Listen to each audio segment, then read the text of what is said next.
Good morning, everyone. Doing a quick sound check. Welcome. We will be starting momentarily.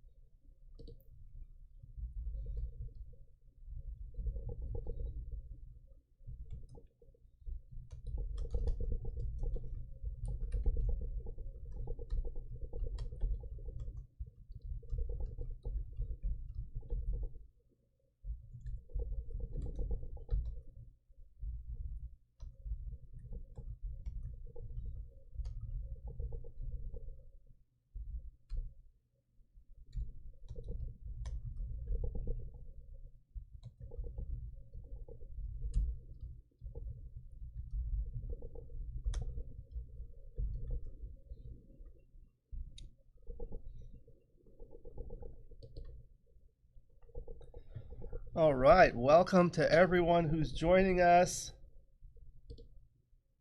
Just give it a moment for people to join. Please say hello in the chat. We've got some people joining us. Hit that like button. Subscribe. Please say hello in the chat. Appreciate that. Just making some announcements on social media so we can get everyone joining us. We're going to have a great final day from the 2025 California State Backgammon Championships.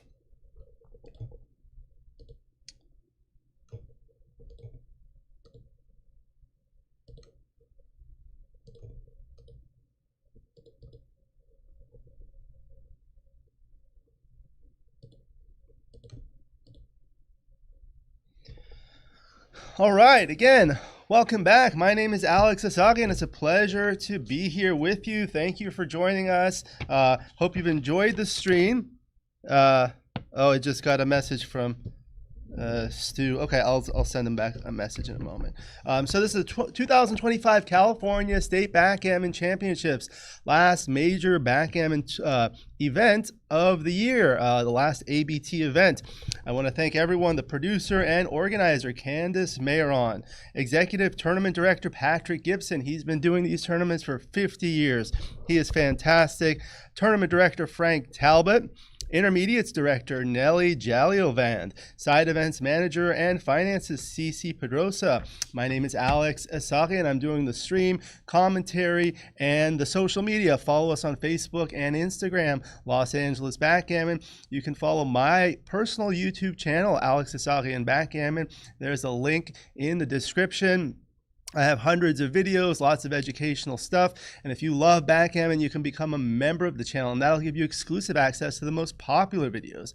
My books are available. There are links in the description to where you can get them on Amazon. The new one that was just released is Backgammon Online Match, USBGF versus Litzenberger. It's an annotation of the match that the USBGF members played, coordinated by Jason Lee, against Roberto Litzenberger. Every day there was a position, people voted on it, and I annotated, and there are a lot of concepts in there, and it's just like learning by walking through a match, because that's exactly what you do when you play, and there are a lot of different concepts from advanced to experts, so hopefully people enjoy that. I've gotten some positive feedback already here at the tournament. Tournament committee, Ted Chi and Neil Kazaros. Eligibility consultants, Rory Pascar and Ben Friesen. Thank you to our sponsors, the U.S. Backgammon Federation, USBGF, and the ABT, American Backgammon Tour. They sponsor this, I recommend everyone become a member of the USBGF.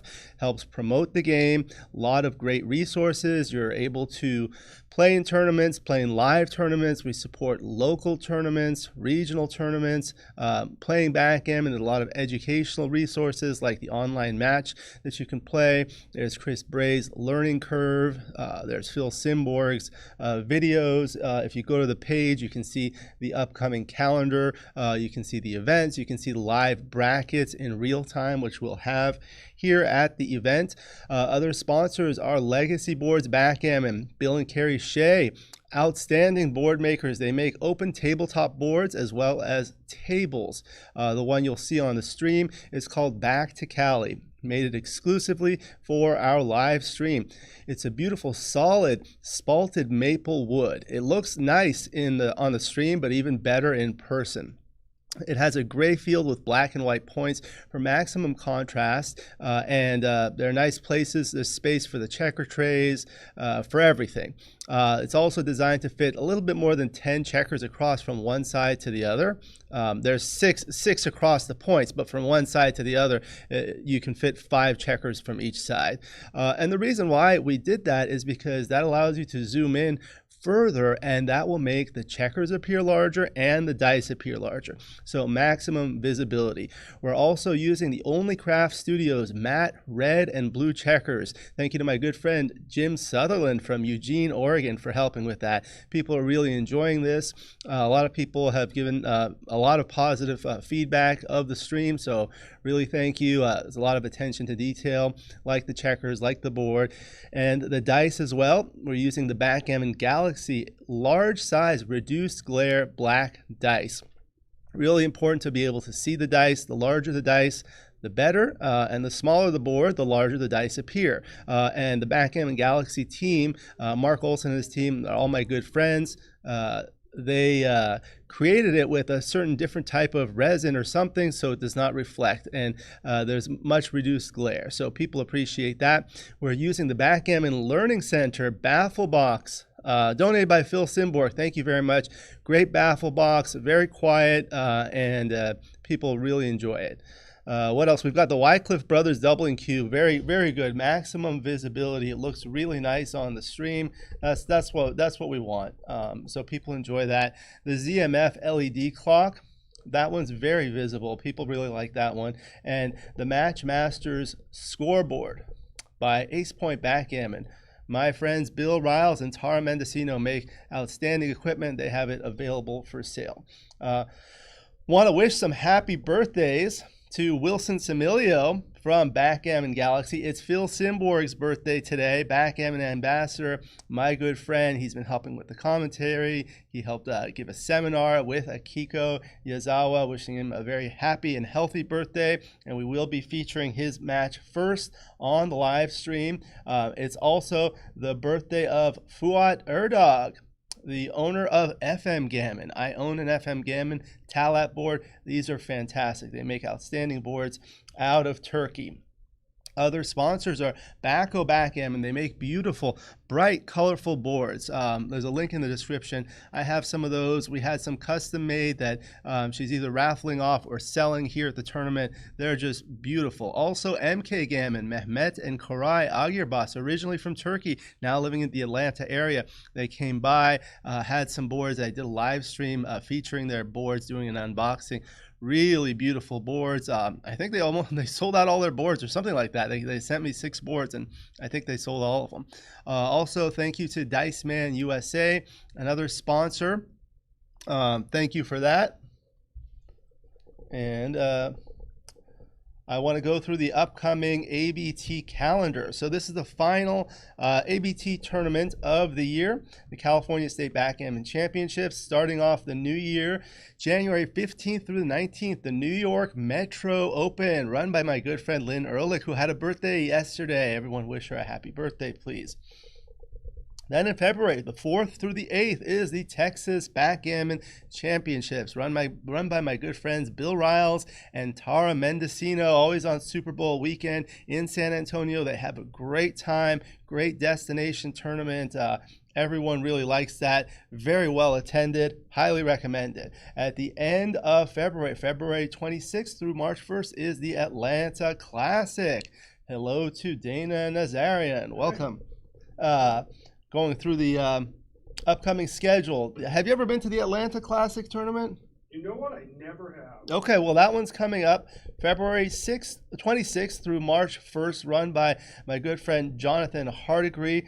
They run a great tournament. And then in March, the 26th through the 29th, is the Ohio State Championships in Belden Village. And then in April, 15th through 19th, the Cherry Blossom Championship in the Washington, D.C. area. That's run by my good friend, Ben Friesen.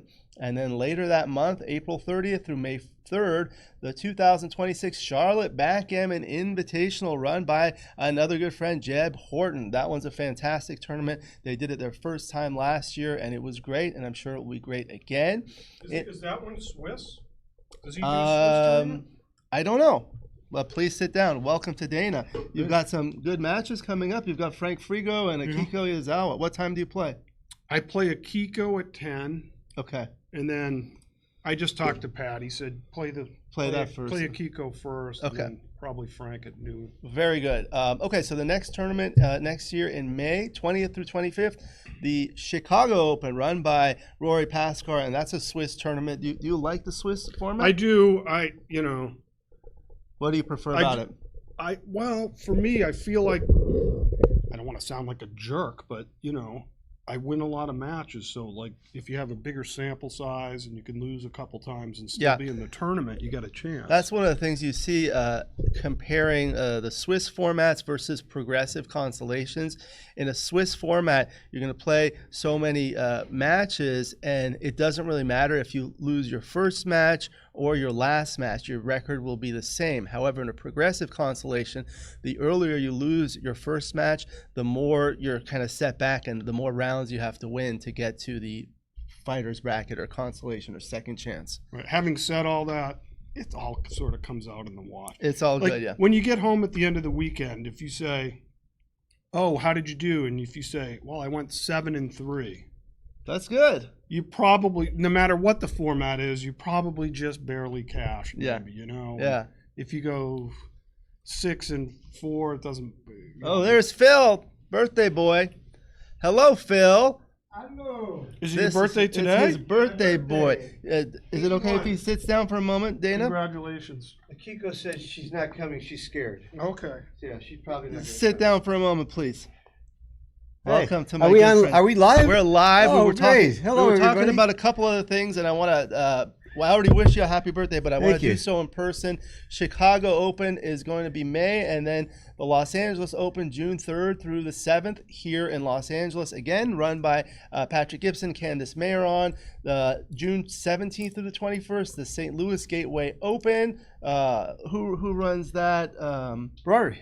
No, that's not St. St. Louis? Louis. Is David Todd. David Todd, that's right. That was a Todd. great one.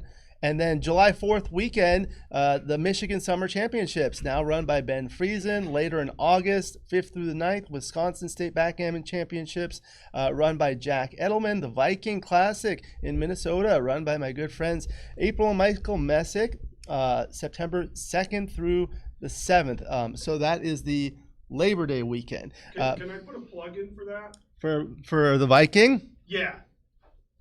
Some people, there's been, in Phil's good on polls and stuff in the backgammon world. Some people say, well, why do you buy trophies? Forget the trophies. Just do the money instead, right? So I'm in the minority. I like the trophies because it's kind of cool, right? Because you don't remember the tournament from 12 years ago, but You see the when you trophies. see the trophy, you're like, yeah, that's kind of cool. But why am I bringing all this up?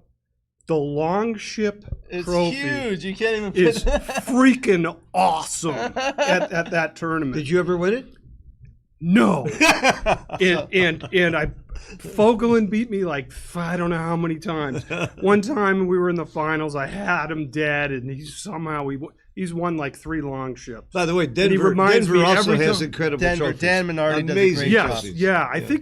I'm guessing they were inspired by the Minnesota. Awesome I don't know who trophies. did it first. but So anyway. Thank you for doing that. We're going to get started shortly. It's really a pleasure to welcome my good friend Phil Simborg. Everyone knows him. Thank you very much. And it's your birthday. Wishing you a very happy and healthy birthday. Thank you. I'm 36 years old. 36. and You I'm look very proud of it. You don't look a day over 35. I'm very happy that you were able to come here and spend time with us, especially on your birthday, Yeah. and also bring a By the way, I Kiko. want to make one comment. In my last match, I was doubled. I took the cube and put it here and then dropped.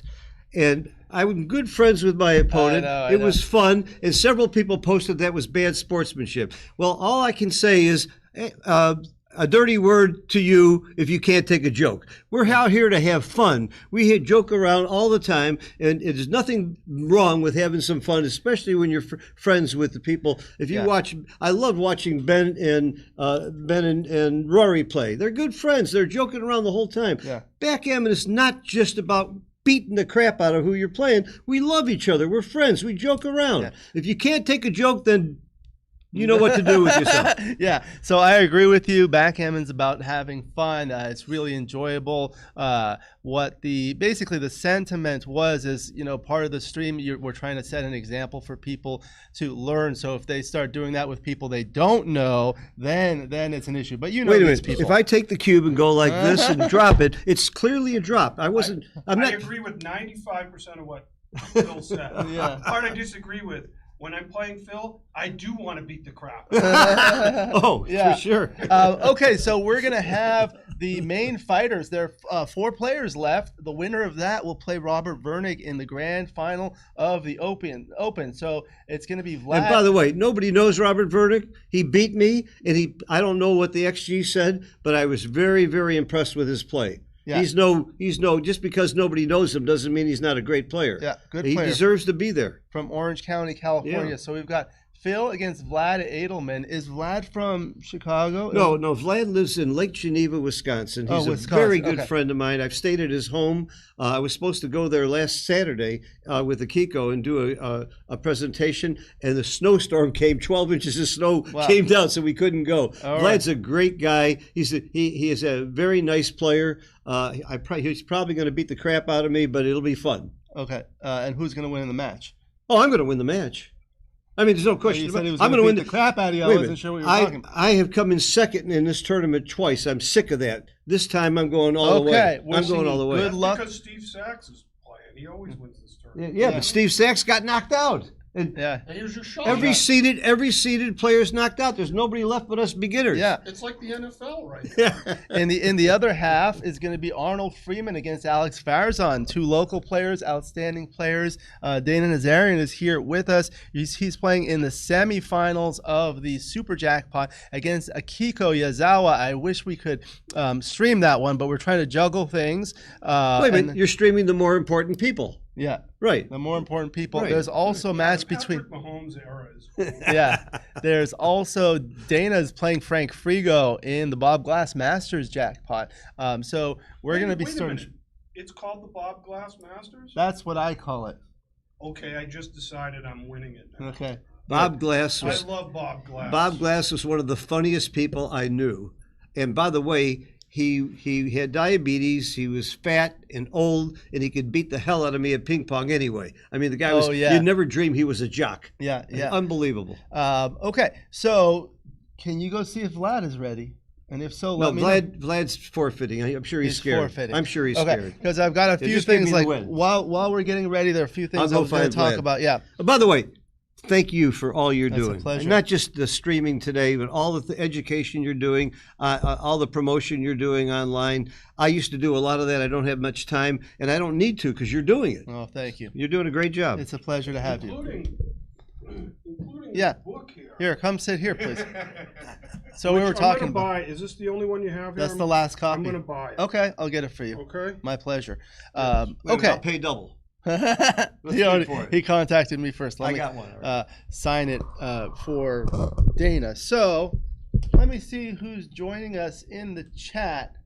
Laundering. Oh wow, we've got a lot of people in the chat already. Hello to Dimitri, Vinny, Richard Stubbe, Jedi Master John Georgiou, Thomas Henderson, T. Herman, Gigi. Hello. She likes the trophies as well. Mrs. Bubbles, Pete Jarvis. Hello to everyone. ARTS Juror, Boris Dostoevsky.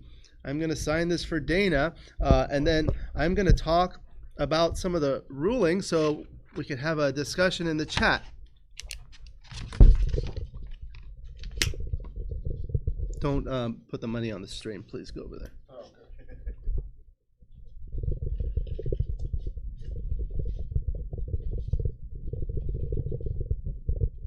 Should I put it at the end of the bag? However you like it.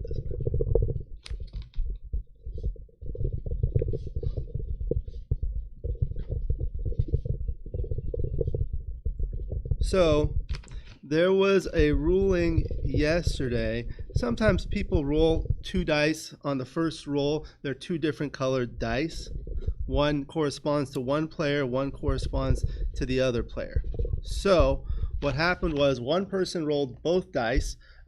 One landed flat, the other landed cocked. So the question was, do you only re-roll the cocked one, or do you re-roll both of them? So tell me what you think in the in the chat. I'm going to take a quick picture with Dana.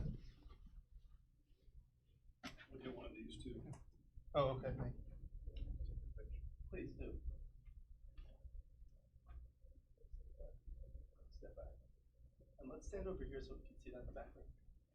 No, let's stand over here and then you go. Okay. Yeah, it's nice big spot. Thank you very much. Okay.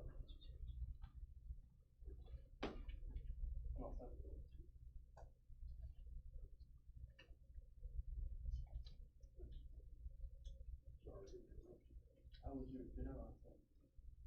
Okay. Yeah. Okay, so let's talk about this. What do you think about? Are you going to go? Oh, you want? No, I got a few minutes. So, did you hear the question about the ruling? There was. Yeah, but I know the final answer. Well, I mean, we're asking what are your opinions? Oh, my about that? opinion was, I don't care that much. But what I would have done is said the one that was cocked, just that one gets re-rolled. So the difference is like, so the question is like, so what if you're just rolling with the dice cups and one person rolls one die on their right and the other person rolls their die on their right, so they're on opposite sides. Mm-hmm. One lands cocked, one lands flat. You only re-roll the cocked one. That's what I just said. Right. Yes. So that, however, when you roll both through a baffle box, one person is rolling them, and it's just as if you're rolling a regular roll in the middle of the game. You roll 2 dice. One ends up cocked. You re-roll both of them. So that was the idea, and that was the ruling. Both should be re-rolled. It's kind of a minor thing. Someone was asking if it's dice on checkers. Yes, it's dice on checkers. However, dice can still be cocked if they land tilted or if they land on the bar or something like that. So the baffle box isn't perfect because no. All these baffle box zealots tell me the baffle box is the greatest thing that's ever been invented, and there's no problems with it, and it's perfect. No, okay, nothing, I just wanted to clarify. Nothing is perfect. I prefer the baffle box because it has many features, like it speeds things up significantly, and time is money for me. It reduces the number of times the dice are cocked. You want me to go over the disadvantages? I won't. Yeah, no, you can tell them because people are interested in that. The biggest problem I have, besides the fact that it destroyed one of my pips the very first time I played it, and so the 5 was a 4 for the entire match. Really? Besides that, I know that's probably bad luck. The problem I have is this happens every match, virtually every match. The person puts it in and you can't tell whether the thing went through the baffle box or not. Okay, so you have So I'll tell you what happened yesterday, 2 days ago. My opponent throws it. Out of the corner of my eye, I couldn't tell whether it went in or not.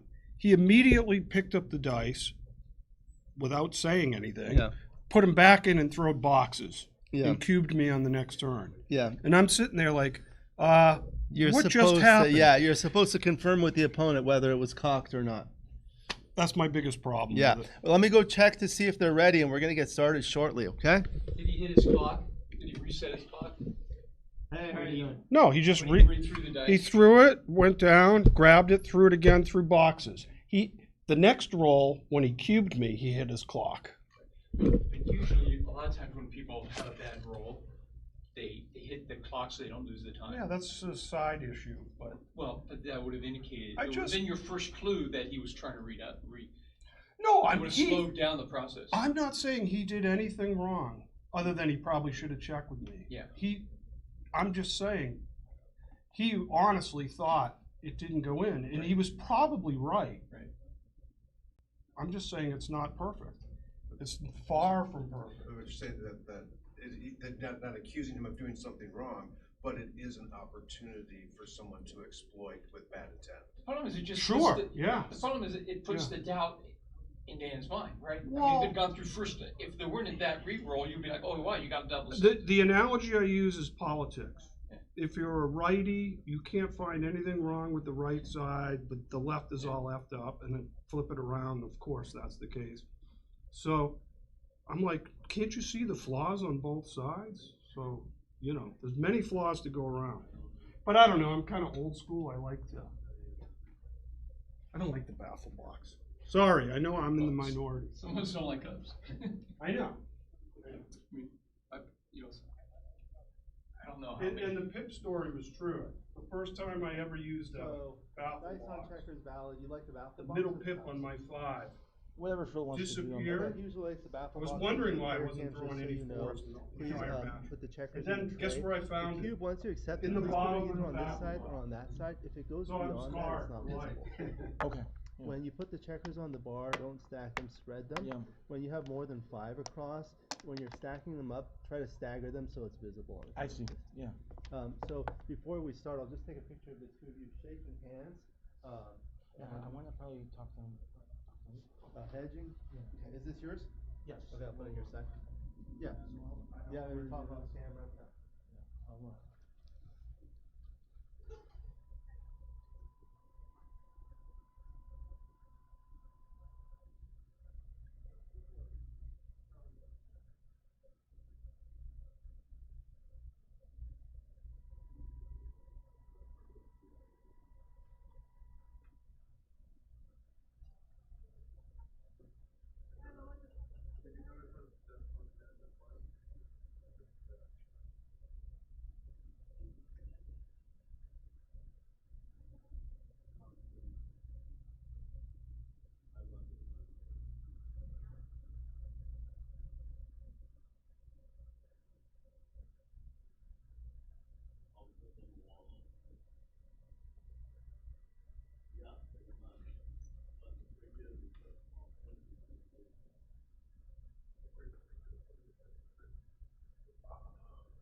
Okay, good luck.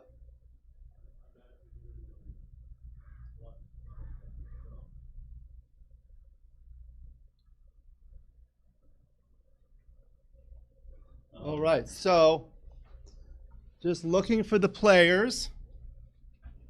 John, you want to sit down for a moment? We might get another commentator, but fill in for now. Say hello. Hello. Try to monitor the chat too. Steven, North Orange County, San Gabriel Backgammon Club. Welcome. Salsa Guy, SJS Photography. So I'll let you hang out here. Say hello.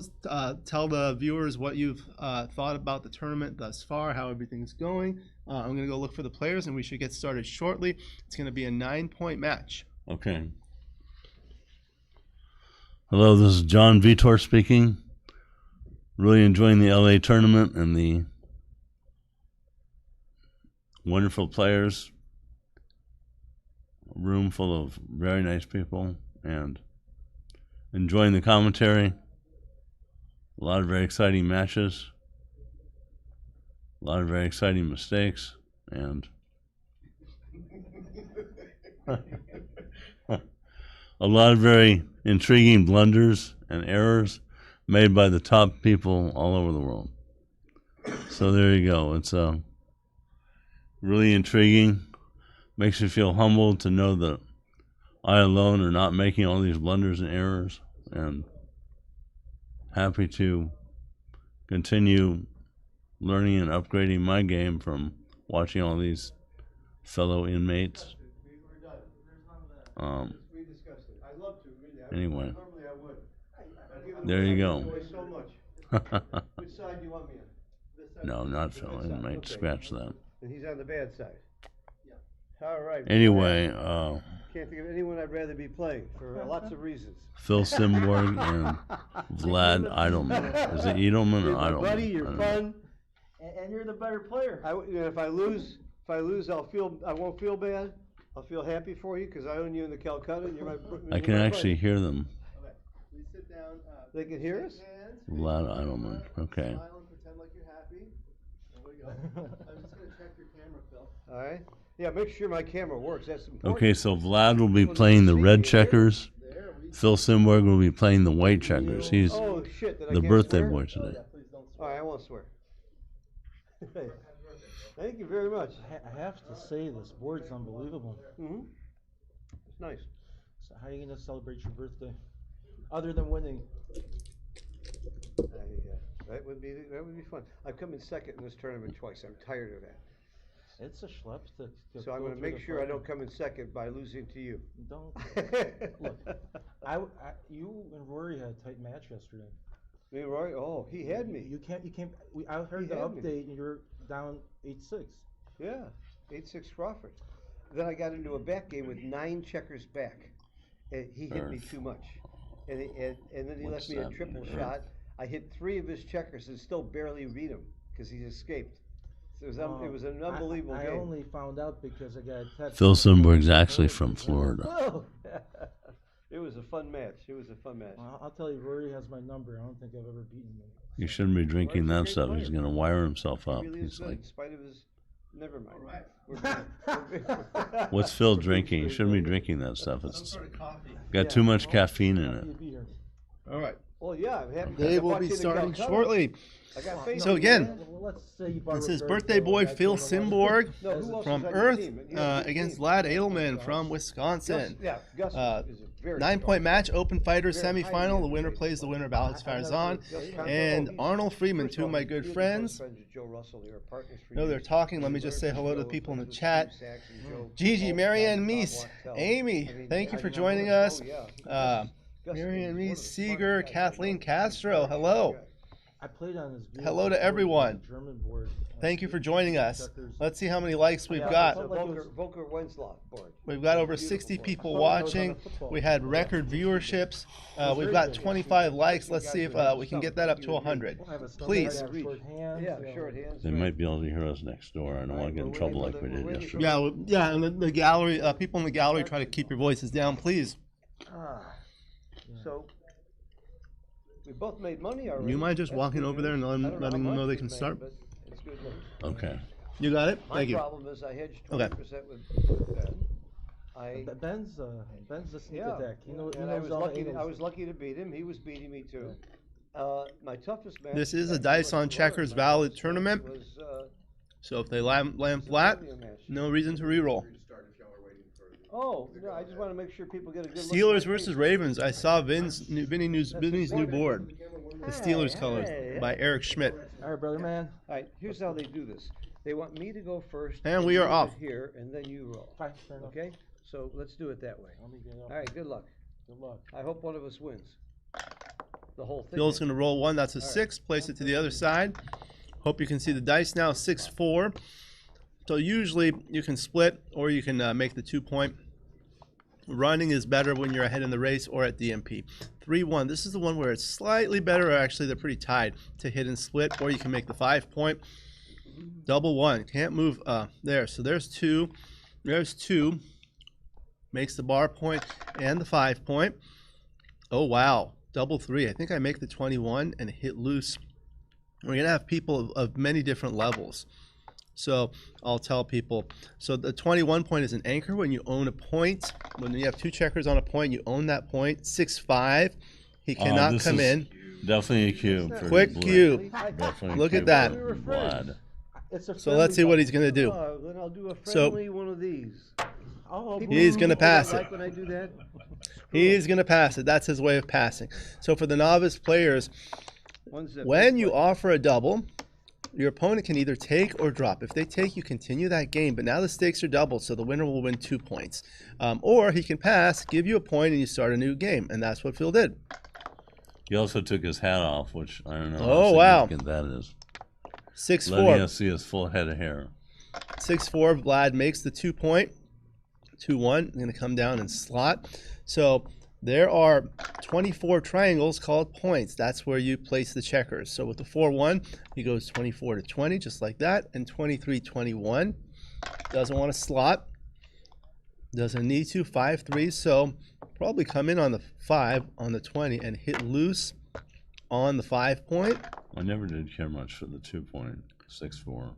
Yeah, well, some of the higher ply rollouts are showing it's very close for money at least. So he hits back with the 5. Oftentimes they're early hitting exchanges, especially when both players have 1 point boards. Here's another one. Double 6. He dances fans. He cannot come in. If you have a checker on the bar, you must come in. And you see the 6 point is occupied by red, so Phil cannot come in, so he loses the roll. Huge double by red. Yeah, Huge he's double. thinking about it. So the 6 is... Oh, look at this guy. It's his birthday. Did you know it's Phil Simborg's birthday? It says it right up there. Oh, yeah, it does.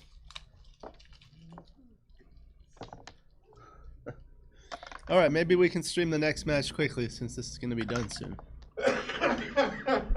4-2.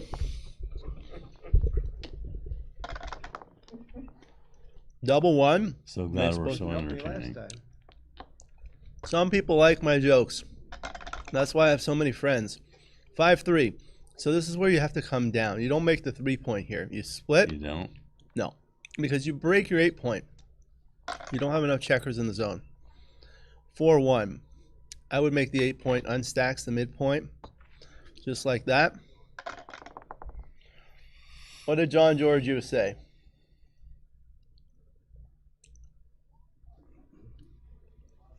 Streaming should be private.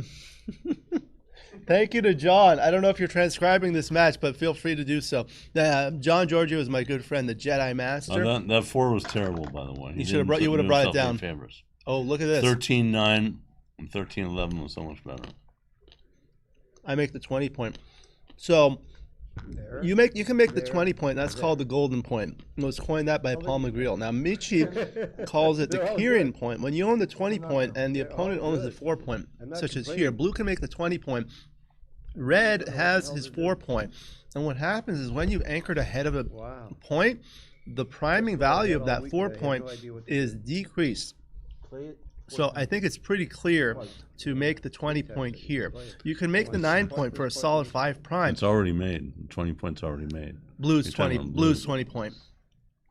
Yeah. Oh, okay. I see what you're saying. So Got he it. can do this. It makes a solid 5 prime. However, it strips the midpoint, and you have 2 back checkers glued on the 24 point. Michi has a seminar called Gravity.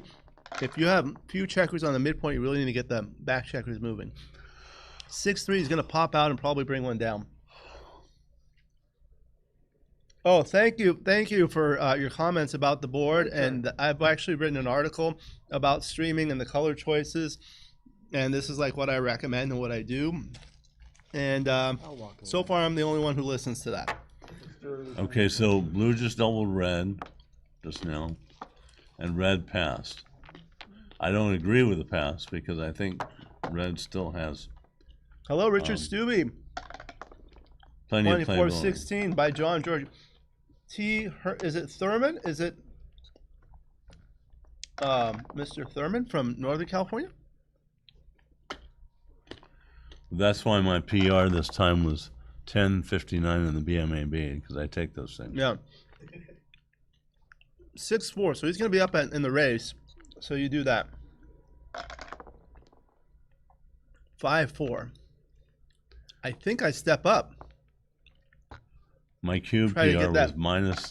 My cube PR was minus 23, so that tells you something right there. Oh, Vlad and Amy have been hosting a monthly Lake Geneva group at the library. Which Amy is this? I don't know which Amy. I suspect it's Amy Trudeau. She used to help us here at the tournament, but I'm not sure. Let me know. Hello, KG. Catastrophic. If I'm not mistaken, that's Justin Cox. Anyway, welcome. Martin Thurman. Hello. Martin was the one who first helped me with these streams. Thank you very much. I hope to see you again soon. So Vlad danced. It's a take, you know. Phil doubles. This Phil time doubled, he takes. Vlad danced and he took the cube. Double fours. Look at that. Makes the 5 point. He's rolling like it's his birthday, John. Phil's getting all his birthday rolls this time easily. 6-2-6 from the bar. That's a Ray Fogelin. I He's got can't unset. blame Vlad for taking that cube because he had an open board before the fours. Yeah. Double 5. Look at this guy. Nothing but doubles. He's definitely getting his birthday wishes. Oh, Amy Latek, Maggie Sweeney's sister. Welcome. Welcome. It's a pleasure to have you. Thank you for joining us and for your comments. Very valuable. Appreciate it. 6-4. He's going to make his bar point. Now, Phil's trying to come out. 6-2. Look at that. I feel Now, like I'm in a radio station. for those that are not familiar, if you bear off all your checkers before your opponent bears off a single checker, that's called a gammon. That wins twice the stakes. Here, that's on a 2 cube, so it'll be 4 points. So the goal of the game is to bring your checkers around to your inner board and then start bearing them off. Backgammon is easy to learn but hard to master. The winner's the one who bears off faster, right, John?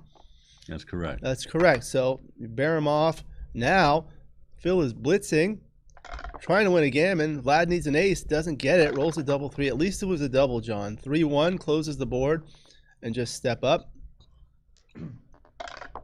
I don't know what his reasoning was for moving from 16 to 15, but I'm sure it's a technical thing. Double, so it was a good take. I got lucky. I'm good with it. No, I think you did. I think you made Yeah. the right decision. Doesn't matter. Put yourself up just because you're going to lose the match you get back at Oh yeah, you want the names of the commentators. I know. I'm doing like a 3-man job, so I'm kind of back and forth, so I don't have time to go back and change the names. But this is my good friend John Vietor.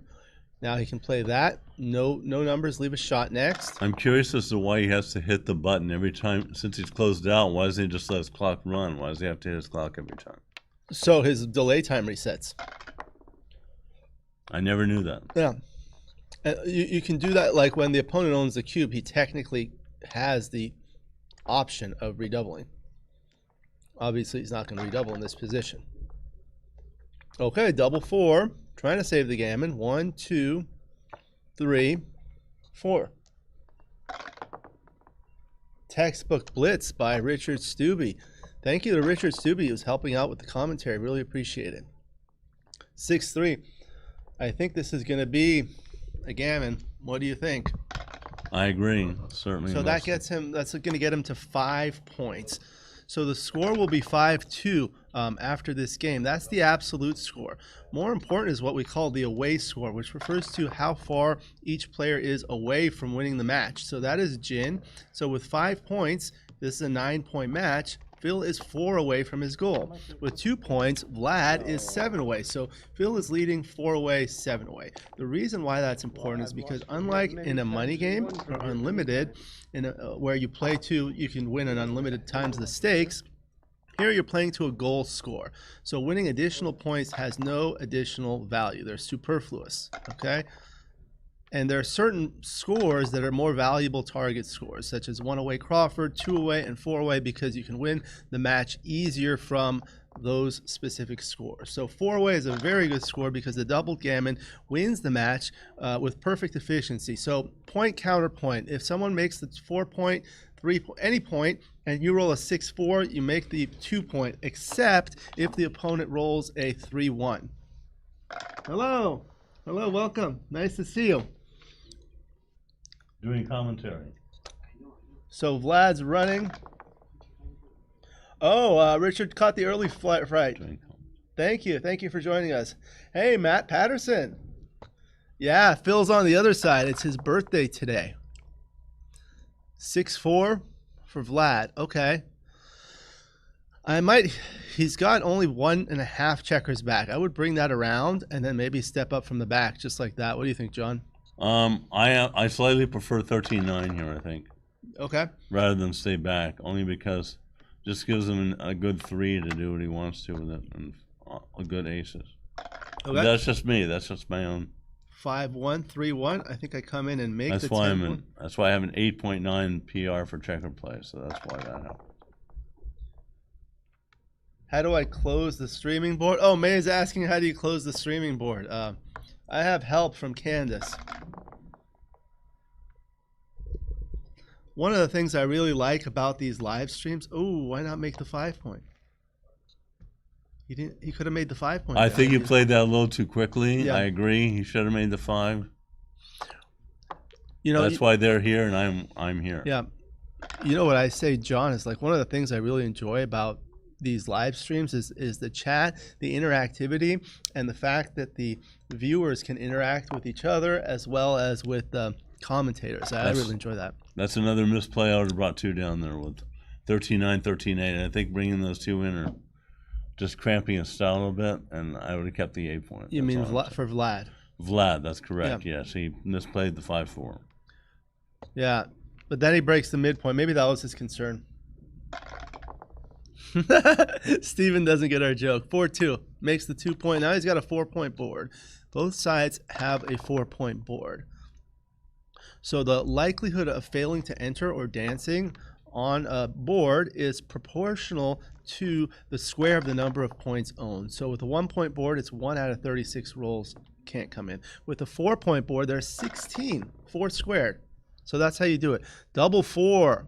What a great roll. So he's going to look at coming out to the 16 point. 65, 75, 85, 97, 102. And that is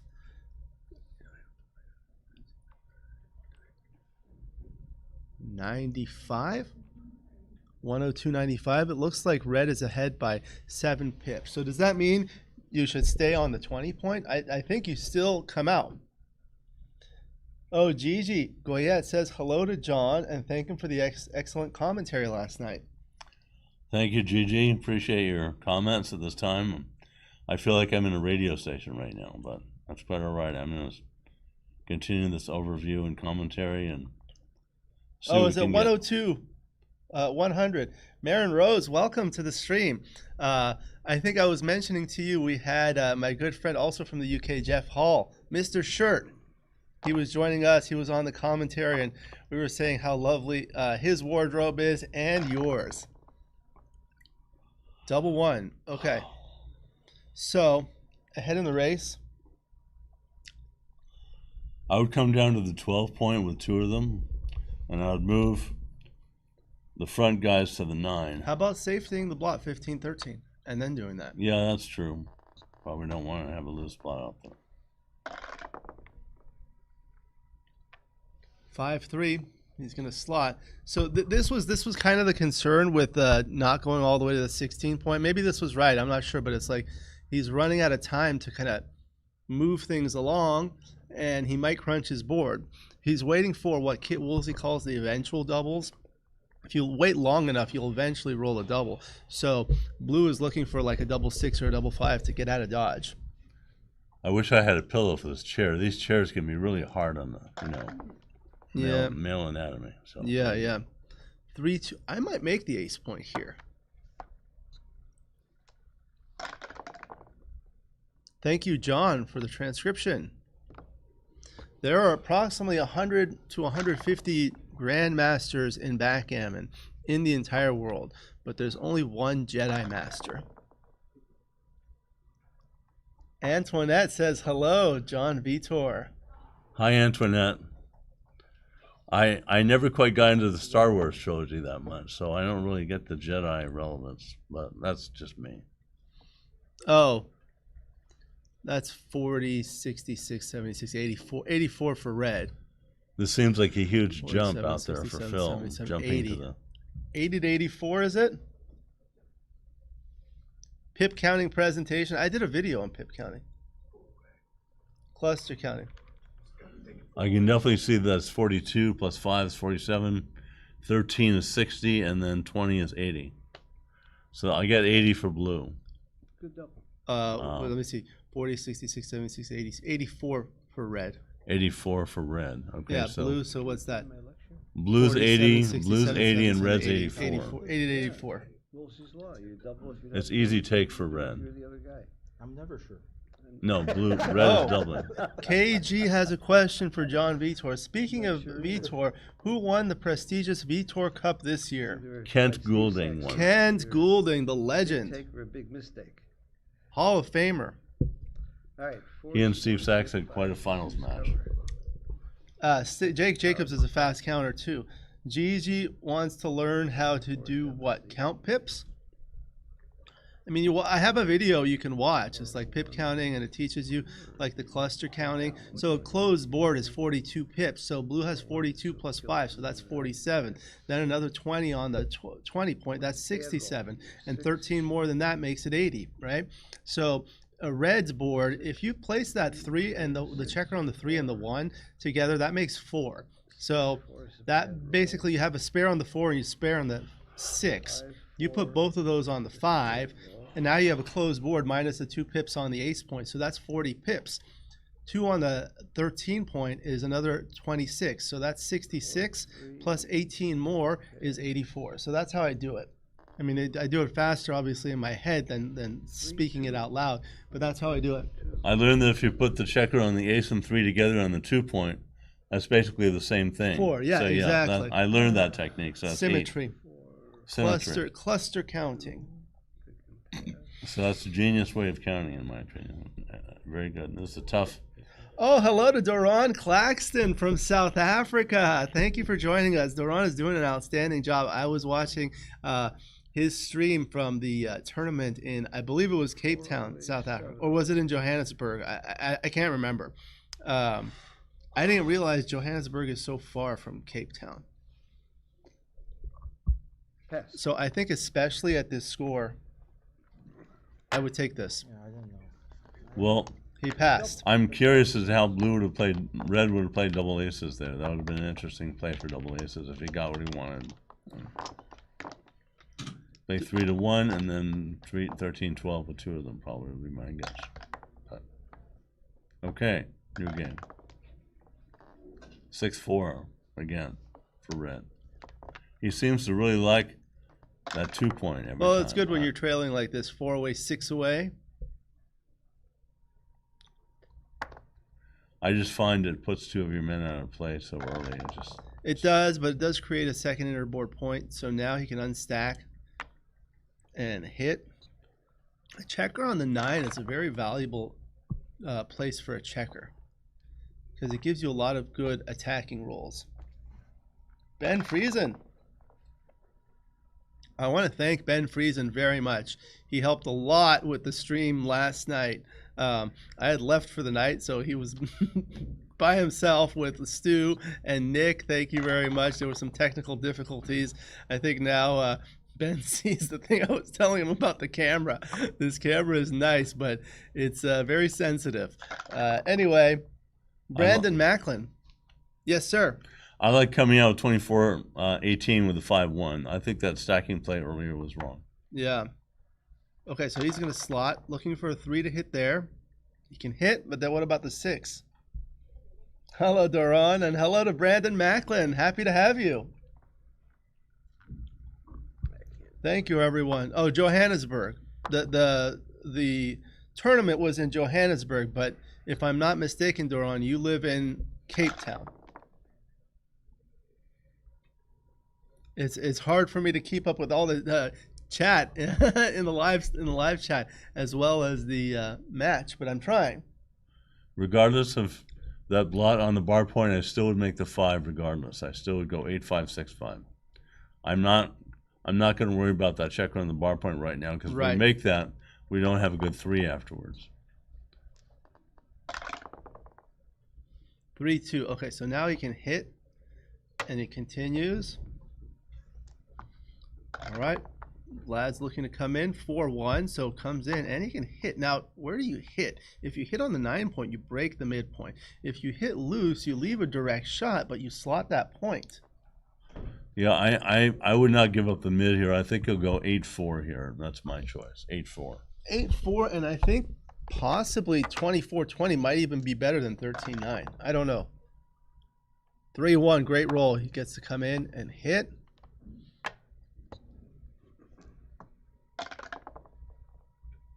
3-2. Okay, that's a great roll. He can anchor on the 22 point.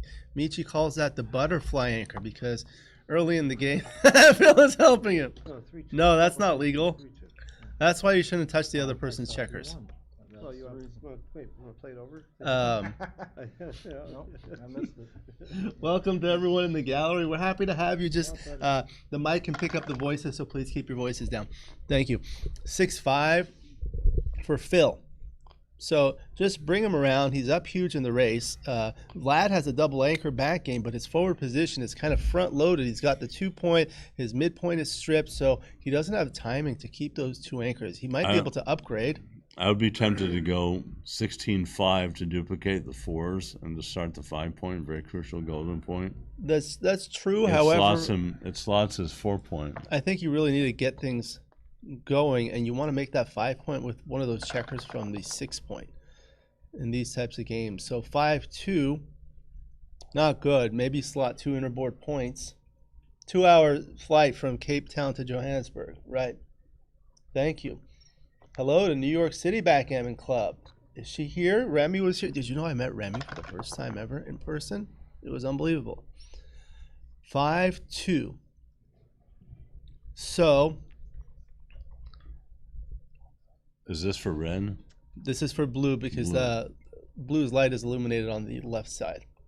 Got it. Okay, so yeah, I don't like the stacking stuff. Okay, that's yeah. That's why my PR is. Because so he high. was afraid of the board. 4-2. Okay, yeah, this is much better because you don't have the time to keep that low anchor. Now this is going to act as a holding game. Double 5 is a great roll. There's 2.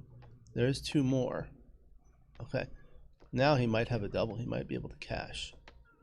Not really a whole lot of imagination there, but yeah. Double 3. Slot the 4, make the 3, pass the cube. Maybe not pass, I don't know.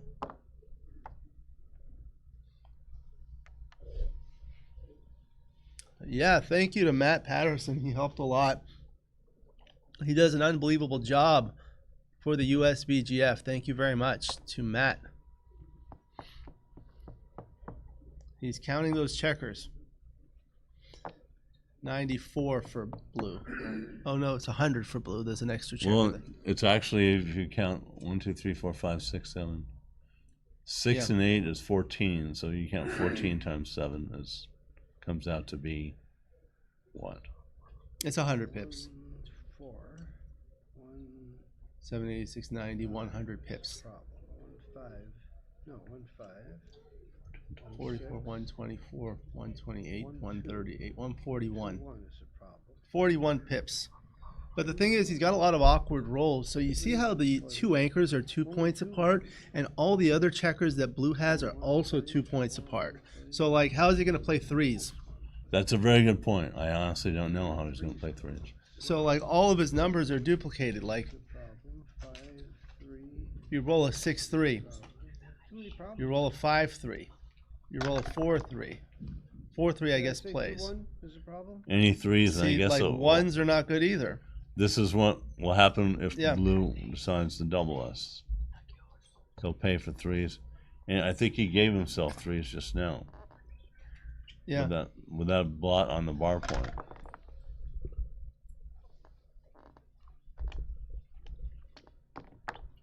So he got a hit with the 2. Now he's got a 1 to play. I'll go down to the 12 point because that way all the even numbers will cover the 4. 6-2, double 4s, 4-2. He lifted. I don't know why he lifted it. That was very aggressive. That was very bad form to lift that. 4 and then come in with the 2. Absolutely did not do himself any favors by the lift. Double 1. Okay, the prime is holding up, but I think I do the nifty shifty. Kent Goulding say nifty shifty. Every time I watch a stream, I just wait for Kent to say that. Double 1. Do you hit loose or do you shift? I shift. Since he picked it up, he kind of lost a lot of ground. So Nifty shifty, all capital. So this is where you shift 5 to 4 twice, putting a checker on the bar, and then you play 13 to 11. See, now you don't have a builder. The other way, you would have had 2 builders, although it's slotted here. 6-4 is a great roll. Comes in and out and hits. Now the 3 to hit is duplicated to enter. So 6-3 and 4-3 would not hit. Double 5 does, if he sees it. And now you have some options. You can come off the 20, the 18, bring one down. 13-8, I think, is his best bet, as it focuses him, directly on the 4 point. Yep, gives him a 6-4. Shift an 11. I agree with the 6-4. And that's totally my fault for leaving him. You guys think, Phil Simborg is rolling like it's his birthday or something. Yeah. 6-5. I might be tempted to move 18 to 12 here. He has plenty of coverage from the 3 and the 5 point. Continue. I'll be right back.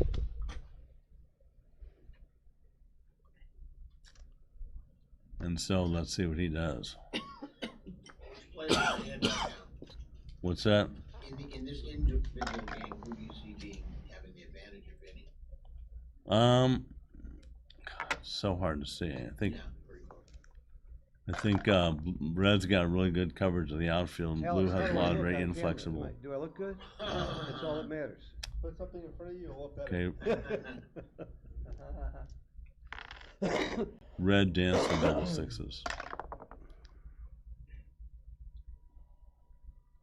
Okay, so That's what I need, is another checker here.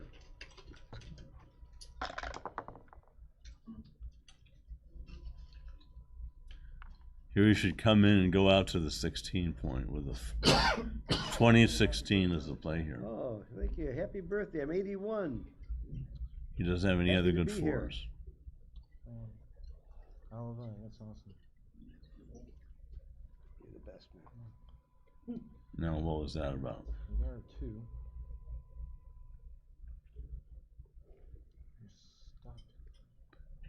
I can't really see who's talking over there, so that'll be Alex's deal. I'll have time to make the board later.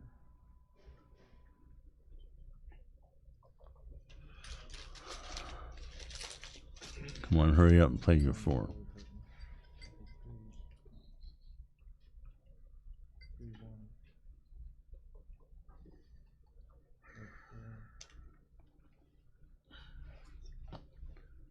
If he does anything else but 2016, I'll be very disappointed, which in fact he just did. Ooh. Okay. 20, no, I don't. I do So not like he's that. looking at at all. possibly doubling. That was horrible. Okay, so when you're looking to double against double anchor back game, usually you double when you have a threat of clearing the 3rd highest point above the higher anchor. However, this is a little bit different because Red's position is really poor. So basically you go through all the rolls for blue and see what's good, what's bad. So like I just go from the top to bottom. 6-5 is very bad. 6-4 makes the point. Double 5 is forced. I forgot about 5s. Okay. Yeah. So now he's going to run, and then would he have a take? I If guess he had- maybe he didn't have the take anyway. If he had played 2016 out, he would have a much better take than he Yeah. does now. Maybe it wasn't even a take because his board is so bad. You know, if he hits a shot, that's the point of a back game. You want to wait for a shot. It's called a critical shot, and then you have to contain it. But if you can't contain it, then what's the point? I would not have broken the 5 point for that reason. You didn't read the book. That's right. Don't like the take anymore. Yeah, Dimitri. How come I never play in the tournament? Because I commentate and I play in the weekly tournaments against Mays Petrosian. 5-4. See how things are working? The 5s. 5 is forced. Yeah, the 4's. I'm still very disappointed with that 5-1 play. Yep. So Phil may win the match in a single game. Now you've got to make the ace point. There you go. 2-4. This is interesting. 4-2, good roll. Okay. Couple double sixes, and Phil's got a gammon. Double two. So I might bring a builder from 12 to 11 at least. Okay. Hoping for like a double three. 3 is forced.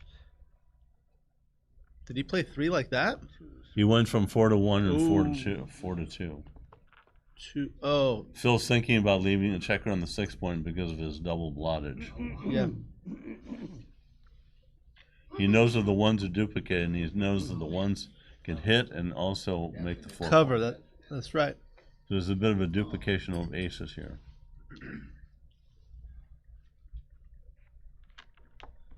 We've got a lot of people watching. Everyone who's watching, thank you. Please hit that like button. We're at 42, trying to get to 100. Say hello in the chat. That really helps the algorithm. Yeah.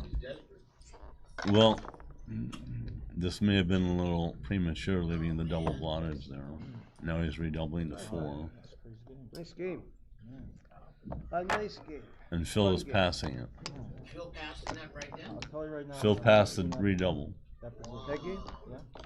Oh. Every time I sit down, Do you think I that'll see. be I've never seen it before. I don't. I honestly don't know. You know, I don't have the genius. because it's a game to 9? I don't think anybody's ever seen that. Yeah, he doesn't want to get gammon on it. He could easily dance because he danced the 2-3, so he could cover the 5 or the 4 point there, making his board. See? Right, yeah, that could go bad. Since Phil danced the 2-3, that prompted him to redouble.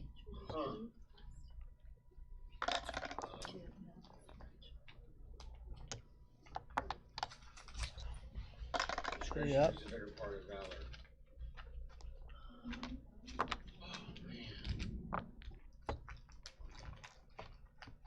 So it's a tie game now, 5-5. Yeah. I just got an email with a lot of great points by Kent Goulding, so I missed that last part there. Thank you to Kent for the great feedback. Double six. Okay, so now it's four-way. Yep. Kent, I just read your email. Thank you very much. We're going to try to incorporate as much of that as possible. Trying to juggle a lot of different things. But Kent is really great for the stream. Really has a lot of great points. So talking about the plays. So now it's four-way. Oftentimes this is the last game of the match, as KG says, because a doubled gammon wins the match in one game. Or if you double, there's a lot of strong redoubles. Hello to Mohammed. Reza Khosravi. So how do you play the 4-1? I think I'm going to go with 13-8 here. Okay. When you have the 18 point, you don't need the midpoint quite as much. So now it's a double 3 for Phil. Guess you come down and make the 3 point, make a 4 point board. 8-3 was Dimitri's preference. 3-2. So now I guess you play 8-5 and then just play 13-11. What's plan B? You could hit twice, but you don't really want to get hit against that board. Yeah, this is probably the best of all. All right, looking for 6-2. Rolls a double. Double this is great. Yeah, you really want to make that point that way. It is his birthday, after all. It's his birthday. 5-1. We Did you just know go it's- 11-5 here. Yeah, it's also Dmitry Obukov's birthday.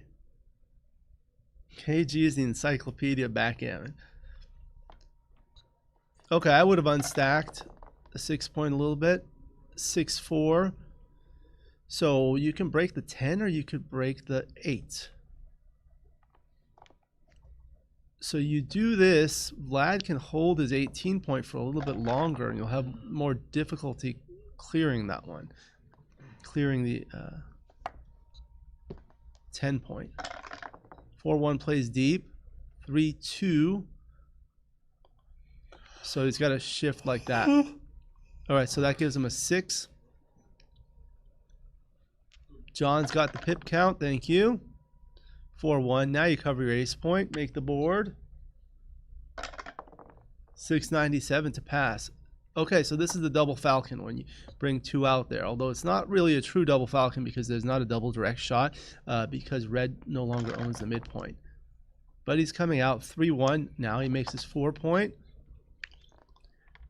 104 for red. So you see the 30 in the board, 30 outside, that's 60, and then 36 on the 18 point. That's 96, plus another 6 is 102, and 2 more is 104. So what's that? 51 and 92 minus 4. 88.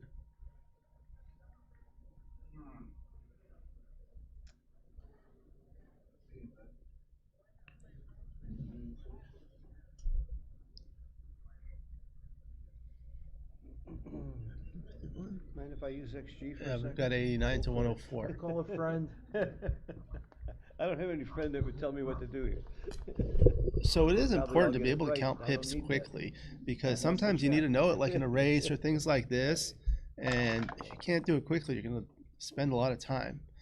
3-2, so he can make the midpoint, some good, some bad. I think I like this play because now you have a safe 6 to play later. It does leave a 6-3 and a 5-4, but not a double 3, so there are 4 hitting numbers.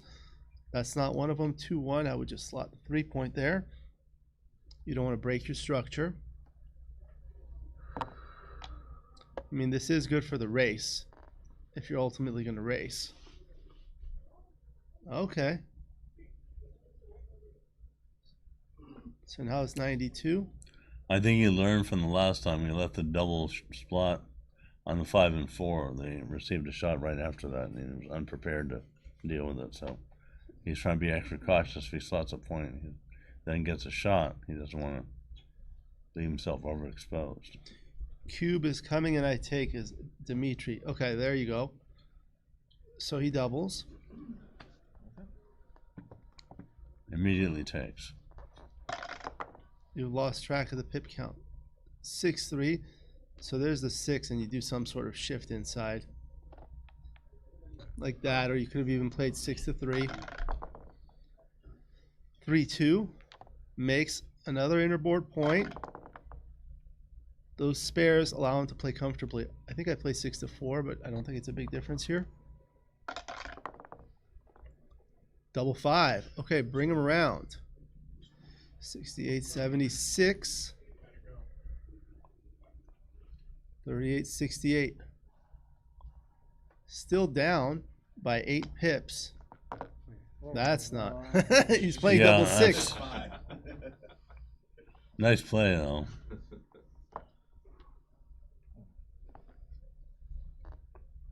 There was no other choice. Come on, you have to move them all. He's going to leave a blot on the 6 point after he moves those 5s in. So I would go down to the 8. Another option is going to the 13 and playing 7-2 twice. Right. But that's yeah. This is the best play, I think.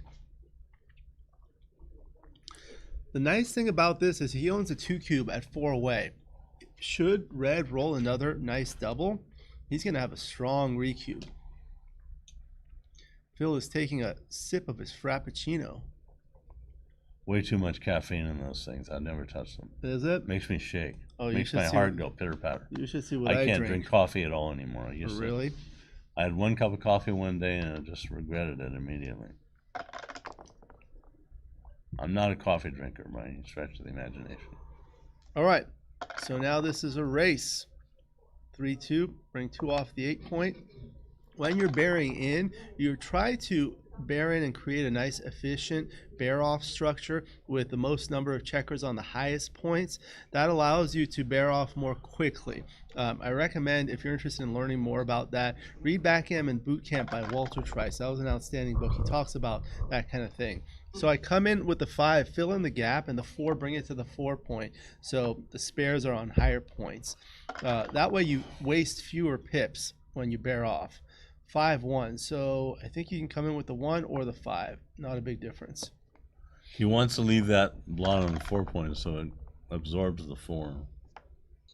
Yeah, 6-1. So when you have gaps, you have to also think about like how many checkers you have higher than that to know how long that gap will persist. So now Phil, if he rolls a 4, it's going to be forced to a deep point. But he only has 4 checkers, so may not be an issue for quite as long. So now the 3 is off and the 2 will fill in the gap. Okay. 3-2. So he's got more checkers off. 6-5 is a great roll for Vlad. Bears off 2. This is a really nice board because you can see all the checkers that are born off. Okay, so that creates a triple gap for Phil, but bears off 2 checkers. He's still looking. That's 32 pips for red. 23. Odd man. We have a lot of odd men here. 4-2. So that's 25 pips. When you have a checker on all the points, it's 21. 2-1.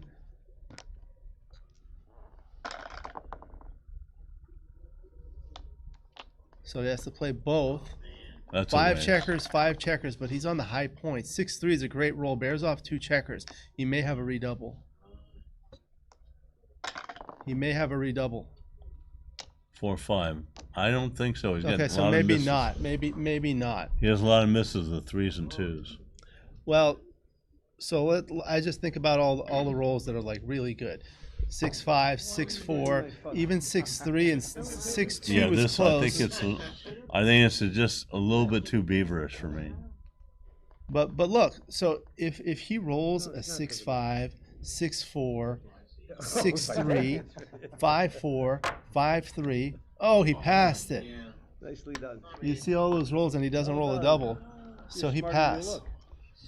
Genius. Oh, someone What a played genius illegally. redouble. Genius redouble. Okay, they were mentioning Phil played the 4-2 illegally. Yes, he did. All right. Thank you for joining us. Come back later. He played a 3-2 instead of a 4-2. Oh, he played a 3-2 instead of a... 3-2. So it should have been a double gap, another gap? Yeah, should have been Oh, a I 2, see. should have been on the ace. I see. Oh, God, these chairs are merciless. Point, counterpoint makes the 4 point. So now at 4-way, 2-way, usually the trailer doubles very aggressively to win a match-winning undoubled gammon in a single game. The gammon value elevates. So I think this is the wrong idea at this score. You want to try to make an anchor. When the trailer doubles at 4-way, 2-way, the opponent's cube is killed. He can no longer redouble, must play out the game, and the gammons are killed. 6-1. In and hit. Like that. Down and hit. 3-1. Okay, so the 1 is forced. Okay, so Phil may have a double here at this score. 4-3. Okay. Why is he terrified of the cube today? He gave a seminar on using the doubling cube. Maybe you make the 4 point. Looking for a 6. 6-1. Look at that. It's twice. Look at that. Vlad's rolling like it's his birthday. 2-6 from the bar. Now the leader cannot double these.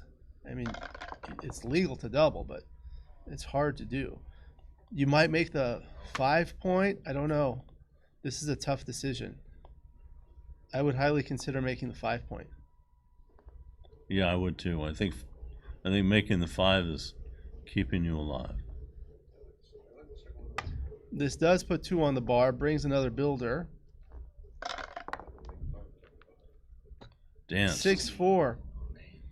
So now the leader is going to go for a match-winning undoubled gammon.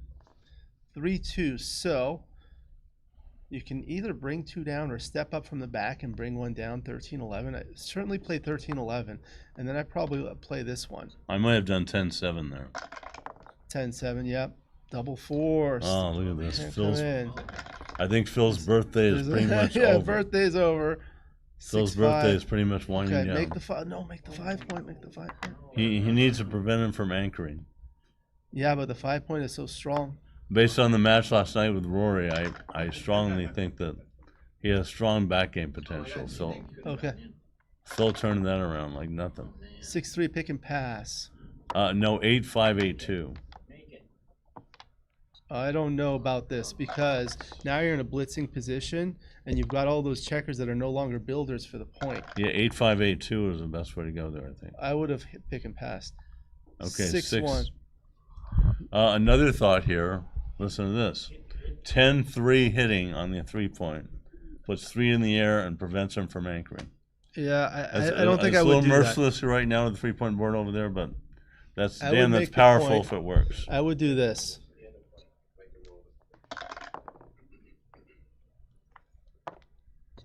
Two one. Okay, now with all you got. 5-1 doesn't reach, so you have to go 13-8 and 11-10. Well, I don't know that I would leave so many blots. You can just play to the 4-point, bring another builder. Or you can play like this. That's good. That's good. 6-5, no. Yeah. 6-4. Okay. Hit with a 6 and then 11-7. 11-7. This gives a double 1. 5-3. Okay, so that was a critical roll for Phil. Now Vlad has some work to do to bring things back around. This has happened to me so many times this weekend. You're in the middle of a blitz. 4-1. Okay, so there's the 1. 4. You try and get the blitz continuing, and then you get screwed. Yep. 5-2. So there's the 2 is forced, and the 5 I think I just played to the 4-point. Yeah, the 5 goes to the 4.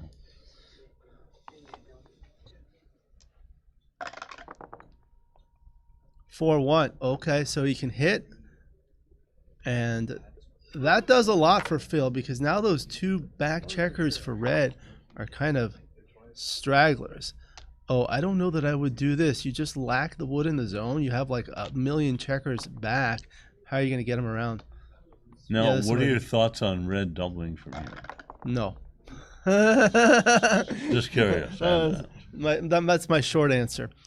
So now you just come out and duplicate the 2s that hit and anchor, and 5-2 would also make the 4-point. The reason is because then he's just going to redouble you back for the match. Double 5. Wow. Maybe you can make the bar point. Can you make the bar point? No, he can't make the bar point. Yeah, he could, just like that. Or he can make the 4 and hit loose on the deuce. Oh, wow. Yeah, he can make the bar point. You're absolutely right. So I think if he goes to the mid up there, then he makes the bar point. So see that the 22 point is slotted. If you play off it, it's no longer slotted. So it's going to be much harder to make that anchor. And it would be nice to have that anchor for Phil. That's why I kind of like this. I like this. What do you guys think about making the 4-point? Creates the best 4-point board. Michi calls it the Orca, killer shark, also called the barrel. Yeah, we need to incorporate more animals into these. You like the animals? Double falcon. We had the tiger. Double tigers. Double we need to like explore some other animals, like hippos and walruses. We've got some hippos. I want to thank everyone who's in the gallery for joining us. These mics pick you up, so please keep your voices down. Thank you. Thank you. I know, it's exciting. People have been commenting about that in the chat. So that'll block the 5s. Then what's he going to do after that? That's the thing. It's like, what's Phil going to play next if he makes the bar point? A lot more fun. There you go, Phil. Got it. Vlad's looking for a 2. 6-1. Okay, that's great. Just as good. So now he has complete outfield control. Still going for the gammon. 6-1. Not good. So there's the 6. And the 1 there. Yeah, to keep him connected from the back. Double 6s. Okay, so hit. Hit. First thing is hit.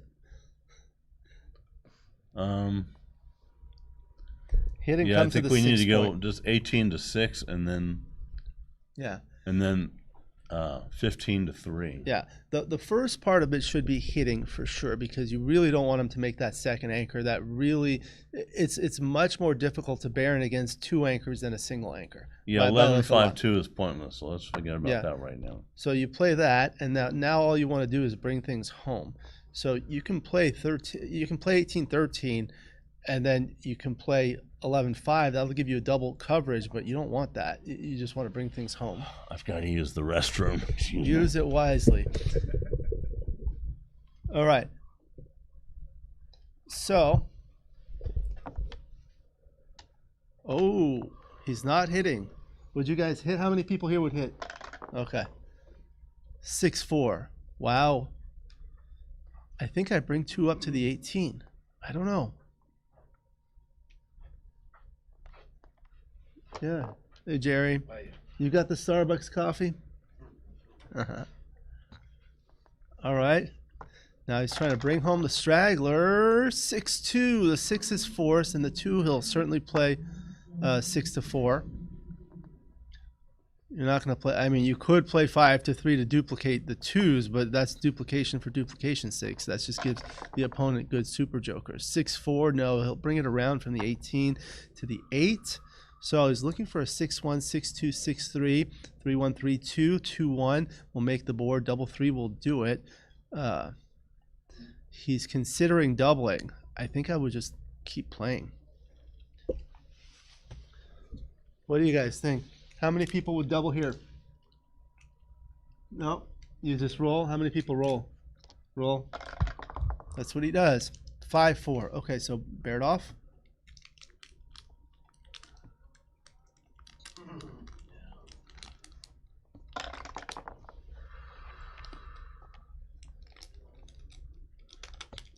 Four, 3. Okay. 3-1 makes the board. Great roll.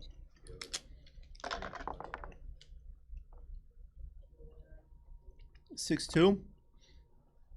He wants to make the bar point next. Okay. He wants to avoid 6-5 now. Double 1 is good. I certainly clear the 6 point. Probably bring 2 more to the 4 point. 3.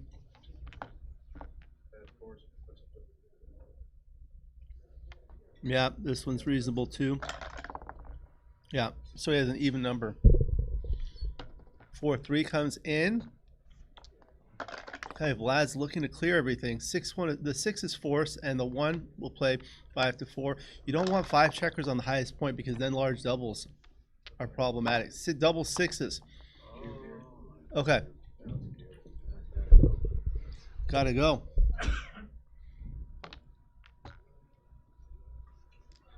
Was that legal?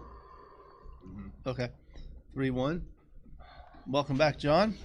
So now Red's trying to put himself into a position where he can win a gammon with some doublets, but I think it's not going to happen. Yeah, it is very easily savable for blue.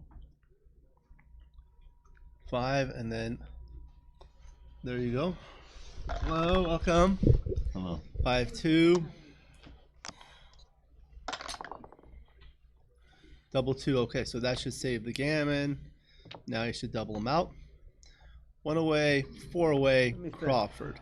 So the Crawford rule is used in matches, and it states it's named after John Crawford, who wrote the Backgammon book with Oswald Jacoby. And it states that when one player is within 1 point of winning a match, the doubling cube is out of play for 1 game. So here, do you know how to flip to the Crawford score on these? In the middle, yes. Yeah. You Do you mind showing them? Yeah, I can show them. That'll help. So there's no doubling for 1 game. So should the trailer win the game, he may double at his first opportunity the subsequent game, called the post-Crawford game. Now, Phil is 4 away. So if he wins this game, if he wins a single point, he'll be at 6 points, which is 3 away. But if he wins a gammon, he'll be at 2 away, and he'll double immediately, so then he'll only need to win a single game to win the match. But if he only wins a single game, he'll likely need to win two subsequent games. So gammons are valuable at even away scores post Crawford, but not for the trailer, but not at odd away scores. So the gammon value is a little bit more than money at this score. It's not 1.0. This is not true Gammon Go, but it's a Gammon Go like score, L-I-K-E, meaning that the gammons are valuable, but not quite as valuable for the trailer as if you were at 2 away, 1 away Crawford. But he's still going for it. Eric will be at the New York Metro. Looking forward to that. You know, Eric, it was Lynn Ehrlich's birthday yesterday. She runs that tournament. And Eric, please tell us if you have any exciting news about your dice. Make some really nice dice. All right. Splits from the back. I might have done something different. So now 4-1.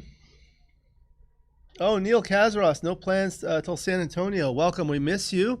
Hoping you're doing okay. Welcome to the live chat.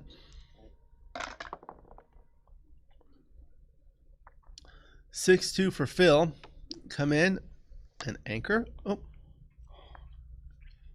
you could do that, but that gives them nice small doubles. Double 1, double 2, double 3. I was told by Jonah Seawall yesterday that whenever you don't have any threats in your board or any points, that making an anchor is kind of pointless.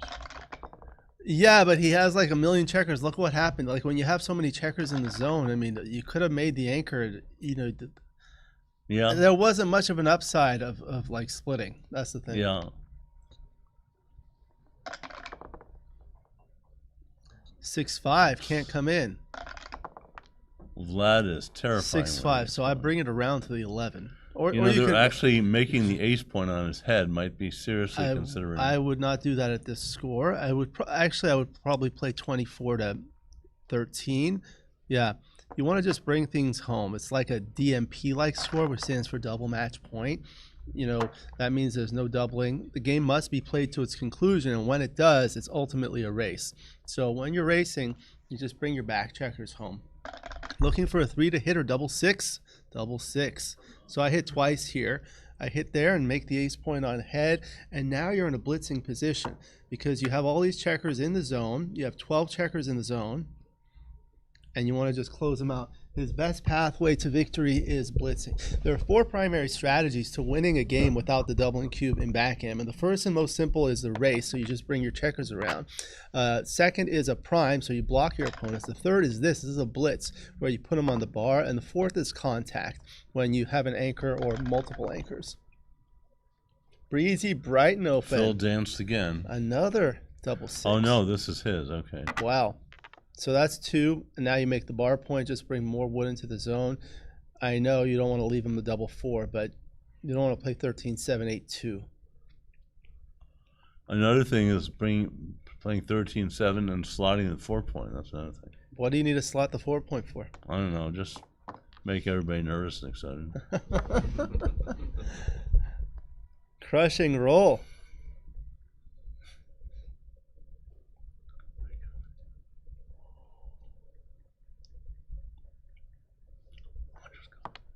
You're not going to give me double 4s? See, that to me is a waste. Yeah. It's like throwing away a builder. What for? Yep. Dimitri says double 4 is irrelevant. 4-2, now you make the 3 point.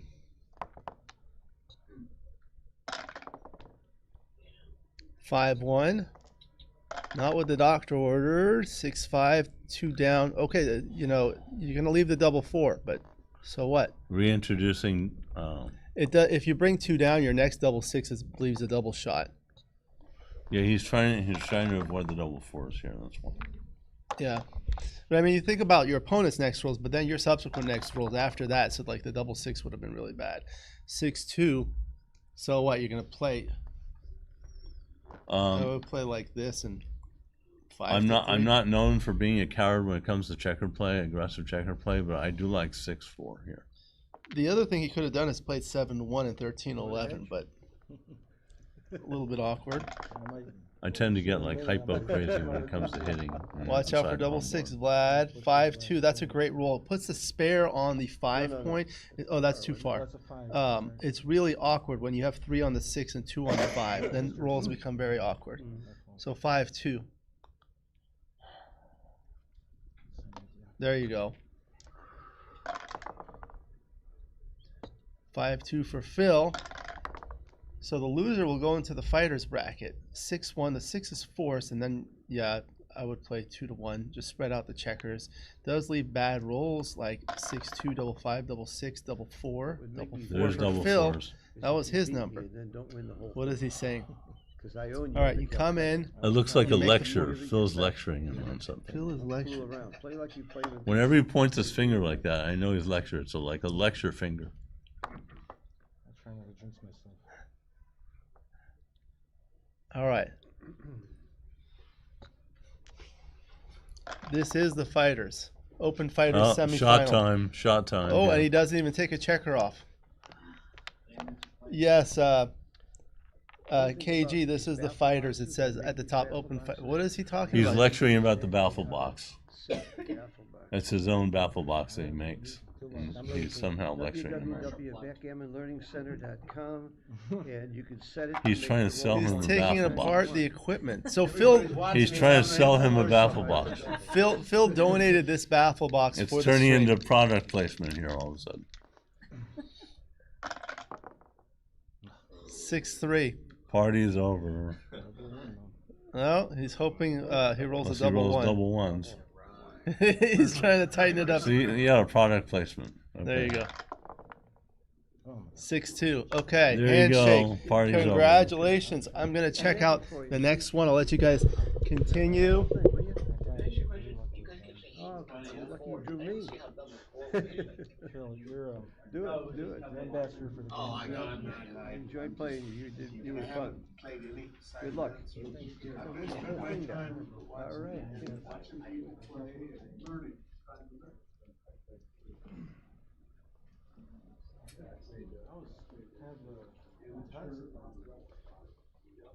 You missed a double 5 play. You played very quickly and made the 3-point. Could have made your 5-point. I thank you, Phil. Yeah, it was fun. Appreciate it. Did the chat enjoy it? Oh, very much. Thank you. Yeah. Good. That was a crazy game. It was fun. We had one really great game. Yeah, we did. I guess I have to play in the, do I go into consulate? No, because I cashed. Hello, and thank you for joining us at the 2025 California State Backgammon Championships. I hope you're enjoying the action. My name is Alex Eshaghian. I'm running the stream, commentary, and social media. Please subscribe to my channel with hundreds of backgammon videos via the link in the description. If you love backgammon, you can become a member of the channel, giving you exclusive access to the most popular videos. You can also purchase my backgammon books by following the link in the description. Our stream sponsor is Legacy Boards Backgammon. Bill Shea created the board that we're playing on called Back to Cali. I did an interview with him for the Los Angeles Open 2025, going through the beautiful Legacy Boards Backgammon tables and tabletop boards for you to enjoy during the breaks. And I have the owner of Legacy Boards Backgammon, Bill Shea, joining me. Welcome, Bill. Thanks, Alex. Thanks for having us, and we're thrilled to be sponsoring the LA Open this year. We're delighted to have been invited. My pleasure. How are you doing today? Doing great. We're full on spring, it looks like.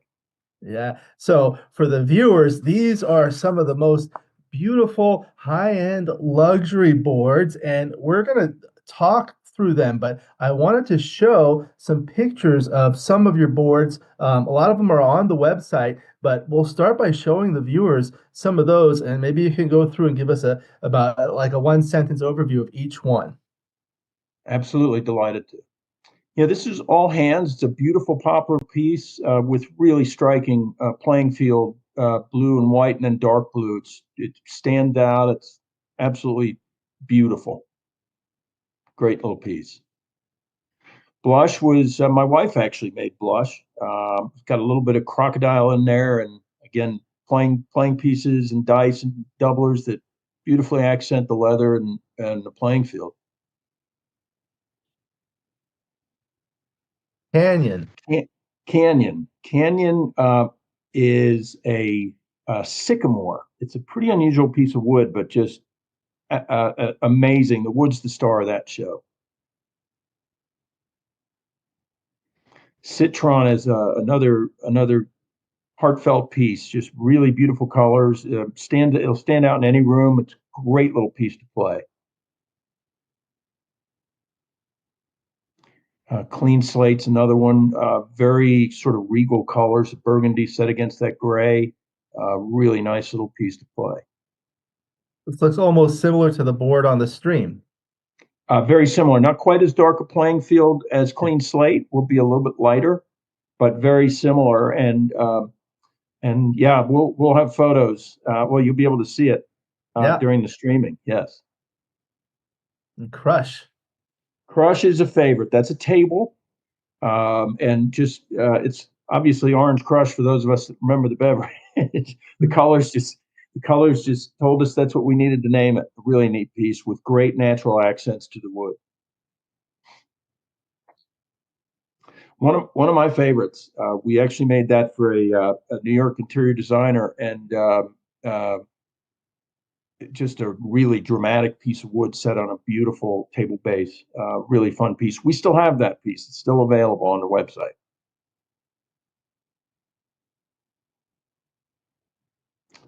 Envy, it does just that. It just you're going to be the envy of the tournament playing in that one.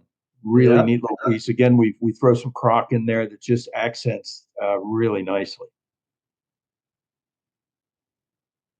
And Frank is another favorite, where when we bought this piece of wood, we didn't quite know how we'd do it, but we literally had to stitch it together due to the natural checks, they're called, but the cracks in the wood. But what would result in is just a striking, also a table, coffee table, really striking accent to any room, and neat little piece to play.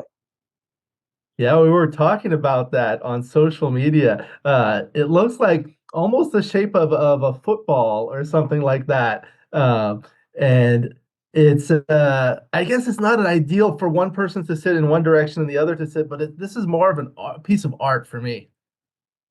Well, I'll take that and run it. You know, when you sit at a table like that, you actually sit above the table, so that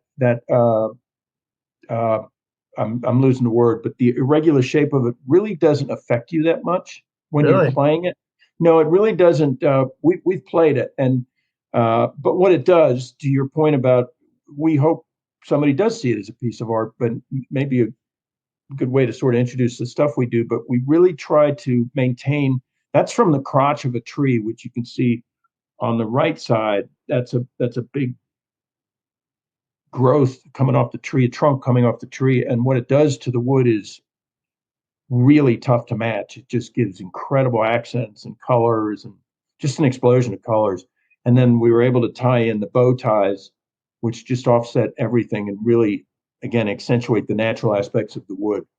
But again, a striking playing surface, very visible, very easy to play, and really fun little piece. Are the bow ties decorative, or do they keep the wood together?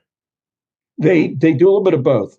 You can play with them from a decorative perspective, which I love to do. It's a little complex to do them, and you risk.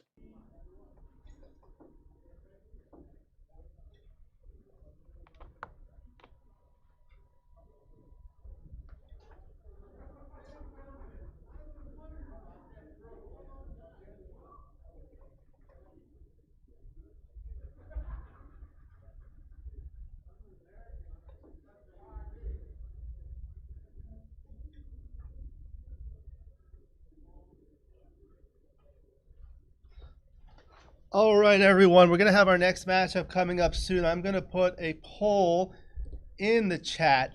I'd like you to please, everyone, reply to this poll. Candace has asked to use these black and white checkers.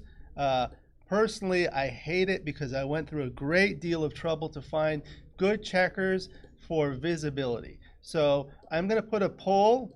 Which checkers do you prefer?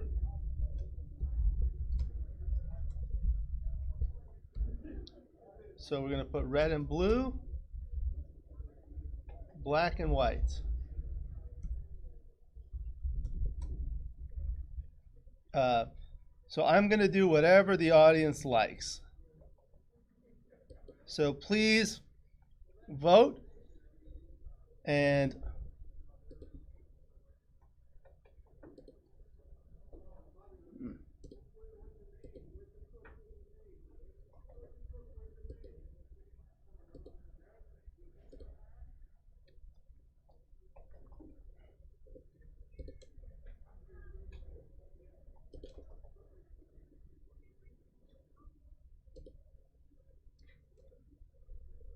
Okay. So we're going to do whatever the audience likes. So just vote. I'm going to check for the next one, and I'll be back.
So you don't tell Candace how to run a tournament. She shouldn't tell you how to do streaming. Well, so I put a poll. I said, which checkers do people like, black and white or red and blue? So we're going to see.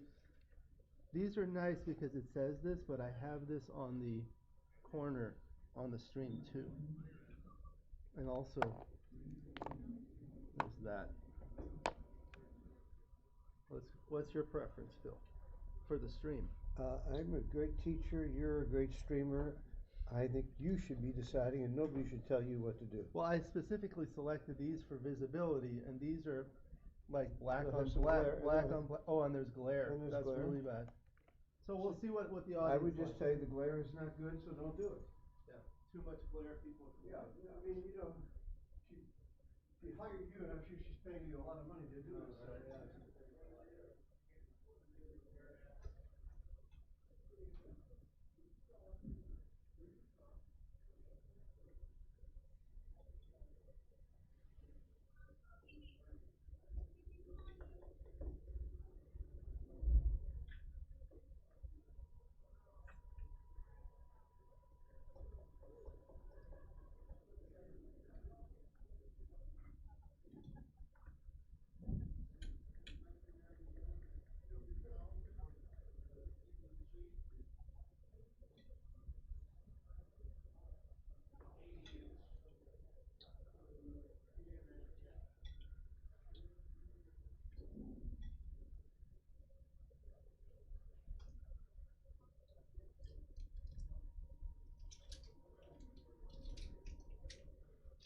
He said I blundered some shit. I'll still vote.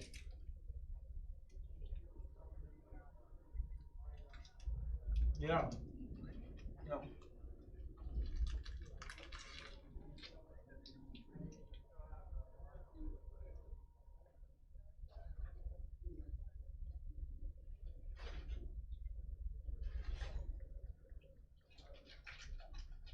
I like a rhythm, let it rush.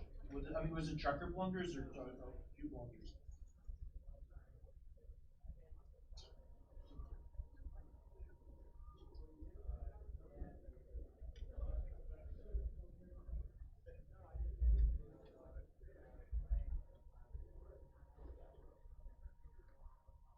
Yeah.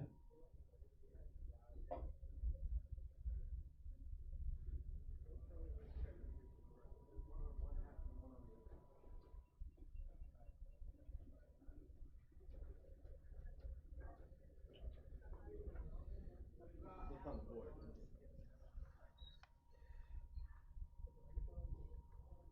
You want to see how they look on the screen?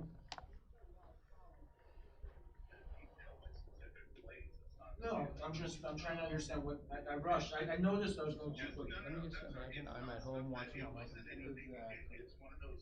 You can't tell just a very crooked line. Honestly.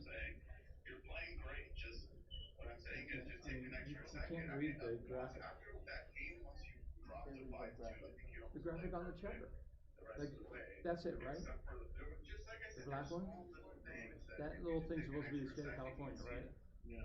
And then this blurry line around it is the graph, is the text that says California State Championship, right? I'm shocked he didn't take that because you still I'm just telling you, nobody watching can. 86% say red and blue. Because you can't read it. Now it's cool here, if you're sitting down. Okay, great, I can see this, but. If I get to 5-2, it's a 50-50. Too, what I hate with this is they all get spun around and everything, so look, so. Oh, they get spun and flipped. So, oh yeah. I mean, it's better for her to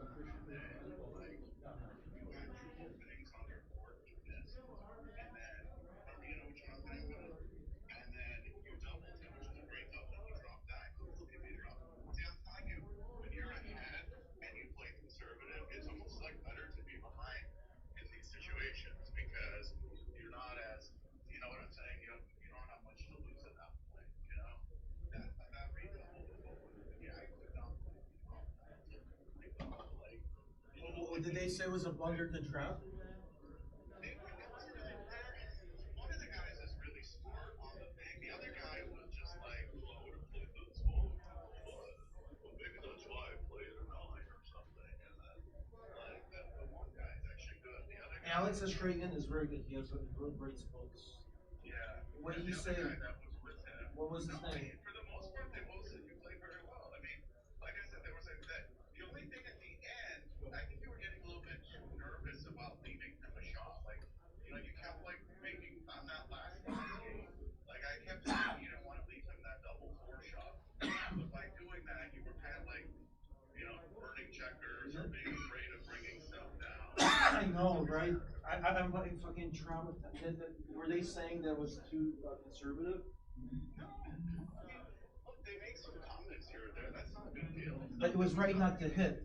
There was this opportunity to hit. It was right not to hit, right? Because Well, one of them said you should have, but I wouldn't have. But like, why risk 30% of the time to be hit? If I think I'm more favored than 30%, I should be offering a shot. Yeah, I think, like I said, you didn't do anything bad. I think you're doing whatever you're doing is great. I would just say, just be a little bit more. I mean, don't like. No, but I didn't sleep much last night. I didn't sleep much last night. I slept well.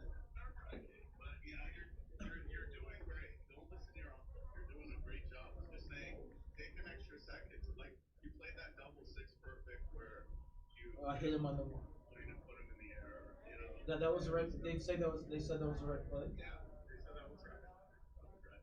There was one. The only thing I didn't like was that there was one play where you broke your 5 point and you hit him at the 4. But again, these are little minor things. They're not a big deal. You know, your overall play is great, and your aggressiveness is great, and your doubling is great. I mean, you're doing great. But you know, everyone's gonna make little mistakes here or there. It's not like you're Played on this board 2 there's a lot times of pressure on yesterday. these matches. So She wants to stream these. Oh, well. It's not visible, that's the thing. Is it? Okay, well, then it's not visible. No, I know it has the logo. And these would be awesome with a different board. Yeah. Perfect for this tournament. Well, I felt like I'm behind.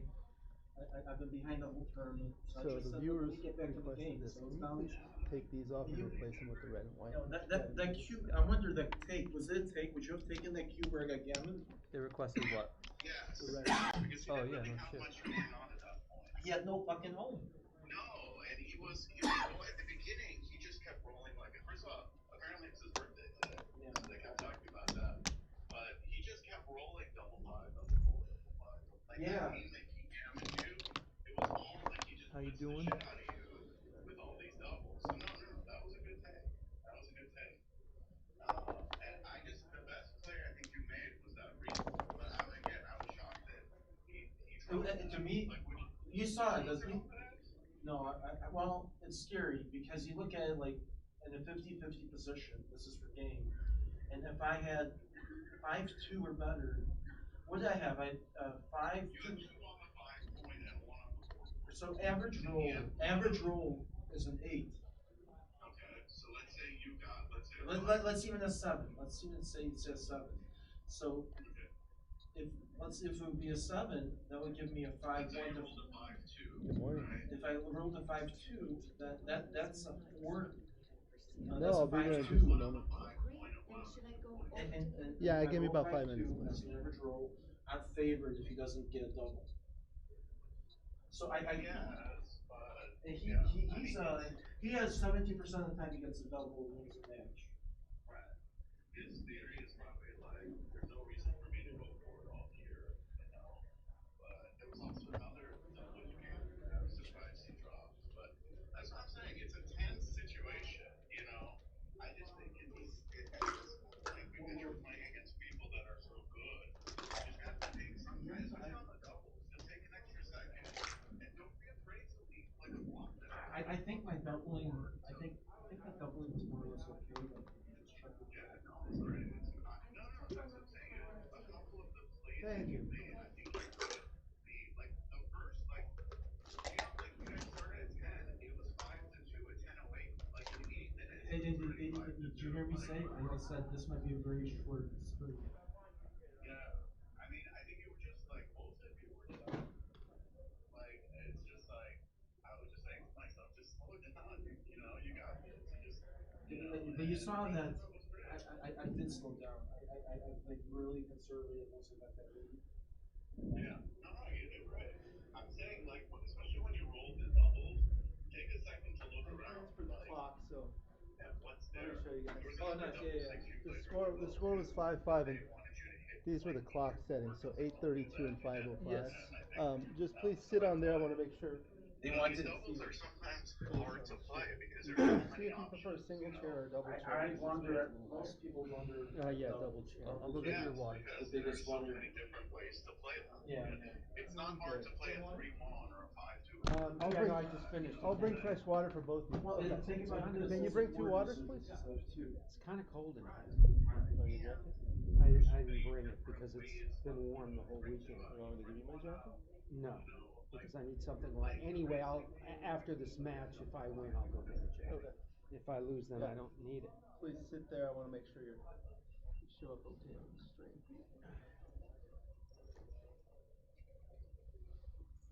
Why am I higher than him?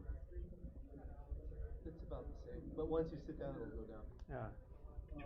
Thank you very much. They're going to stream the game now, and I imagine I play the winner of that game. What time is that? Oh, I think They're doing it right now. This my next dice game. cup is in your. And I have a 6 It's not in p.m. it, flight, no. so I'm a little It's bit- sitting right next to it. You might be staying in our house tonight. Well, I could potentially. What if we don't want to shake? We're mid-match, dude. We hate each potentially other. switch to Face the a camera. later Yeah, flight yeah, at yeah. midnight, Thank you. which isn't a problem. Okay. So at this point, you have how many left? Potentially 2 matches? Yeah. Mm-hmm. I have the winner of this match. Did you I match have with to this roll. guy or no? Yeah, so it's 4-4. Okay. Roll again. Okay. I could take the 5. Thank you. Thank you. I played too quickly. Oh, okay. Anyway. All right. What is it? You're doing. We are back. So, let's see, 38 viewers, 82% preferred red and blue. Thank you for transcribing, John Georgiou. I'm going to see if Phil Simborg can join us for the commentary. I'll be right back. This is the other half of the Open Fighter semifinals between Alex Farzan and Arnold Friedman. I feel like Freeman. you like it better. Oh, aesthetically, yeah. I mean, this is a solid piece of wood. This thing is, Bill Shea. He makes this. It's pretty awesome. Checkers are interesting. The checkers just Alex brought because of the visibility.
All right.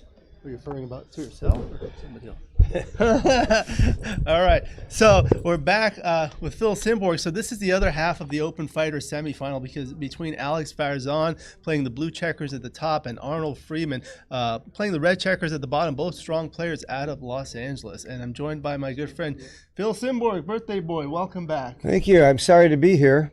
I wish I was winning and not available for commentary. You cashed. But let me tell you, I like both of these guys. They're both fun guys. Arnold I played with many times when I used to play at the Cavendish and Pips here in the Chouette. I haven't played with Alex. I beat Arnold earlier in this tournament. He played very nicely. I was impressed with his play.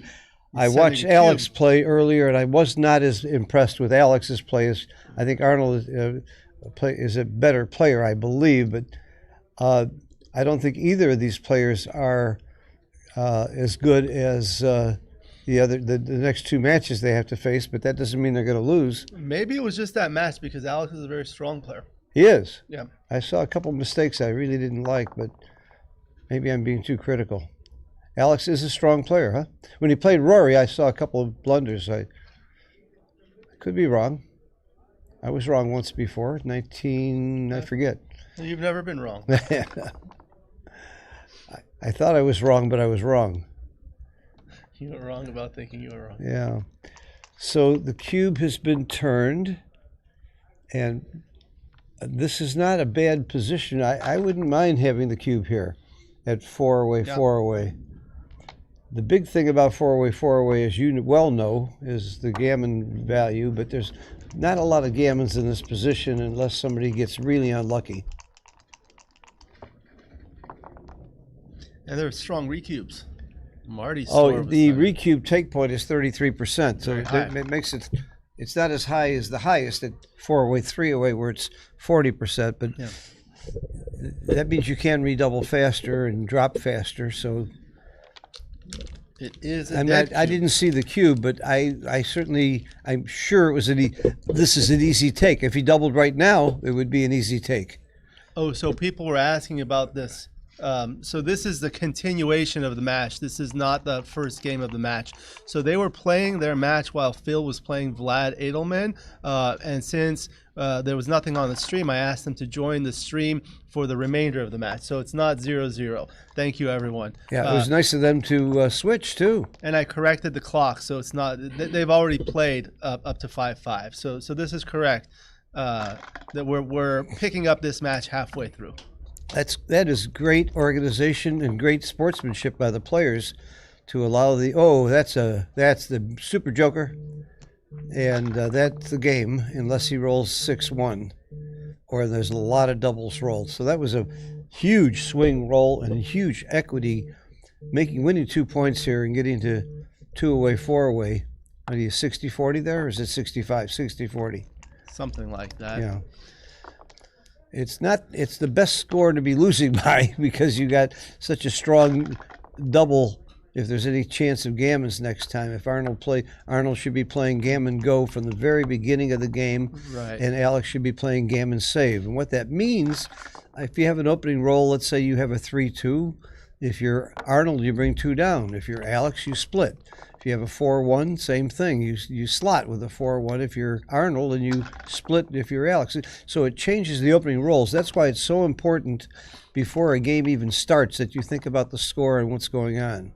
Right. Now, speaking of that, you gave an outstanding seminar. Really appreciate it. We're going to put that up on YouTube shortly. There was some technical difficulties, but it was outstanding. The topic was on doubling cube strategies in a match. So at this match score that's going to be coming up, 7-5, 2-away, 4-away, what are you thinking about? And then tell the viewers, please, what the away score is as compared to the absolute score. Yeah, well, let's say when the match is 7-5, I don't care that it's 7-5. I care that one player needs 2 points and another player needs 4 points. I've even recommended the scoreboard should say the away score, because that's the real score. In backgammon, that matters. Now, if one player is 2 away and the other player is 4 away, just picture what happens if the player who's losing or trailing doubles. Then it doesn't matter if he loses a gammon. gammons don't matter at all. He's wiped out any risk of getting gammoned. And also, if he wins a gammon, he wins the match. So it makes makes the game change completely. So he should double very early if there's any smell of a gammon. I'll give you a good illustration. Let's say you open with a 5-3 and your opponent splits the checkers. It's a double. Only at this score, or maybe two away, a couple of other scores, you would double that fast. So it's just a whole different game. And Arnold's right to hit here instead of making the 5-point. It would be normally right anyway. But he wants to play very aggressive for gammons. But another magical thing happens when you turn the cube. Because the player who's leading has to be afraid of getting gammon, he can't play as aggressively as he normally would. He can't take the chances that he normally would. As a result, he might even lose the game more because he has to be more careful. So Arnold should be doubling very quickly if he has any smell of the gammon. But Arnold had no point in his board, so he didn't have a double at all. And so this is the kind of game where until there's really gammon risks, Arnold doesn't double that quickly. It's also important to know that their take points are both around 19 and 20% if you get into a non-gammonish position or race. So that being said, Arnold was happy to make the 5-point, and Alex had a very good role to make that anchor because anchors don't get gammon too much. Now he came off that anchor to hit. That's about the only time you would, and that in doubles. So I think you're right so far. I'm seeing really good play from both players. Maybe I'm just stupid. Don't answer that, please.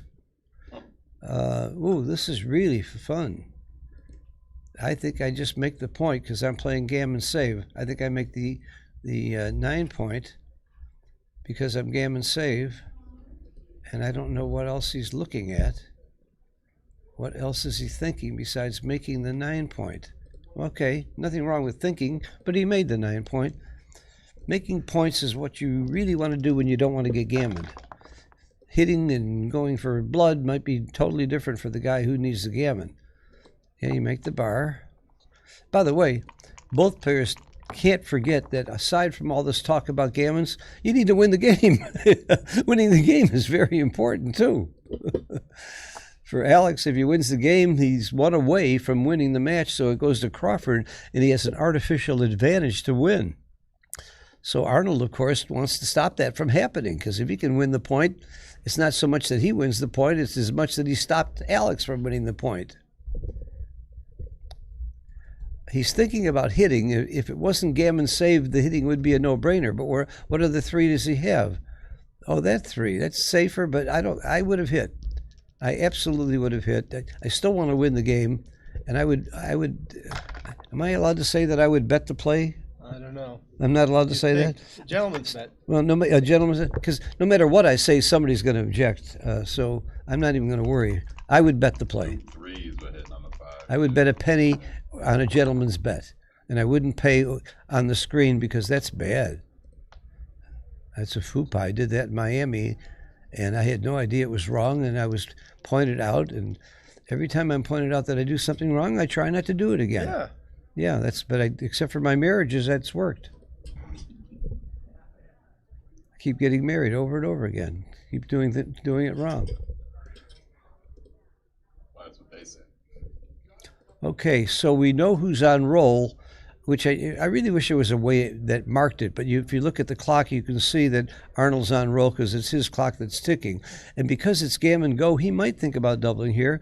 He's got double 2, double 4, 4-2. He's got, if he points on Murphy, hits, and I like this double. I like this double because it's gammonish. Oh, he passed. In the pass, yeah, there you go, Free. I'm not sure of the pass, but I'm sure of the double. So, and that's why I would double. Now at 3-away, 2-away, I tell people it's like you think about 4-away, 2-away, and the trailer doubles really aggressively in gammonish positions in particular. Now 3-away, 2-away is the equivalent of that in non-gammonish positions. You double much more aggressively at 3-away, 2-away in non-gammonish positions than at any other score. Yeah, I like what Mark Olson said in one of his lectures. He said this score is gammon go light. I really like that. You don't play strongly gammon go unless it really turns into that kind of a play, but you still are thinking that. The other thing that's important to know is that if you're the one that's 3 away and you're doubled, you need to know your take point. You need to know that you should take if you have 25%, not counting gammons. And the leader's take point is 26%, not counting gammons. So those are what we call our raw live cube take points. Okay, or non-gammonish, non-gammon adjusted is the technical term. And the nice thing about having extreme gammon is you can look these things up and you can check a little box or uncheck the box and it becomes gammon adjusted. I would make the ace point in a flash. He did. And see, now here's the nice thing for Alex. He can win the match without turning the cube by winning a gammon. Match is all over if he can make that. Bring 2 down. He's got 2 on the bar. Down. Don't do that one. That's right. You bring 2 down. But if you're going to do that one, then you leave the double 4. Oh, no. Bring 2 He's down. looking to possibly hit Don't with worry the 3. about the double 4. Oh my God, he did it. The guy never rolls a double 4. It doesn't. I said, don't worry about the double 4s. Only an idiot would worry about the double 4. Gives him a look. Oh my. I'm going to tell him later. You said you made that happen because you called it, Alex. Should he double here? Should he double here? Called it. What about this? What about this? Would you double this as red? Would I double this as red? The first thing I did, it came out in my lecture, I used Woolsey's Law, which I invented, by the way. Woolsey stole the name. But I would use Woolsey's Law and ask myself, would I take if I were him?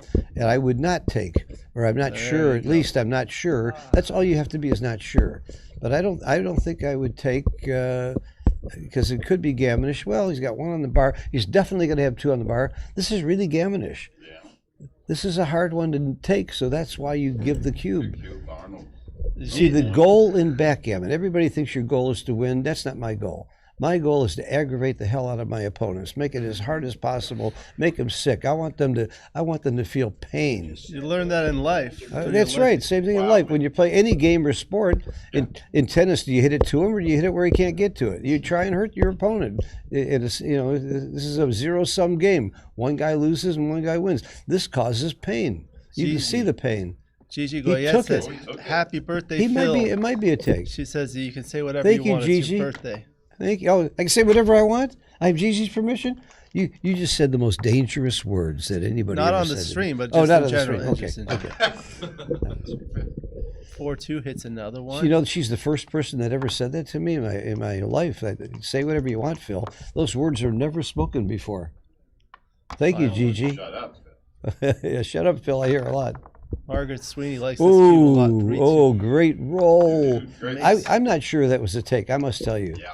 I'm not sure that was a take. He might have looked soft with the drop. That's right. You got to look good. Yeah. Yeah. Ooh, Aaron another pointed out, double yeah. 4. The first one wasn't up. Oh, Wide, man. Yeah, that and another builder Starting to the feel 6 point. Like take was risky. I like bringing that into the 6 because right now it's not shooting at the 3 point. I want to shoot at the 3 point. I don't care about the bar point. It also gives you a double 3 to close the But keep board. in mind, he wins the gammon, he wins the match. This is true. Now the interesting thing is the gammon is really only worth 0.5 because you're overage, getting you're getting too many points and just winning the game does well. But at this point, I'm only thinking about how to win a gammon. Double 5, close the board. Wow. Well, at least So I'm close. very interested in seeing in XG that cube action because I was tending to pass. I mean, Yeah.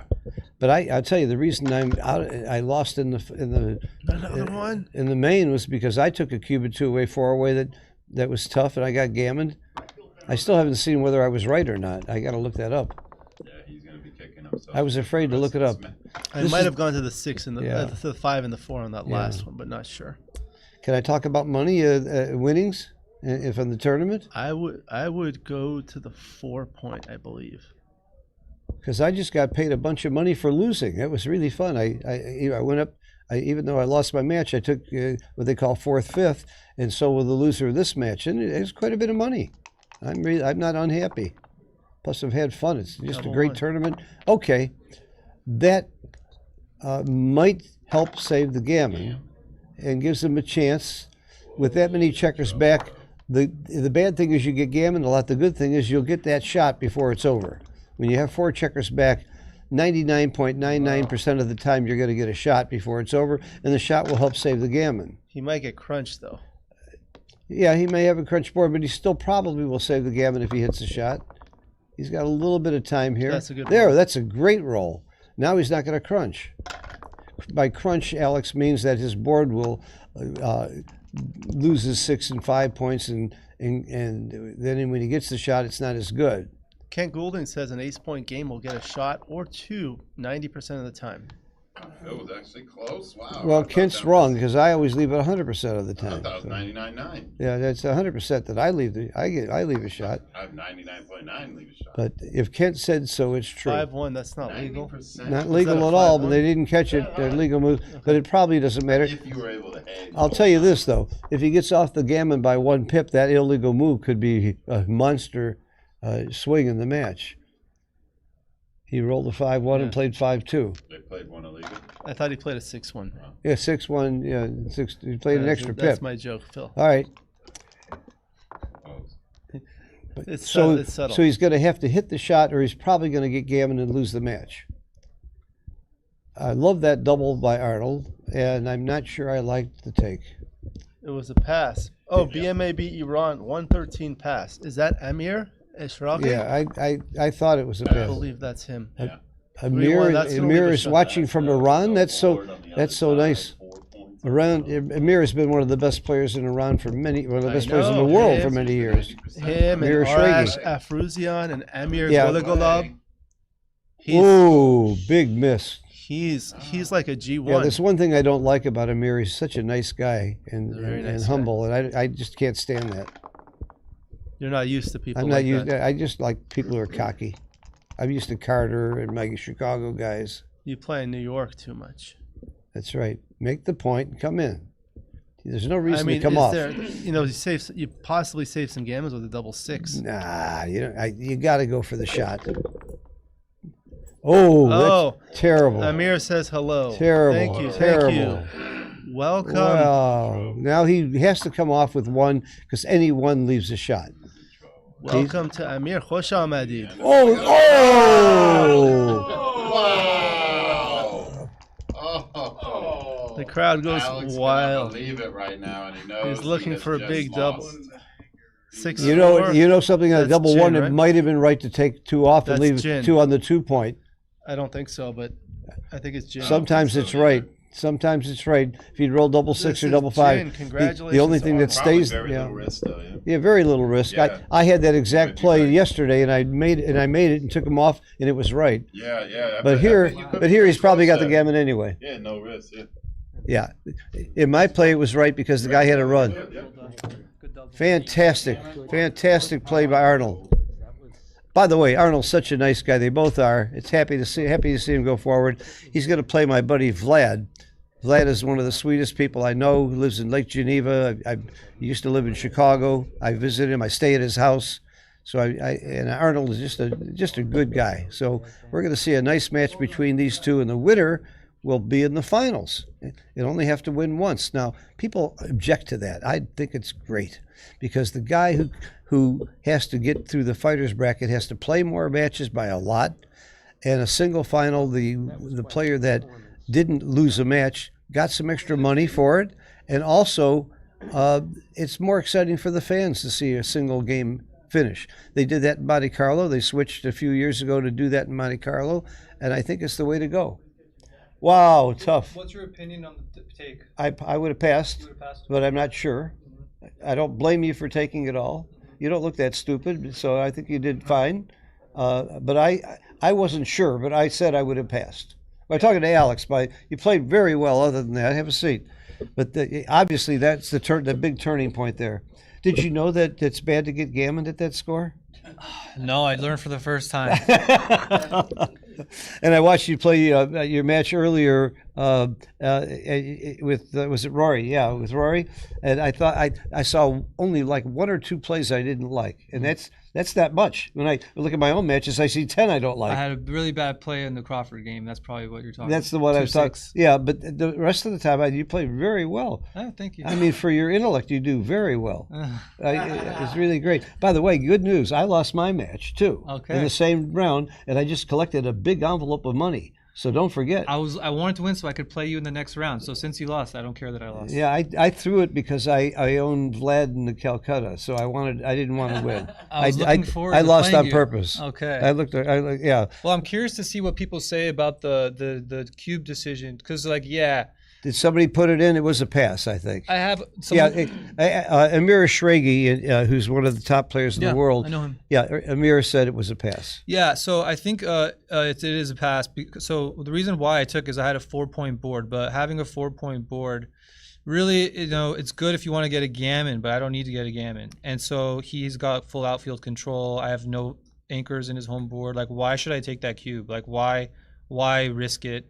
The strength of my home board really doesn't get me that far in a game when gammons don't matter, and so I should have took more time. And it's just like it looks like a take. It looks like a take because he has no board. It's such a deceiving and any other cube. score, it probably is a take. I got it. Yeah, exactly. I got to give him credit for sending the cube. I do too. I said the same thing. Great cube. Yeah, it was a very good cube. He sent it early. He just knew that he was supposed to. Also, the cube at 4 away. That I dropped. Yeah. I think that was a good drop. Yes. But I wasn't sure. I think it was. Okay. I think you played very well. I know you're going to regret that, but same thing happened to me in the finals of the undefeated. I took a cube at 2 away, 4 away, got gammon, and I had nightmares about it since. Yeah. But you're great. Listen. Here's a guy that just lost. All he cares about is how well did I play? What did I make the right decisions? He's not sitting there crying about losing. This is a real backgammon. I'm proud of you. Oh, thank you. I admire you for being this way. No, I think it's a really cool cube that he sent. Yeah. That I took. That is a really good position for people to look at. And by the way, you beat the great Rory Pascar to get there. And the previous, I beat him too. Robert's undefeated. Well, Robert's nobody. He's the guy that's in the finals. He's nobody. He just beat me. He had an easy draw. He had me in the finals of the undefeated. Yeah, Robert, you two you're gonna play one of these two guys, him or Vlad, and I just can't wait. I'll be doing the commentary, and we're looking forward to it. Wait, Gigi, 1.18 pass? That's like. Yeah, it's pretty big. That's like. That's 1.18. No, that's what she couldn't said. Be that big. Couldn't be that big. That would be such a monster. It could have been that big. 0.113. Yeah, 0.11. Yeah, 0.1. Just a little more than Pretty a blunder. Bad. But not. There's. But deceiving. Yeah. Good luck in the rest. You impressed everybody with your play. Robert, we'll see you in the finals later today. Yeah, I'm waiting. You should be resting. You should be getting a massage and a steam bath and just taking it easy. Yeah, I probably should get a massage. Is this your first big fight? Sit down a second. Robert Virnig, am I pronouncing it right? Yeah. Robert Virnig, who beat me and many other fine players, is going to be playing in the finals today. And you get extra money for being undefeated, right? That's how it works? Yeah, exactly. That's great. Hey, have you ever won a big tournament? No. No? Well, this is going to be your first. I won a jackpot once, but This is great. I haven't won an ABT. Well, you haven't played a lot of ABT events, have you? No, last 3 or 4 years I've been coming to the 2 in LA. And I've played in Vegas a couple times. How many? You've only been playing a few years, haven't you? I've been playing a long time. I've been playing in clubs and stuff for quite a long time, but big tournaments. Yeah, but you've been playing in clubs with some of the best players up in Northern California. Well, I was up in Northern California. Now I'm in Orange County playing. But you used to play with the toughies. Backgammon by the Bay. Backgammon by the Bay. Knack Ballard, Kit Woolsey. Oh my God, that's great training. Yeah. That's incredible. Learn a lot playing people like Kit. Oh my God, Kit was my first professional teacher. I went to him. He's a great teacher. He's unbelievable. I mean, when I created Woolsey's Law, he stole it from me and put his name on it. But other than that, I resent that a little bit. But Kit knows more about the math than probably everybody else put together. Well, there's 3 or 4 that are up there with him in the math. I would put John O'Hagan, Jake Jacobs, There's Danny Kleinman. There's some great Art Benjamin. There's some great mathematicians out there. But Kit, there's a book on the best 10 gamblers in the world. Kit's on that list. Oh, wow. One of the best 10 all-around gamblers in the world. I think he's number 5 in the bridge world. He's just brilliant. He still plays so well. I had John O'Hagan in the first round. And you beat him? Yeah. Wow. Wow. John O'Hagan, I would put it, he was certainly one of the top 3 players here. He must have had a bad week because I had bought back. So he lost 2, and I don't know if he bought back again, but. It's a bad week for him. I put David Wells, Akiko, John O'Hagan, Steve Sachs, and Joe Russell were my picks. I'm sorry if I insulted anybody as the top players in the field here. I'm sure I may have missed somebody. Dana Nazarian is close. He's playing Akiko right now in the semis of the Super Jackpot. Oh. So that's really an amazing matchup. And of course, Frank Frigo. I can't forget Frank Frigo, 2-time world champion. Isn't he still in the... Yeah, Frank's playing right now. Who's he playing? He's playing Mario Savan. He's playing one of my students, Mario Savan. Yeah, in one of the jackpots. Yeah, I think he. Or maybe it's Constellation. Constellation, maybe. Yeah. I think he won though. You think Frank won? Well, Frank's going to be a favorite over almost anybody. It was an outstanding field, a record amount of money in the Calcutta. It was a lot of bidding, and fortunately, I bought and own Vlad. So if I have to root for Vlad, I'm sorry because I own him in the Calcutta.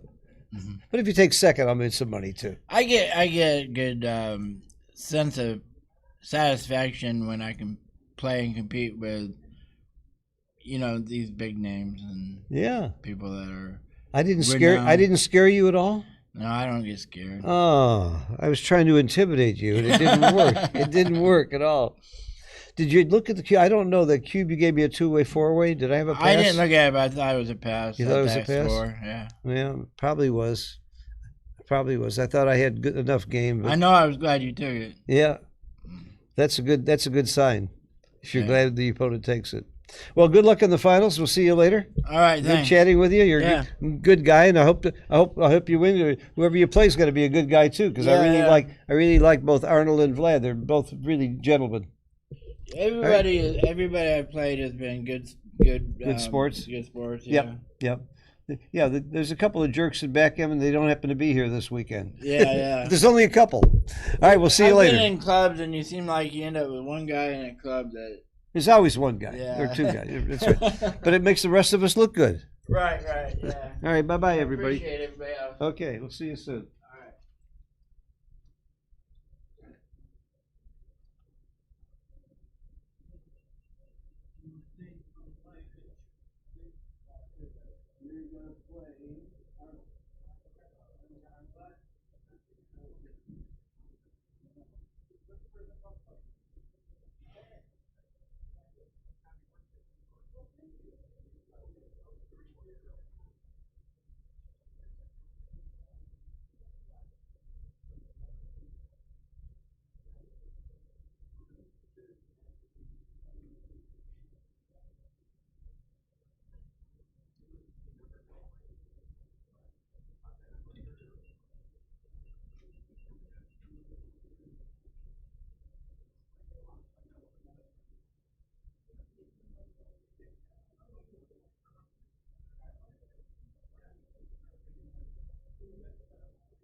It's good. Well, it becomes like one of them people that contortion into any position.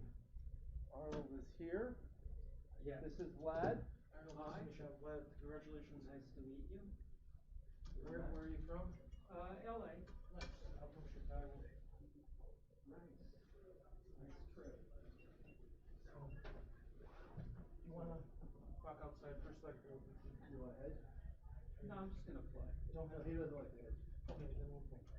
I just saw. That makes it easy. No, thank you. That is always it's a win-win for everyone. Okay. Something's flashed. That's my phone.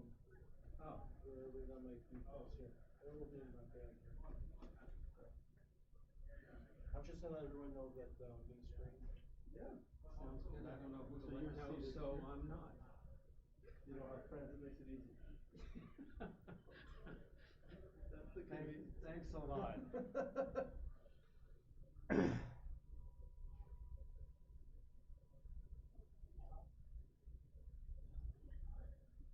Look on the bright side. Thank you for confirming that.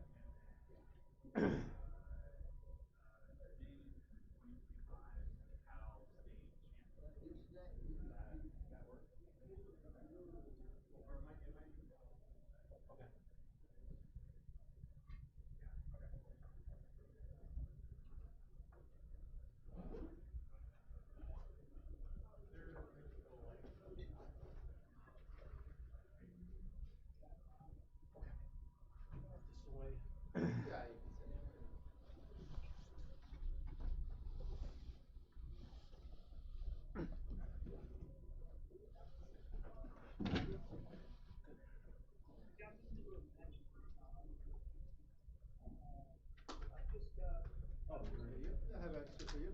Just put it on the ground. You like the single? Okay. Yeah, that's fine.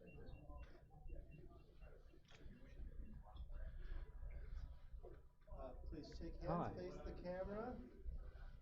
Please face the camera. Pretend like you're happy. There we go. Let me check the camera here to make sure that's okay because you just changed from the double to the shoot. That's actually good. All right. Please start. Good match. Good match. Can I text one more person? Yeah. Good match. Yeah. Text one more person.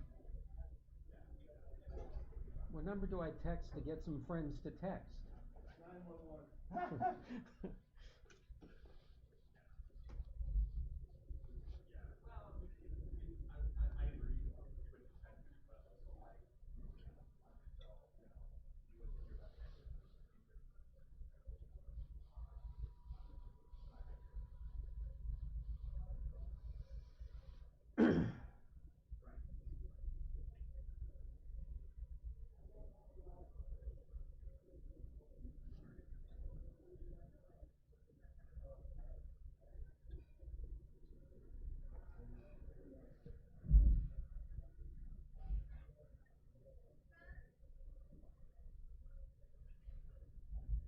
Arnold. It was a very good cue. They said it was a big pass. Oh, wow. Yeah. I wasn't sure. Alex. What? Lost to Arnold. It's all good. Oh, thanks. Oh, is this what is this? No, we're just about to start. Okay, good luck.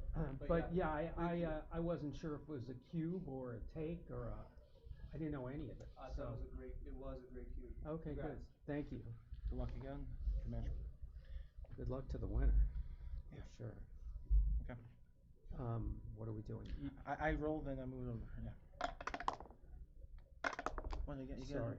You gotta wait for me to I'm move it. sorry. Yeah. Okay, move it. Do my one.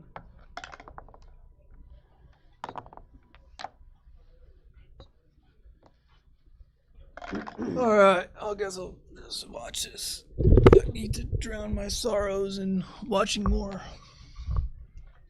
Alex, let me switch seats with you, please. Oh, Robert, do you want to do some? Yeah, you guys can do it together if you want. But let me just do an introduction. Hello, everyone. Welcome back. This is the Open Fighters Final. So the winner will play Robert Virnig in the grand final. Do you want to sit down or you just want to watch? It's up to you. I just watch. You'll watch. Okay. And I'm here with Alex Farzan. You just played against Arnold. That was a good match. They were a little bit confused in the audience because they thought it was, they said, why isn't the score 0-0? But we had started your match in the middle. We had finished the other match, so I was trying to put that on the camera. Go ahead. Let me go ahead and center the clock because it's a little offset. But go ahead and commentate on this match. It's just getting started. All right.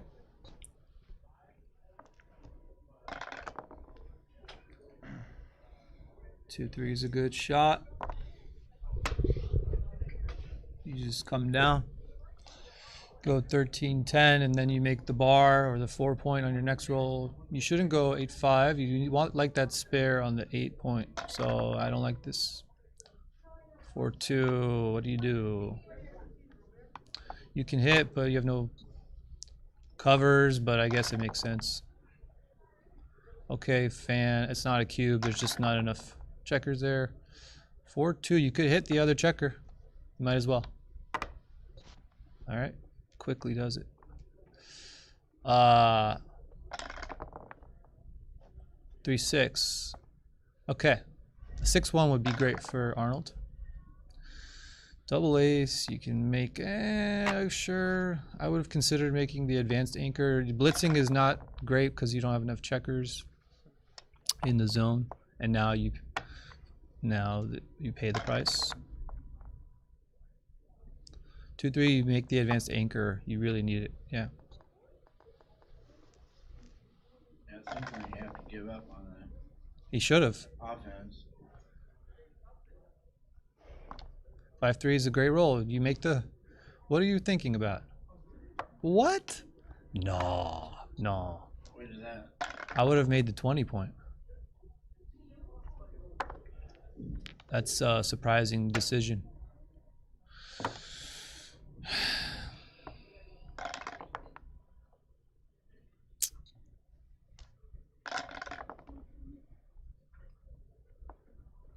Interesting game already. Alright, looks like a double 5 blitz. It was But not. Checkers back. Oh, He yeah, switched he with hit double with a aces. 5-3. Yeah, I saw that. 6-4. So it looks like it, but it wasn't technically that. Hello, Maze Petrosian is watching Arnold. What's up, Mace? Okay. This is interesting. You could hit the other checker and Hit another come one. down. Oh yeah, come down. But that's a tough one. I would have looked at that one longer. 4. Oh, he Double rolled 4. Wow. Oh, you saw when Arnold rolled double 4s against me. Oh yeah, twice. Oh, That's a pretty roll. Yeah, Yeah. I would have played the 6-5-2 down before that double yeah. 4s. Yeah. Yeah. I was considering. Anyway, double 4 now. I think I'd probably make the 9-point Yeah, here. you got me that night. What else? I missed a nifty shifty. Oh yeah. Alex said there was a double 1 where he shifted. Mhm. Very good. I think blue has a nice. So red has a lot of checkers behind blue's anchor, and blue has no checkers behind red's anchor. So I like blue's position a lot more. Blue has a lot more checkers to work with for the remainder of the game. I would hit on the 7. Wow. Oh, double. He's aggressive, Vlad. I don't know him, but I can already tell he likes to hit. Look at these double 4s. Hit and cover. Whoa. I mean, you could He cut. took Yeah, it, it's a yeah. super joker of a roll. Yeah. There, he put on his right glasses. Okay, there we go. 6-4. So there's the 4. Guess you don't want to leave too many blots. Just cover the ace point. Enough to cube. If you step out, you do 3s. Okay. Not sure. yet. 3-1. Could do that, or could have gone to the midpoint. All the outfield points are stripped. After that, 4-1. 17 points, pretty defensive. Yeah. Double 4 is his signature roll. That's what May says. Oh, I don't know that I would dump to the 2-point. I would have just come out all the way. Another one. Now he makes the 5-point on head using 2 hands like his mama taught him. And this is double pass.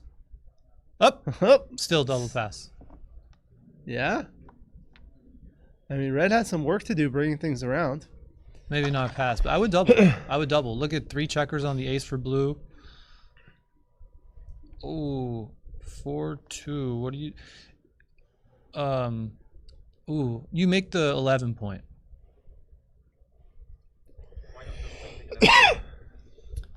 Could. Hey, Jacques, how you If doing? you bring the 11 in, then you're forced to play a 6 and break one of those anchors later. 6-3. I play out. You gotta come out. And then it's you're gonna get it's a double pass. Oh, Arnold should. I don't know. Thinks he's too good, maybe. No, I don't think that's what he thinks. No, I think he thinks he's not good enough. I mean, he has some work to do. I mean, basically, you want to see like what's going to make it a pass. The 4 checkers on the 21 point means he's going to be sticking around to have that outfield coverage for a while. But he has 3 checkers on his ace point. Yeah, and red has a 5-point board. So if blue gets hit one more time, he's done. Yeah, if he can't get one of them out, he'll have to break the midpoint, in which case there's problems. There's 3 guys on the ace point.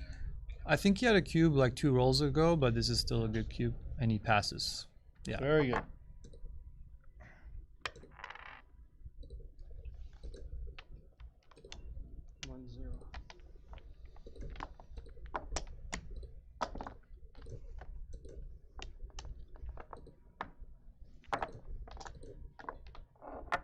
I invited Rory to commentate. He's like, I just lost 3 in a row. He was like going on to possibly win. You lose in bunches, and you win in bunches.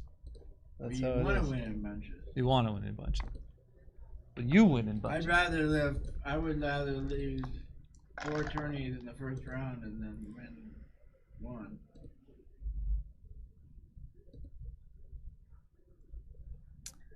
Six, 5. He's thinking about hitting 2. He's aggressive. Should hit 2. Well, that's not good. 5-2. What do you do with the 2? Sure.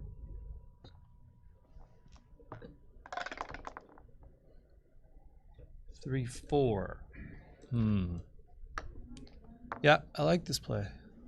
Oh, I want to congratulate Stephen Braun, who won the intermediates. Congratulations. 6-4, you can make the bar or the 4-point. Probably make the bar just because the midpoint is heavy. I don't know. 2-1, make the bar. It's pretty equal position. Pretty basically equal.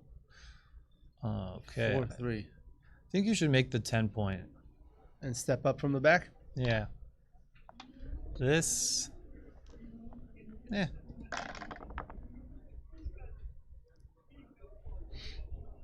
Makes the 9. Yeah, it's equal. Oh.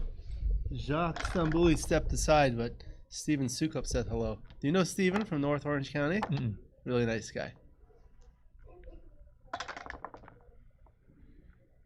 Now 5-4. You can make the 4-point. Can't move the back checker, right? Cannot.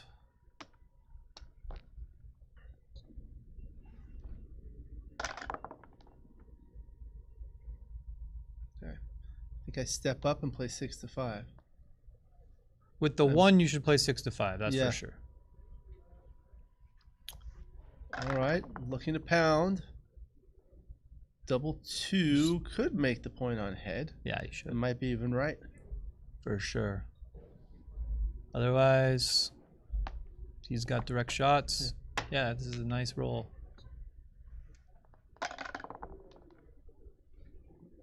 Two, 1, you go 6-5. Sure, okay. He doesn't want to have a direct 6-4. Hello, Chris Trencher. Welcome to the chat. Now 5-4. I think you hit. Hit loose. Yeah. And then 8-4. Or 13-9. Yeah, 13-9 would be my play. Yeah, 13-9 is better.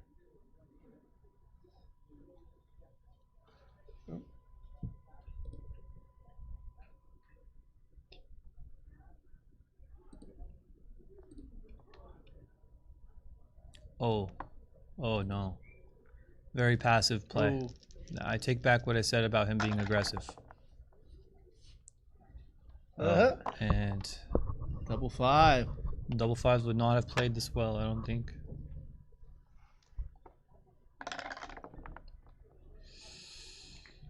Four, 3. Now he might still have a double. Yeah, I think red has a double.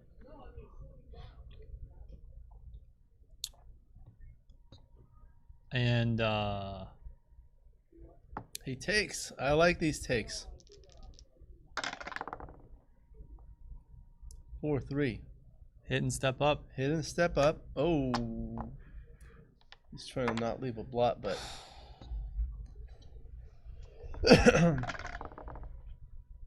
4-1. Great roll. The 4 is the easy part.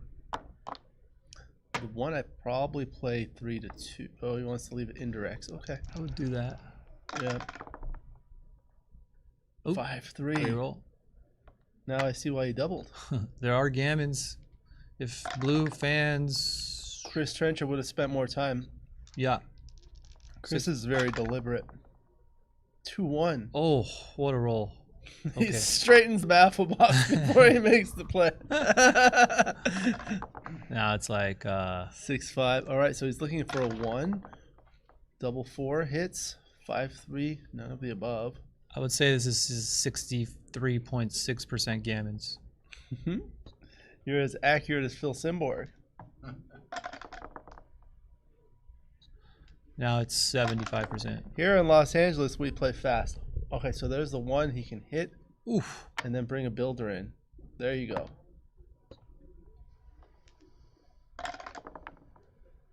2-1. Almost a double 2. Looking for 6-3 and 1.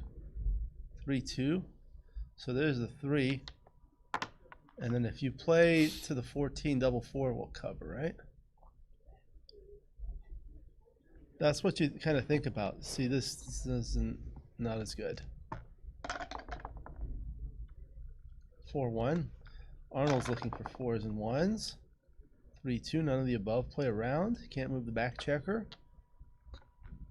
Vlad's looking for a 2, which would set back Arnold significantly. There you go. Oof. So now Arnold has work to do. He has to bring that one all the way around, bring another one all the way around. 2-6 from the bar. So there's the 2. And Tim Cross says blitz like a pug fight. So you just have to, when you're conducting a blitz, you just try to go for it. Go all out. 4-3 can't come in. Now he's looking for 1s, 3s, and 4s to hit. No, 6-2. Got to run.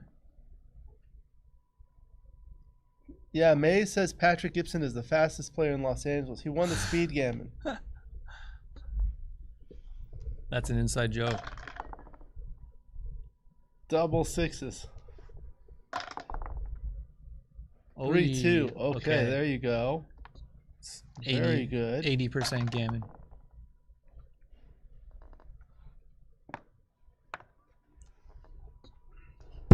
Sorry.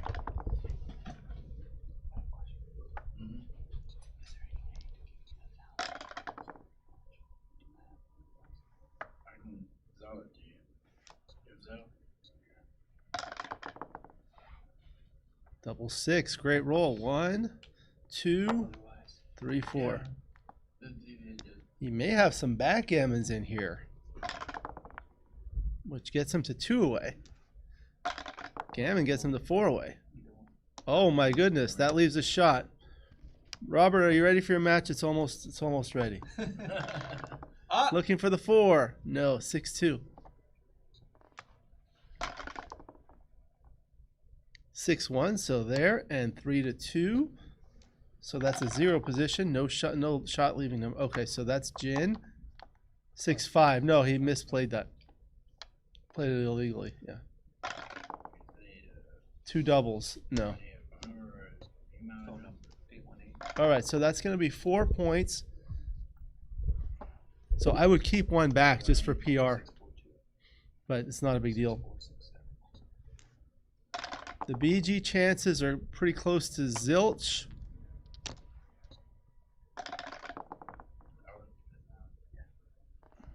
But I like his gammon chances here.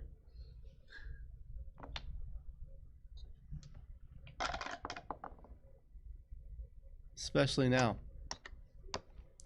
All right, so 5-0, 4-way, 9-away. That's a commanding lead in a 9-point match. Patrick is also the most photogenic. Steven, you're pretty photogenic yourself. I asked to take a picture and he doesn't want to take a picture with me. I'm gonna switch to rolling the dice. Steven Sukup has done a really outstanding job setting up the North Orange County San Gabriel Valley Backgammon Club. Might need to find a shorter term for that. I don't know. All right. 6-1 for Vlad makes the bar point, creates what Roberto Litzenberger calls the giraffe formation. 6-1, dueling giraffes.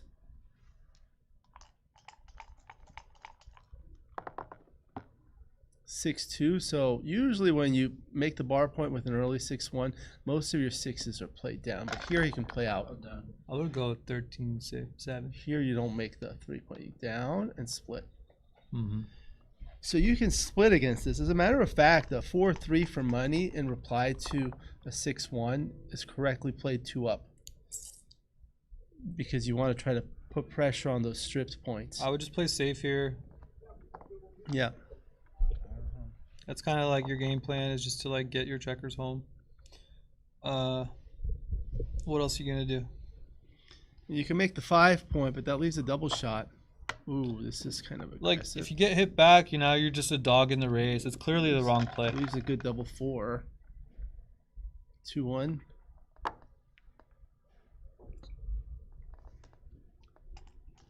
Now blue has to clean up multiple blots. He just created a problem for himself.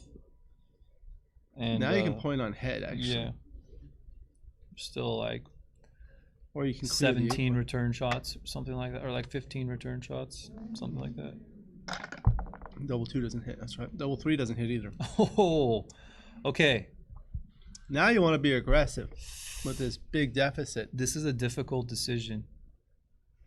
Definitely not a cube at an even score. Yeah, I would have cubed that. But at this score.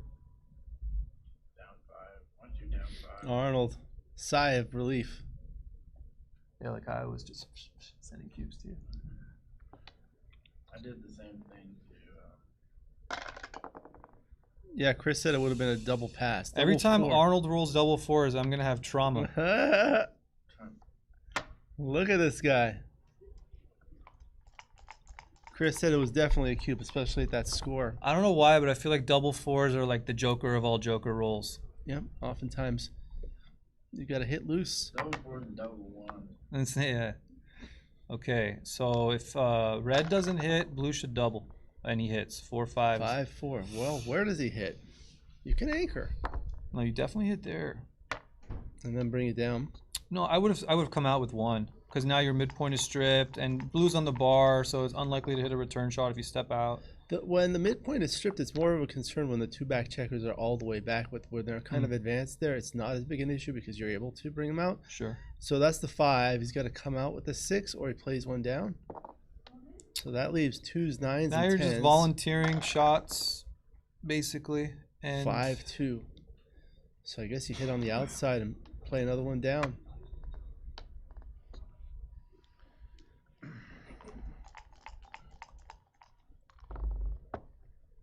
Double 6s, boxcar bonus. Red should not double. Not double with this big a lead. 6-1's a good roll, makes the 5-point. Unfortunately, he leaves a stack on the 8-point, which he'll have to address. 2-1, comes in with the 1. I guess you hit. You just don't want to get hit in return. You think there are a lot of hits? 4s are going to hit? Okay. I guess you got to do it. Yeah. Oh, what a roll. 4-1. Wow. Hits and anchors. He could have actually played 8-7. I think 8-7 would have been better there. You don't need the anchor against only 8 in the zone. 3-2 will make the 22-point anchor the butterfly. Okay, that's an important anchor. Stream again in June for the next California commentary. That's the plan. Now Vlad is... I'm trying to recruit people to help me with the stream if Steven wants to help. Arnold should not send a cube here. I mean, he's 4 away, so that's why he's thinking about it. But, like, you know, blue has an advantage. Oh, no, yeah. I don't like this cube, but you are 4 away. I don't like the stack. But you're 4 away. If you take 2 checkers from the 8-point and he's put expecting one on to roll double 4s again. You put one on the 1 on the 6, 1 on the 5. That's a big difference. All right. All right, so Vlad's looking for a 4. 5-3. Yeah. Wrong 8. Wow. But there's not that many gammons in this position, so that's why So now what? 5-2 is awkward. Not sure Hey, about Stephen, Maggie Sweeney from Mid-Atlantic. 3-1. Okay, so you can hit, and then you'll have to play down 13-10. So let's see if Vlad gets an opportunity to send a recube. That's what they're talking about in the chat. And then Arnold will play for the match. It's So probably not the right cube. Is That this going to be another shift? but it's making things exciting. Jeff Hall is watching. Hello. What do you do with these other 2 1s? I don't know about shifting. You have a nice 4 prime. Yeah, I like 7-6. You know, I tell people I have a visceral fear of having 3 checkers on the 7 point with a stripped 6 point. That spare helps you swallow bad numbers. I would have gone 7-6-2-1. That you could cover the 2-1 or even 24-23. Or that, yeah. 5-2 out and lift, I believe. Okay, so Arnold's cube was clearly it may cost him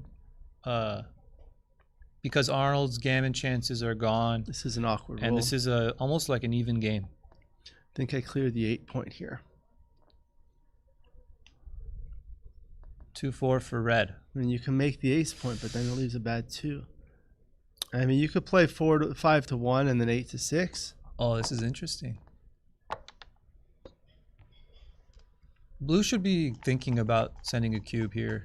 Gigi is congratulating you on making it so far. Thanks, Gigi.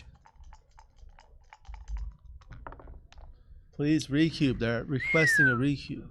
Double 4. Double 4 so trauma. What do you do? Make the 4, make the 9? Yeah, make the 9. Ooh, what a roll. What a roll.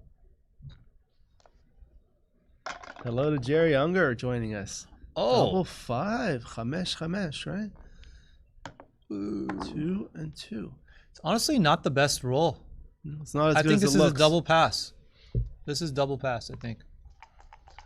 Mid-Atlantic Backgammon in the house. 9 and 4. Chris Trencher agrees. Can he redouble here? I think he should, and I think He's it's a thinking pass. about it. Oh, Arnold. Sigh of relief with the no redouble. There's the 1. Now he's another one. Another one. The first one but it wasn't doesn't hit anything. You don't need a hit. Just come around and cover the ace point. Now you only have 1 checker back. Wow. Is it still a double though? That's the thing. That's the thing. That's the question. Redouble and maybe pass. It would be Jeff weird if Hall. he doubles here because now he doesn't have a shot to hit a block. But he has a prime. He had it before. Blue. Okay, great 1. That's gonna make some 6s awkward.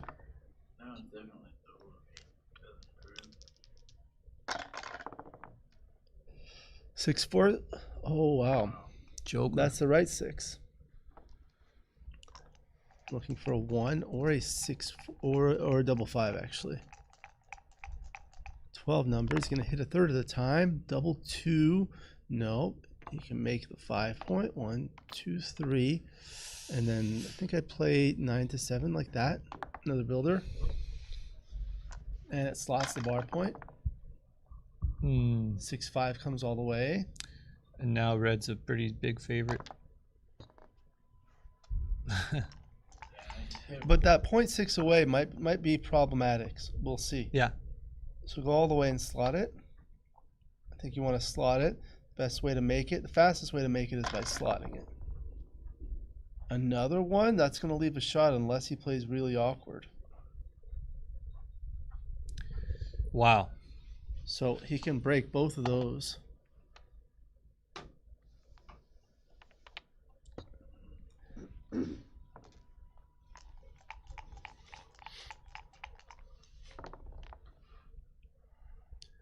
Four, 2. So do you spread? Nah. Not yet. Not yet. You don't split. The amoeba split. 5-3 goes all the way. Yeah, that's going to be his 3. He's not going to play 10-7.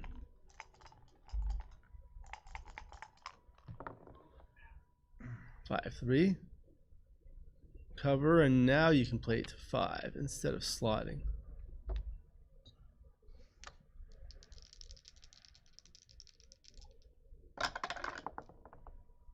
Six, 5, so only a 5. Now it's a 6 shot, 17 numbers, half the deck hits. You should not double. Well, maybe. I'm giving Arnold. There's no gammons. He should take it. He takes it. I don't like this double. I mean, if you lose, you're in a big hole anyway, and almost half the deck hits. There's just no gammon value. Okay, great double. Well, you don't need a gammon. You get 4 points. It almost ties the score. Fine. Great double. Oh, I would play to the midpoint to make double 6s and double 4s close the board.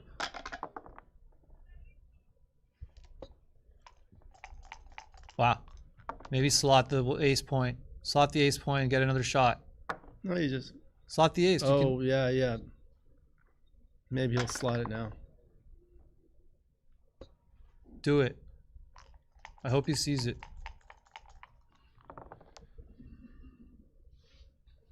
6-2 must come all the way around. So trying to get another shot, it's called going fishing. Fishing for an extra checker. You put 2 checkers on the bar and close them out. Usually it's about 40% gammons. There you go. So any one except 2-1 or double 1 leaves a shot. So there's a 5-1. The 1 is forced. There's no 5. Now Vlad is looking for a 3 to hit. Wow. What a good cube. There, double 3. And now you hit loose on the ace point. For sure hit loose. Hit loose on the ace point. Oh no, if he's not going to do that. Oh, this should be automatic. Yeah, great. And then just bring another one for a 5-2 to cover. See, this gives you 5-2 to cover instead of double 5. 5-4. Okay, so looking for 6s and 4s. Wow, now there's gammons. So this 6-2. So there's the 6 to cover, and 2 bring it into the 5 point. That's where you want them. When you're completing a closeout and you'd like to win a gammon, you really want a spare checker on the 6 point. The reason for that is because if you roll a 6, you're able to bear off a checker without breaking the board. The sooner you break the board, the sooner you open your 6 point or whatever point, usually it's the 6 point, the sooner the opponent has an opportunity to come in and save the gammon. So now the ideal structure is on the 6, 5, and 4. So I think you got to play 10 to 1. The 6 part is forced, and then you go there. Okay, so now he's looking for 6s, 5s, and 1s to start bearing off checkers. Double 5. Okay, I play 3 off and 6 to 1. That's going to win gammons. Hey, Ben Friesen, how are you doing? Good. Ben, thank you very much for all of your help with the stream last time. Sure, So I didn't do that much, though. You see what I was talking about. You can take a sit here. You want to sit down? Sure. He's going to go take a break. Okay. Thank you to Ben Friesen. You see what I was talking about when I was telling about the camera? Oh, I know that one's camera. so It actually fell apart one time, and I had to thread it all back together, the lens and all. It looks good now. Sorry. Yeah. It's very delicate, these things. It really is. People were commenting that the visibility on the stream is good. Yeah, I think it's better this morning. I mean, you must yeah. have fine-tuned it just a little bit. Oh, I did. But I mean, like in general, throughout the weekend, they like the colors. Yeah, you set up stuff. a great stream. Thank you. No doubt about it. There was, we've got a lot of viewers, lots of likes. Thank you. Arnold was hoping to hit there. I know. He's hoping to hit Still here has a too. chance. I mean, this could be the match, but 8-5 is way more likely. And then again, no. All right. Probably was the wrong 2, but it doesn't matter that much. You just, I think, want to. Actually, it's not a big deal. Yeah, I agree. He's got to get something big. 5-1. So you're gonna need. Here. That's gin, isn't it? No, because there's there's 5 checkers left. Yeah. Okay. Yeah. That was illegal. Oh. Yeah, that was illegal. Correct. Hold on. There you go. So you're not running. He's allowed to play it however he wants. So Vlad had him put it back, and then he can play it. 5-1-1. So he needs 6, 12, 18, 19 pips to come in right now. So in 2 rolls, he needs to roll 19 pips plus a bear off number. I don't think this one actually matters, but we'll see. Steven Sukup says hello to Ben Friesen. Hello, Hey, Steven Steve, Sukup. would you like to I thought, commentate? okay, so 9 pips here. So now he needs 6, 7, 8, 9, 10 pips to come in, which means in theory he can get double 4. And from this position, he can get double 4. He's on the 16 point, and 14, if double 4 is 16 pips. So he has 3 numbers to get off this gammon. 2-1 is not one of them. All of a sudden, it's 8-5, Vlad. Let me make sure they know where the Crawford is. Was the take on the recube a take? I wasn't in here when I came in. He was 2 up. It was not a take. It's a mistake. That's my line. Wow. Well, Arnold can't win 4 points in one game. No. So he's gammon go. He needs to try and win a gammon either this game or the next game. This one ideal. Yeah, so if he wins a gammon this game, he takes himself from 25, or not 25, I guess, because he could win a gammon in the first game. What is it, 3-away post Crawford? Because 3-away Crawford is 25%, basically, right? You have to win 2 games. Like 30? But 30, that makes sense. You get a little bit of extra because you could win a gammon with the 2 cube in the first game. Whereas if he just wins a gammon now, he's like 48 or something, or 49, right? Because the free drop. Yeah, it's worth something. So it's worth quite a bit to try to win a gammon here.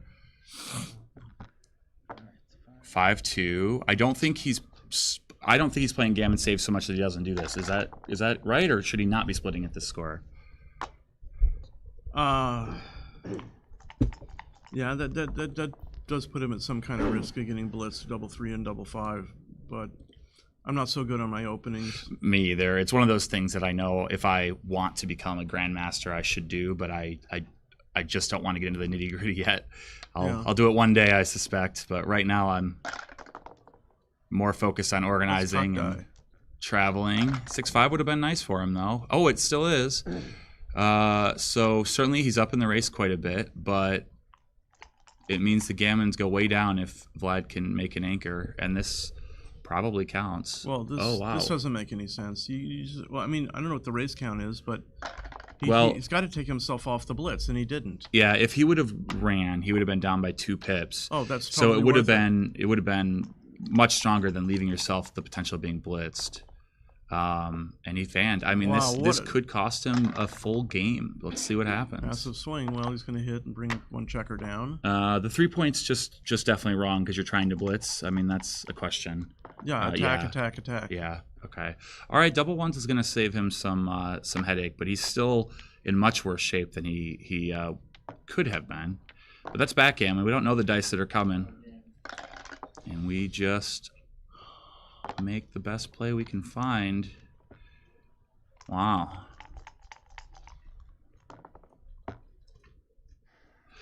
So Vlad's objectives here are to build the board, but also to step up his anchor.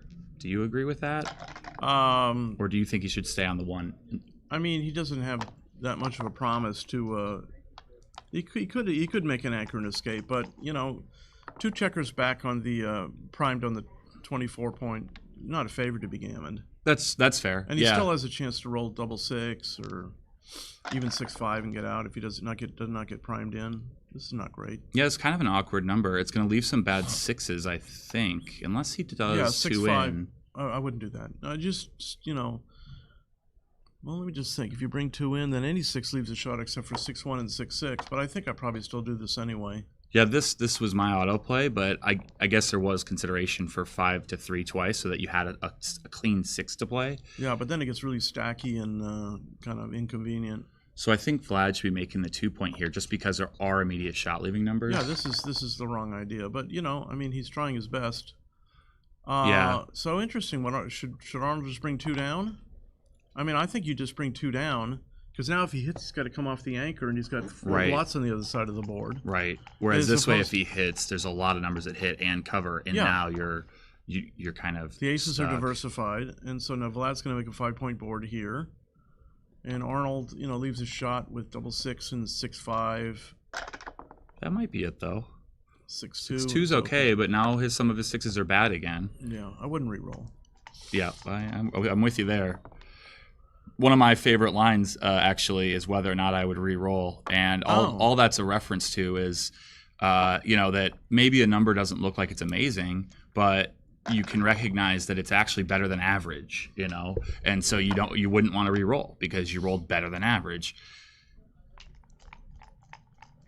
I guess I always assumed I got that. I guess I didn't know where I got that. I might have gotten that from you. I say a lot of things, and some of them are intelligent, and some of them are funny, and some of them are neither.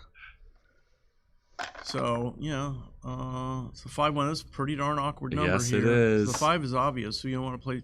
I'd probably play, not that one, I'd probably play 5-4. I'm not sure exactly So whatever why. you play, your double 6 is bad. A lot of the other 6s you can play because you play the other number in 6 off, but that's why you don't want to play 6-5. But this is way too stacky. Yeah, I mean, I don't know between 5-4 and 4-3, but you generally don't want to put 6 checkers on a point. So yeah, so 6-1 will probably win Vlad the match. We'll see if he can roll it. You got a 4-2. 4-2. So probably the gammon chance here is still less than 20%. Yeah, with how awkward it is, and it's kind of a phantom ace-deuce holding game. Yeah. It's hard for Arnold to make the 2-point.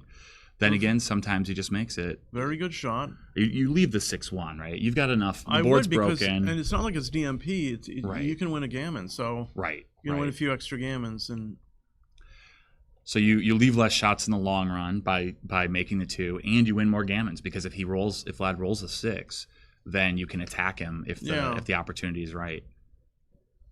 And notice how cleverly he left himself a 3. So I think this is the wrong idea These waters here. are untouched. So oh, okay, great, thank you.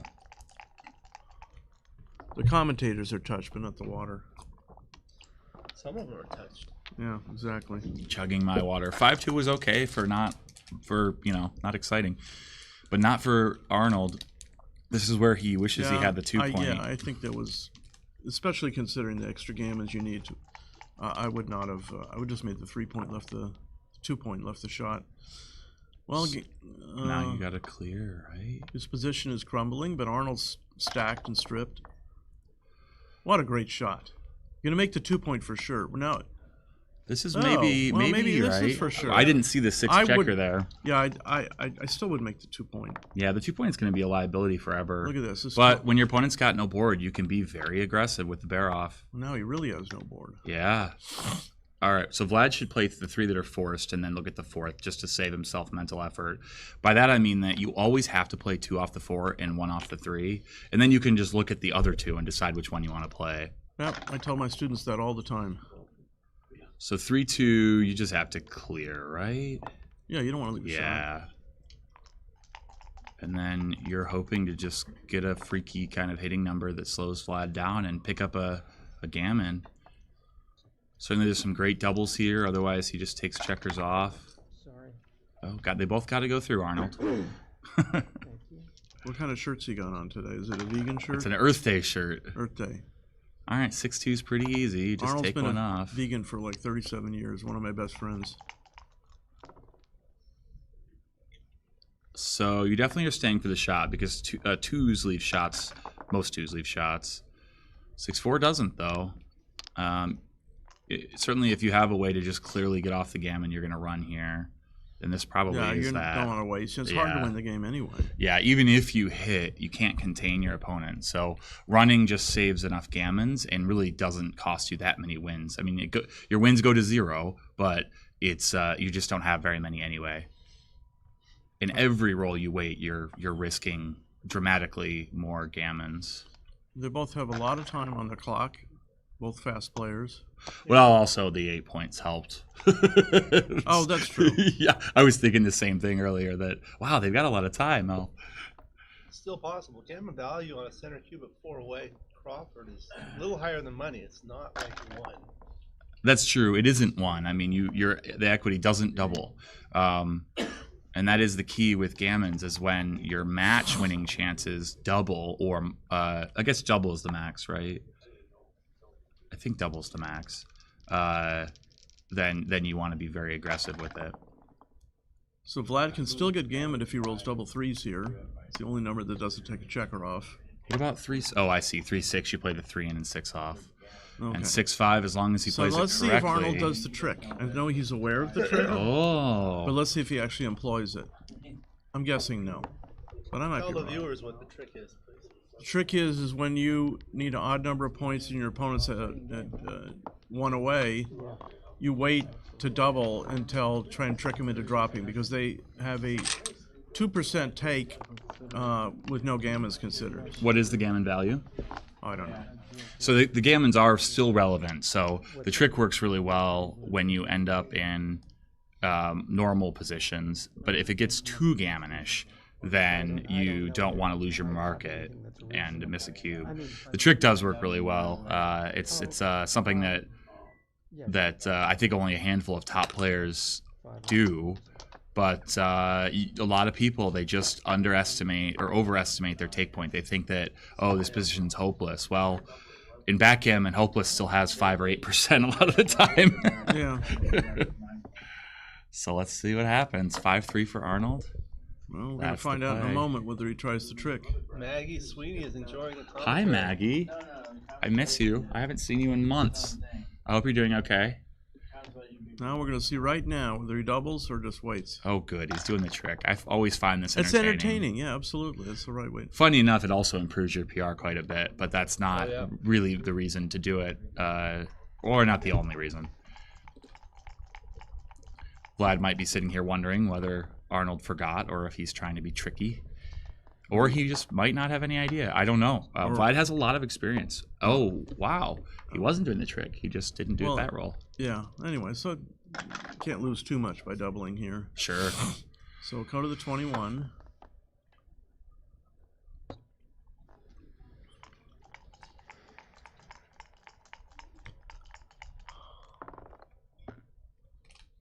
Very strong shake. Great number. I like how deliberate Vlad is being with his, he's shaking, he's evaluating the board and then rolling.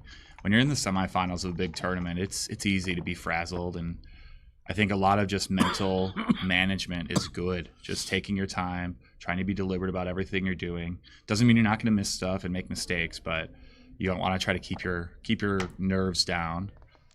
I played Vlad in the Miami tournament, and he's very diligent and thoughtful about all his decisions, and he took pictures like I did of interesting positions. Okay, so 3-1. 3-1's not his best. In fact, it's quite annoying. Do you have to hit here just because you can't clean up and you leave double shots anyway? That's a very reasonable play. It might be too big. Or you could just make the 14 and play 6-3. Yeah. But this leaves 4 blots in jeopardy, but Arnold would really have to roll a joker to. Yeah, it'd be 2-6, 2-2, 2-3. There weren't that many numbers that were just crazy, but you still end up with a problem. You still have all these blots you have to clean up. So maybe it was better just to play quietly and hope to get missed. Well, this is great. Wow. Yeah. This is one of those weird numbers. It's probably a joker in my mind. Yeah. 5-1 covers all the blots. I mean, you're way up in the race. Your opponent has a holding game, but you could just win this. 3-2, great. Satisfactory. Yep.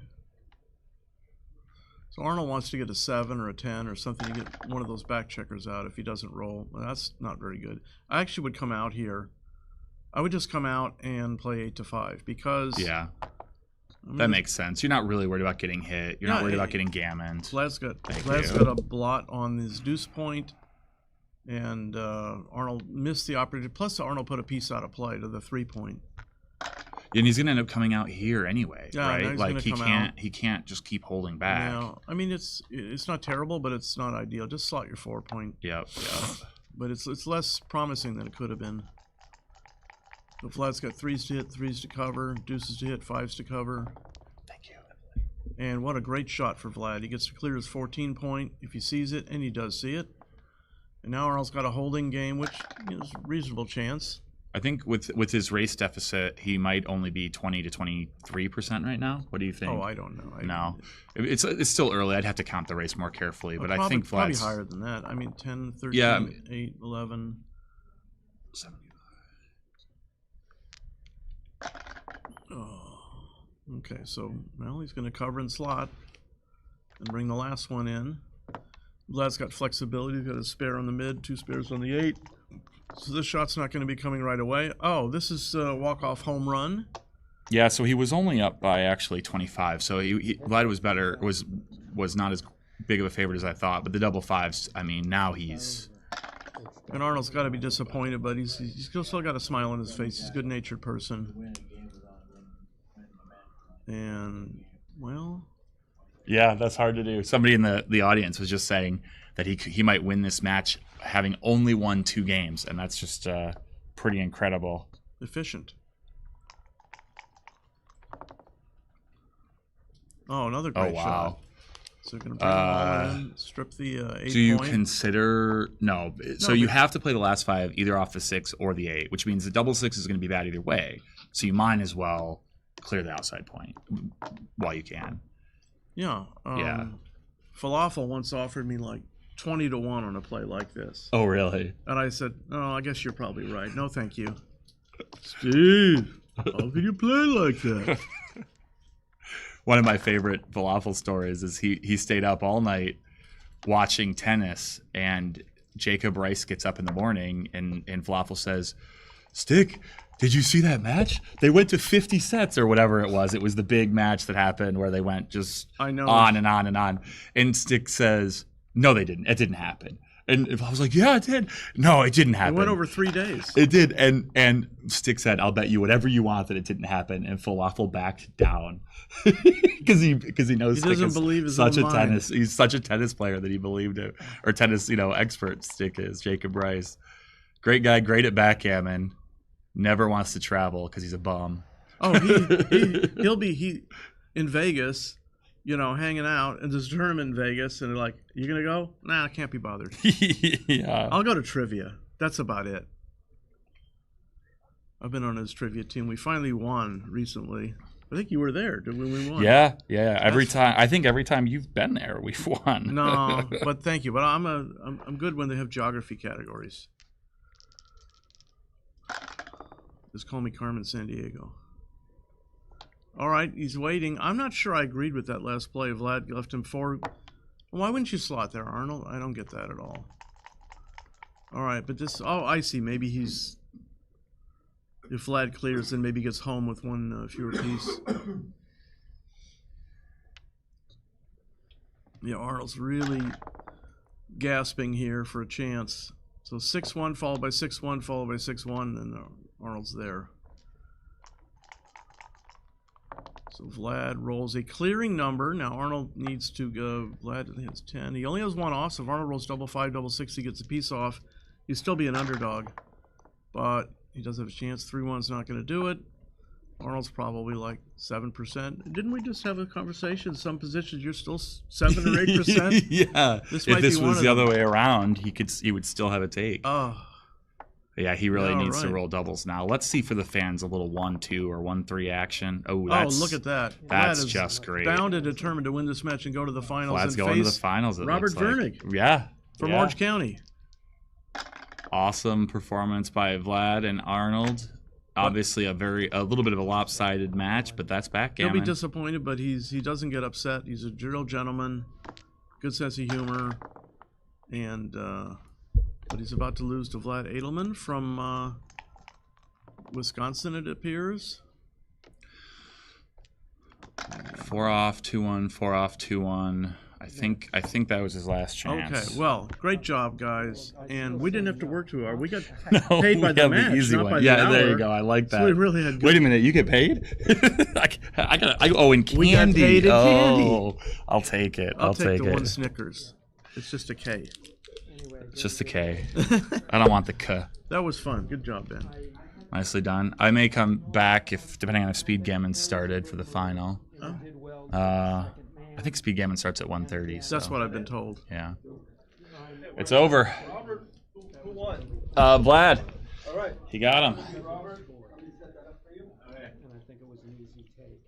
So as one trivia, I was there, right either before or right after you. I think right before. We need you, Jay. We came in second, and they were annoyed that we didn't come in third, because if they come in third at the one that we went to, they get to pick the category for the next week. This was over. What was second worth? Like a $50 bar tab? I think I got $7. You know, it was a little bit of money, but yeah, they liked being able to pick the. Very good. Yeah, I love that on my team. And vice versa. So what's happening, Jack? You ready for speed gammon? Arnold lost. Speed gammon.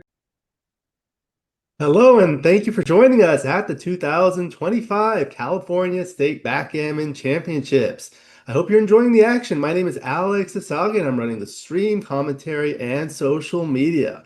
Please subscribe to my channel with hundreds of backgammon videos via the link in the description. If you love backgammon, you can become a member of the channel, giving you exclusive access to the most popular videos. You can also purchase my backgammon books by following the link in the description. Our stream sponsor is Legacy Boards Backgammon. Bill Shea created the board that we're playing on called Back to Cali. I did an interview with him for the Los Angeles Open 2025, going through the beautiful Legacy Boards Backgammon tables and tabletop boards for you to enjoy during the breaks. And I have the owner of Legacy Boards Backgammon, Bill Shea, joining me. Welcome, Bill. Thanks, Alex. Thanks for having us, and we're thrilled to be sponsoring the LA Open this year. We're delighted to have been invited. My pleasure. How are you doing today? Doing great. We're full on spring, it looks like. Yeah. So for the viewers, these are some of the most beautiful high-end luxury boards, and we're going to talk through them, but I wanted to show some pictures of some of your boards. A lot of them are on the website, but we'll start by showing the viewers some of those, and maybe you can go through and give us about like a one-sentence overview of each one. Absolutely delighted to. Yeah, this is All Hands. It's a beautiful poplar piece with really striking playing field, blue and white, and then dark blue. It stands out. It's absolutely beautiful. Great little piece. Blush was my wife actually made blush. Got a little bit of crocodile in there, and again playing pieces and dice and doublers that beautifully accent the leather and the playing field. Canyon is a sycamore. It's a pretty unusual piece of wood, but just amazing. The wood's the star of that show. Citron is another heartfelt piece. Just really beautiful colors. It'll stand out in any room. It's a great little piece to play. Clean Slate's another one. Very sort of regal colors, burgundy set against that gray. Really nice little piece to play. This looks almost similar to the board on the stream. Very similar. Not quite as dark a playing field as Clean Slate. Will be a little bit lighter, but very similar. And yeah, we'll have photos. Well, you'll be able to see it during the streaming. Yes. And Crush is a favorite. That's a table, and just it's obviously Orange Crush for those of us that remember the beverage. The colors just told us that's what we needed to name it. A really neat piece with great natural accents to the wood. One of my favorites. We actually made that for a New York interior designer, and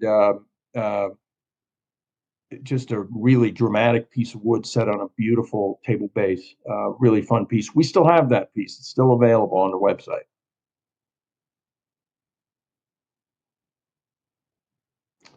Envy, it does just that. It just you're going to be the envy of the tournament playing in that one. Really neat little piece. Again, we throw some croc in there that just accents really nicely. And Frank is another favorite, where when we bought this piece of wood, we didn't quite know how we'd do it, but we literally had to stitch it together due to the natural checks, they're called, but the cracks in the wood. But what it results in is just a striking, also a table, coffee table, really striking accent to any room, and neat little piece to play. Yeah, we were talking about that on social media. It looks like almost the shape of a football or something like that. And it's, I guess it's not an ideal for one person to sit in one direction and the other to sit, but this is more of a piece of art for me. Well, I'll take that and run it. You know, when you sit at a table like that, you actually sit above the table, so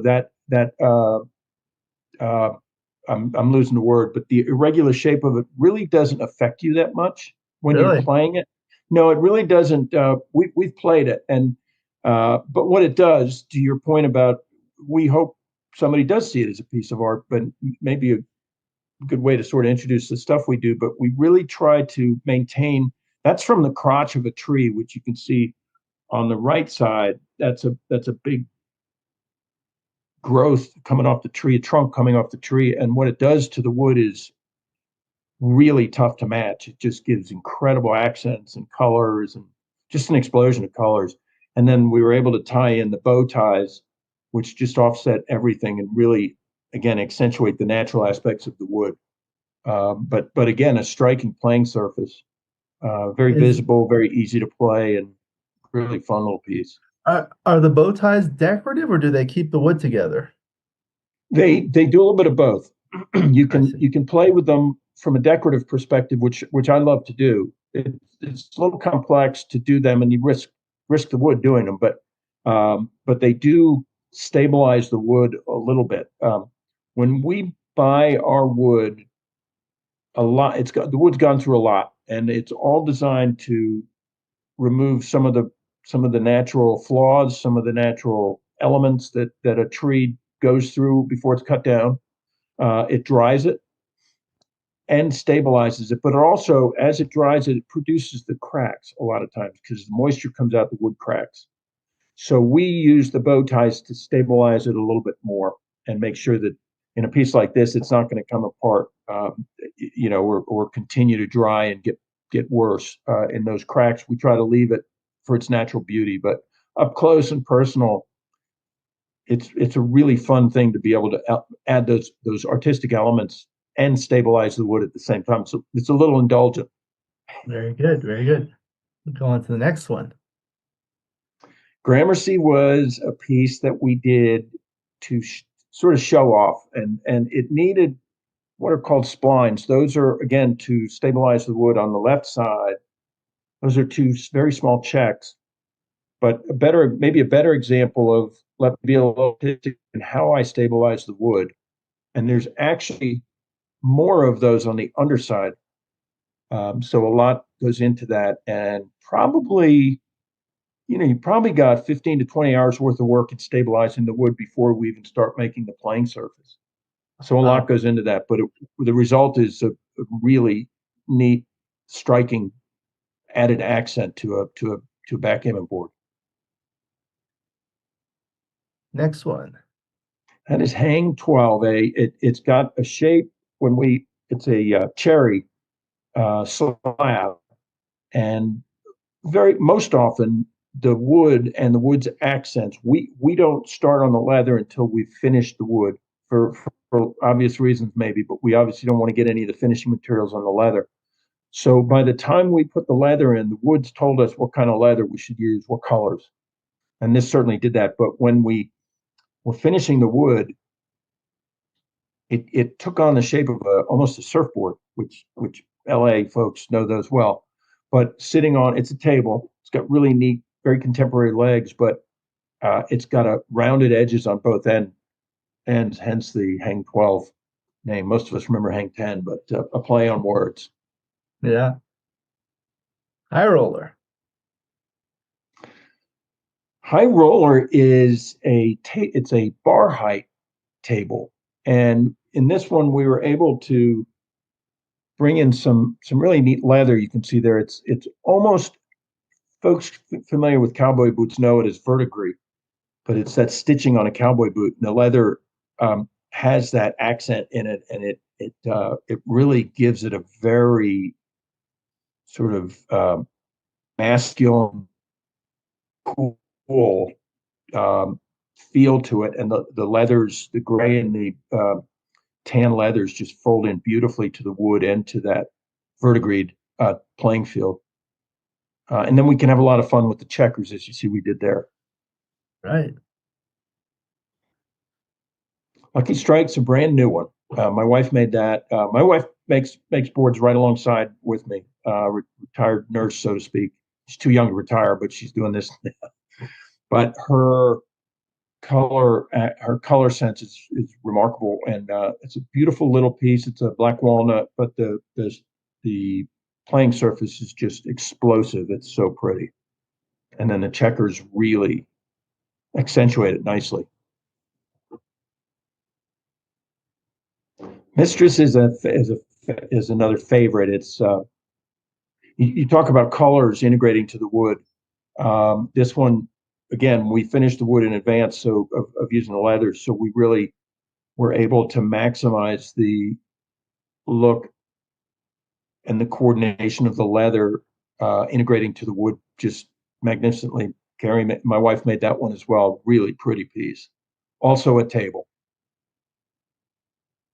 Now this one is probably my favorite one out of the slides in this deck because of what's called the live edge wood, the Nautica. Tell us about that, please.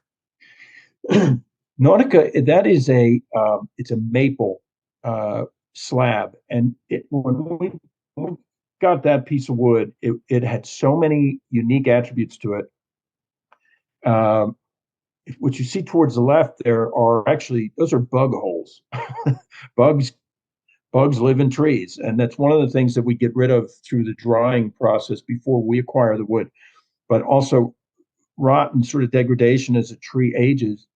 But when we get it, it's very stable, it's very stabilized, but we then have the opportunity to really maximize it.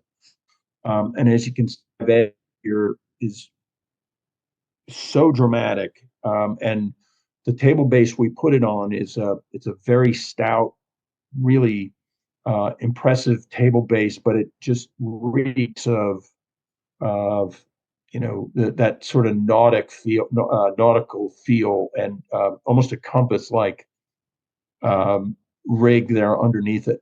But we were able to bring a very stately playing surface into the piece, and with the colors and the natural elements this had, which are very dramatic. This is on the website, and other pictures show it off even further than this. It's a great photo, but between the live edge and those natural elements that we've been able to capitalize on, it's a very striking piece. It's a pretty good sized table, but like most of what we do, it is a coffee table. And a lot of times we'll include, folks will ask us to, we can include a piece of glass that'll go over top of that playing surface. And it winds up being a really striking, impressive addition to just about any family room, living room, wherever you want to have your backgammon conquests. But you'll be asked about this one if it's in your living room. Oh yeah, for sure. Saddle Up was another fun one where we took some natural element. We took some of the natural aspects of the slab and were able to stabilize, but also sort of an added element in those splines to the right there. They do stabilize. There's more underneath, quite a few more, in fact, on Saddle Up. But again, we went back to that verdigris leather, which is really a beautiful leather. And then the tan playing surface and the bold white make it a really easy piece to play. And Alex, you'd probably stream on that one beautifully too.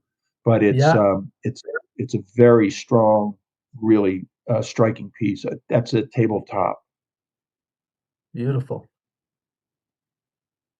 Next one, Sailor's Delight. Sailor's Delight was a really fun one. That's a 12. 1,200 plus 300 side pool. He said with pain in his voice. So they're getting ready. Waiting for Jack Ellison and Anthony Niakiani. Frank Frigo is waiting for Jack and Joe. Yeah, there's no. Jack Okay. Ellison is now playing Anthony Niakiani, so he must have beaten Joe. All right, it looks like the final is about to start. 2025 California State Backgammon Championship.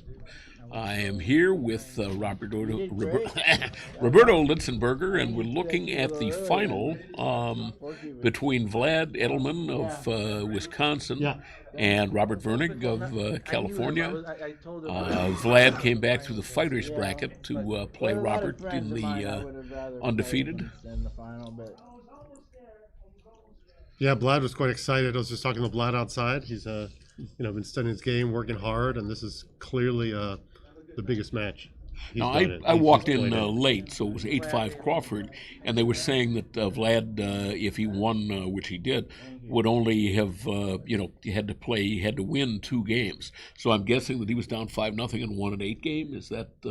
Yeah, I don't know exactly how it came. I think he had the battle back. He won a couple, I think, but I know he was down and battled back. But he's quite excited, and Virnig's a great player too. He's done some online play. He's pretty solid. Vlad's worked on his game a lot, so expecting a good match here. I always thought it was Virring, Virring. Well, maybe he's dyslexic. John said that he thought the name was Virring, Virring. With 2 R's. But apparently not.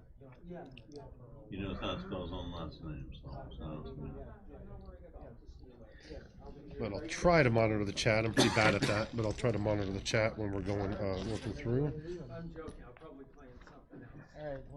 But I have to whip out my glasses. I started using a cup, and I think I'm going to continue doing that. Yeah, it's working for you. I wish you luck.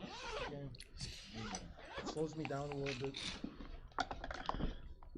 Okay, let's see if we have it. Everybody looks like they'd come from the hospital. Living this fast. Well, if you see people walking around with their butts hanging out, you'll know they came from the hospital. Okay, there's the handshake. Ready to go.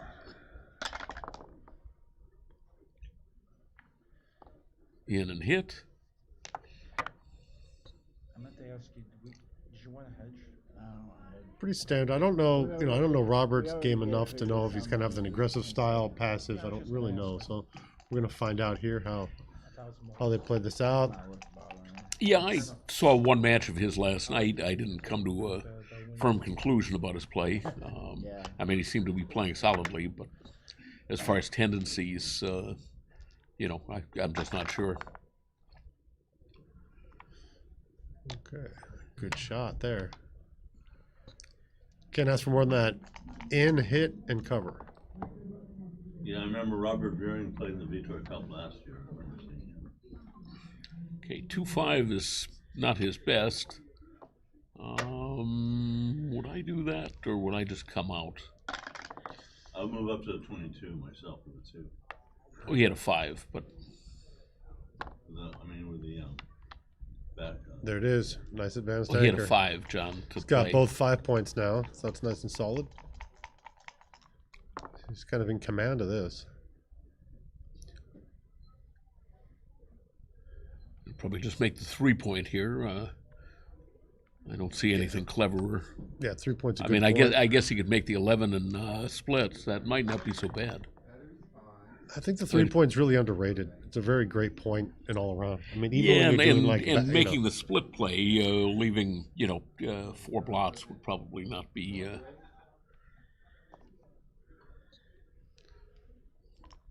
Although it would have worked pretty well. No, he would have. Oh, great number for Vlad. Right at the right time. Exactly what he needed. He was going to be facing a cube pretty shortly. But that evened it out. What here? Does button up? Yeah, he just brings it in. I think. Yeah, this looks solid. Putting spares right where you want them. The grand finale for California 6-5, State and now champion. he'll run right out. We can run with one, or he could come. Actually, he probably should down. bring man down. Yeah. Yeah, I like down. A little more diversity for this. Still relatively early in the game. That was kind of automatic. What I tell people, there's no real reason not to look at the play. Just coming out with the 6 and coming down. Oh, great number. Now, he probably wants to count the race, so... but 2 are coming down. It's 131 for, sure. Well, it depends on which way, because he can run all the way around. So he's got 131 after the play, and I like 110. How's he playing 6-4? I like that. That's weird. He must have thought it was double fours. I saw 6-4. That's weird. He must have thought it was 6 or something. No, it was double four. Looked like 6-4 to me.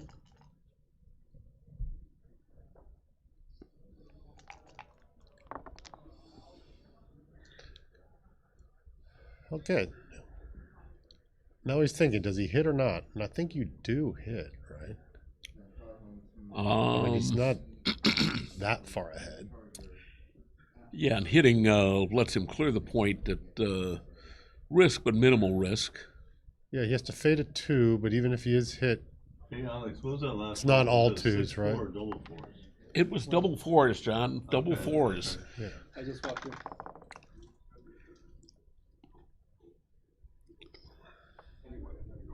Okay, so he had opted not to hit, so now he's just going to be stuck in a classic holding game. I probably would have been a little more aggressive there and hit. And immediately now he has a dilemma. I mean, you might want to leave it again.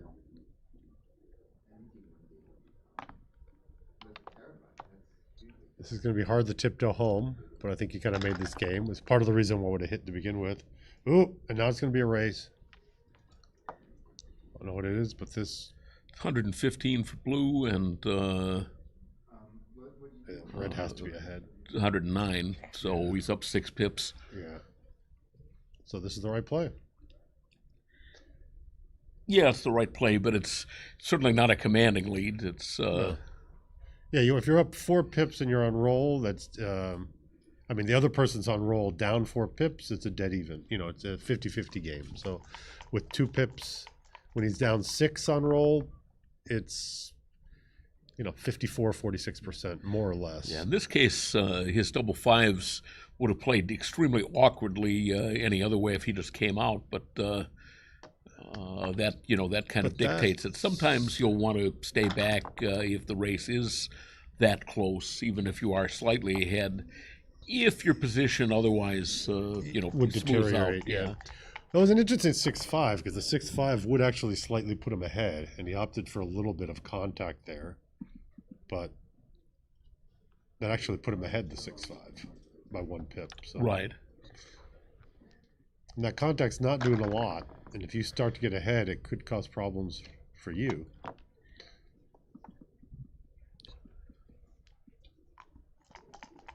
Okay, actually, it was kind of an example of what I was talking about, where he could sort of smooth out his position while maintaining a little bit of contact because the race was so close. Yeah.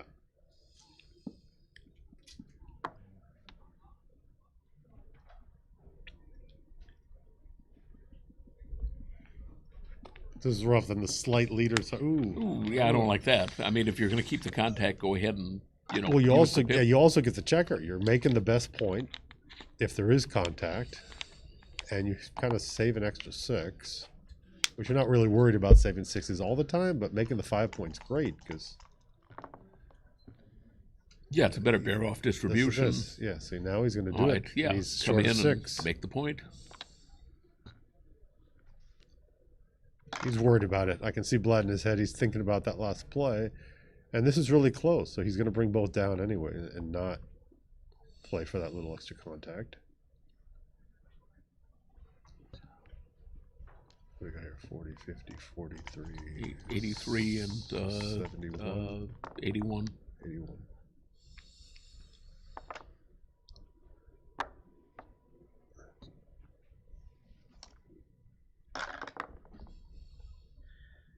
What are the odds here? It gets to the last roll before the cube.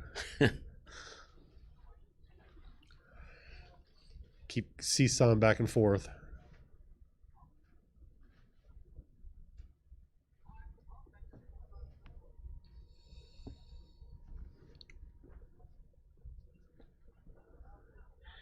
Well, Vlad's thinking. I'm not sure what we're thinking.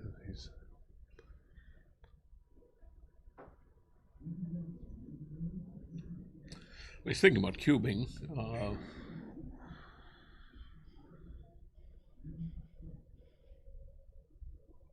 Yeah. I guess you have the time. You can always cut it up. My general feel is just looking. You don't. You know, he may be leading, but not enough for. Not Yeah, enough it's for 73-77. So Yeah. it's no double yet. Yeah.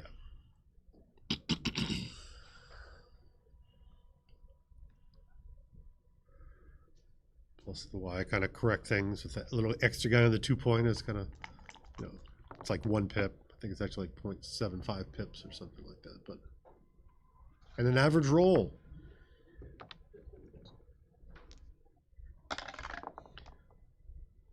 Okay. Oh now. my! Here comes the cube, and yeah, he lost his. Did he lose his market? That's pretty close.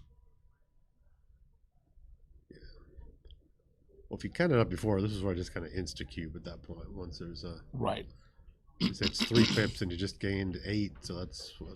Yeah, it's a pass. 11, yeah.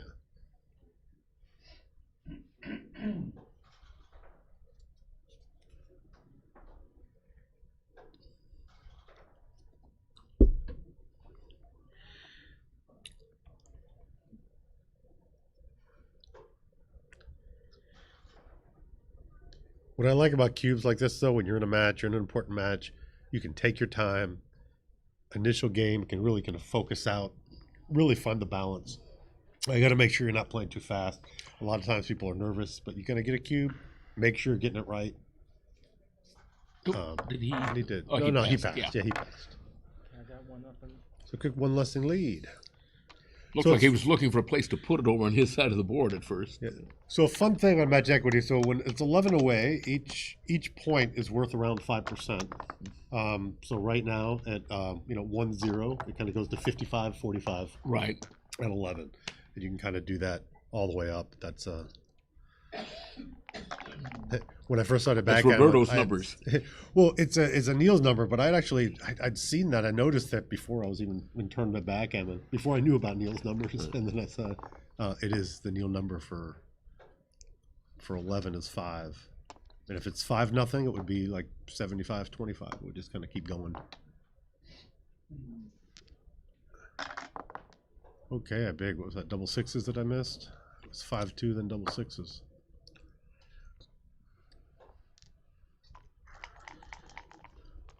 Ooh, Vlad's players cam going in and out of focus. Got a little autofocus on there.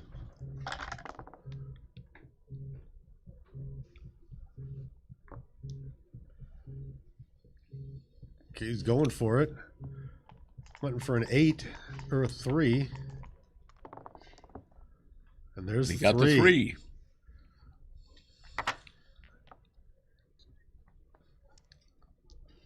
Actually decided he's looking to pop out and hit him, and there it is. Boom, chakalaka. Out, nailed him.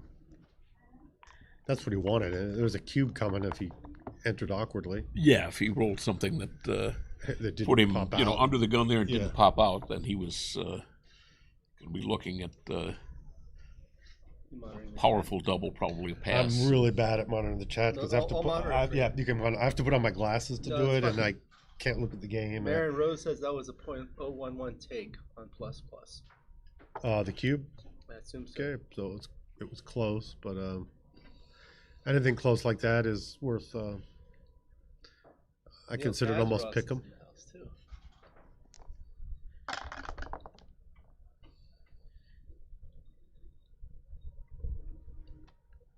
don't know. I guess that's right. I'm just such a 3-point fan. I probably would have made my 3-point.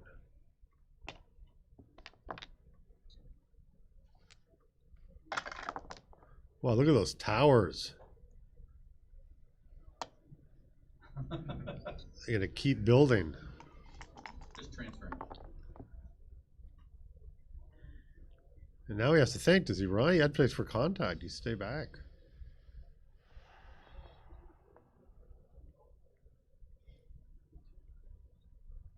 I think I'd stay there and make the 2-point.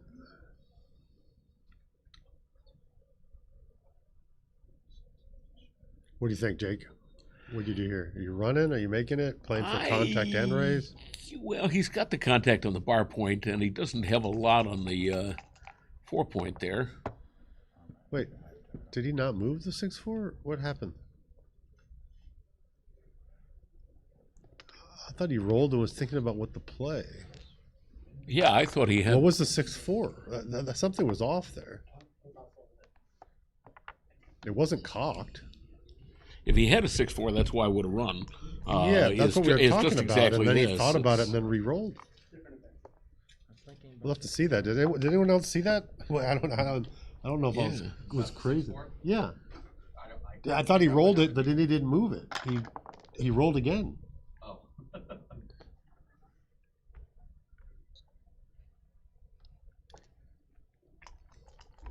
Folks, we have a mystery, and would be a good time for camera rewind. Yeah, someone else says Miriam says didn't play anything, and then he re-rolled. So interesting. Man, that is timing. There's a lot of timing there with all those checkers. 6 checkers on the 8. There's a lot of time to get those doubles, but it's not. I'm going to refer to you for the fast pip counts, Jake. What do we got going here? 76, 86, 84, 94, 104, 110. And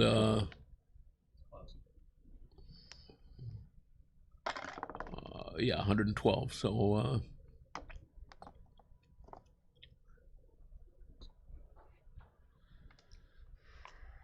so whoever gets doubles here.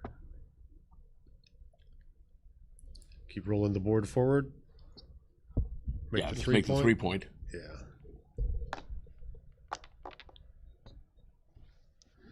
But red has so much time and he might end up getting stripped. Oh, there goes some of that time in there. He's gonna just kill one though. This kills one checker.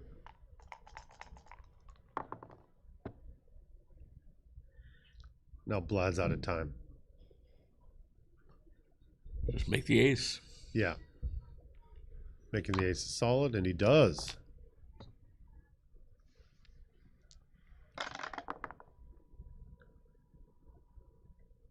Okay, 6-4, not the best. Does he make the ace too? Yeah, I think so. Yeah.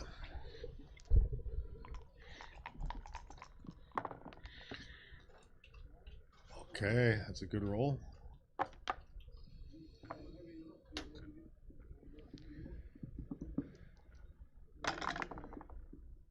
Oh, great roll.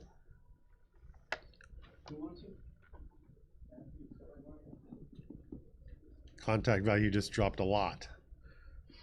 Yeah, no, it's 78.91 after this play. Project more into the microphone. Ah, sorry. Alex, did you see the mystery 6-4? No. But it looked like he rolled a 6-4, thought about how to play it, picked the dice up, and then rolled again. And I don't know. Yeah, people are saying he didn't play the 6-4, so. All right, so he'll be up 3 pips after this, so he's able to run, and will do so. KG says, I got in a bit of trouble once for not calling the director when I was doing live commentary and there was an illegal move. But we weren't 100%. And I don't know. I don't know what to say now. We can tell them there was an illegal move. I don't know. The director should care. It's done and gone. Yeah, it's it's a bit late to correct it, but I do like the idea of getting KG in trouble under any circumstances. Yeah. Well, it's one thing. I mean, if they want commentators to be monitors too, you kind of have to assign that role, and they have to tell us, hey, you guys are also monitors. But yeah, I mean, part of the problem is that we're in a room at the other end of the playing room from where the directors are. So calling a director from here, by the time it happens, you have to do as we mentioned, you'd have to rewind the tape. Yeah. The illegal move was effectively condoned. If in fact we saw what we think we saw.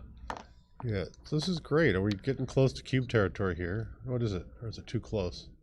Let's see. 2-2. No, it's too close. He's actually down 1. He's only up 2 pips, something like that. Is that right? Well, I'm not sure. 30, 45, 57, and I can count fine when I'm playing, just not fast enough for the commentary to not waste Try to time. squeeze John O'Hagan here. Okay. 50, 52. 52, 51. A little bit further if you can, please. Jake, can you scoot a little to your right, please? Yes, I can. Have John O'Hagan sit here. And I guess share the microphone sort of. Yeah. There you go. Thank you, John. Okay. Appreciate it. Yeah. You'll want to get closer to the microphone. Okay. If you want to talk, just kind of bend down and talk right in the mic. And Okay. Will do. All right. So what's happening here? 1-0 to 11. Yeah. They're trying to see if they can get through the game to the Blues up last 2 roll pips at this point, before there's a 28-30. cube. Yeah, you should be thinking about doubling. Probably not, though. What percentage of games get to the last roll before this initial cube? Yeah, very, very few. But they're trying to do it here. Cube Yeah, is in the center, and ooh, gets to rip 2. Yeah, he should. Both these players need to be thinking. And there's not going to be a cube now. That's it. Well, here's an example of last roll. This is essentially last roll. Boxes are bust, and it's No. bust. No. 1-1. Is he going to double him? He's just saying, I win. So when we transcribe this, something like that, we do put in the cube, because that's what he did. He essentially doubled. He said something like, I doubled, you give up. And it's kind of implied. Right. It's hard when people are starting. People ask, well, how do you transcribe something like that? How does it work? But those implied cubes, you do it, because he didn't just resign. And yeah. 1-1, good guys. sometimes you can also, if they don't cube, you put in basically what is a random move when you're putting in, when you assume someone's going to get a. So if they get a 1, it would be a decision, but most of the time it's not a decision. Yeah. Right. All right. Hit and split. No. Oh, 2 down. Split a little better. aggressive, yeah. No, I Like do it the other way. split, do things on both sides of the board generally. Yeah, I would go 24 and 10, but yeah. Oh my. Ah! Whoa! Oh my. The cube provocation play. Wow. That was. I don't see that cube there. I don't know. Not at all. How Black could get so excited. All right, so now is he supposed to hit 2 probably? No, I would have hit the 20. I would have hit the 20. But no, so far the blitz might. That's off Yeah, to I the would hit start. the 20. I just couldn't figure out what to do with the 2 if okay. if I did. This way, at least he knew what to do with his 2. Well, this is great. Look at that. Makes the 4. Good If he can sequence. fade the ace here. Yeah. Okay, but 2 in. So now he wants to hit the 4. I mean, they hit the one on the 20 point. Yeah, yeah. You don't want to get stuck back there at all. And this is stuck. This is not great. Makes the 7 or covers the 1. I would make the bar point. Yeah, I think I would too. But now he's going to be stuck. I mean, this is going to be a tough game to win right here. Oh, another dilemma. Which Blitz 5 point?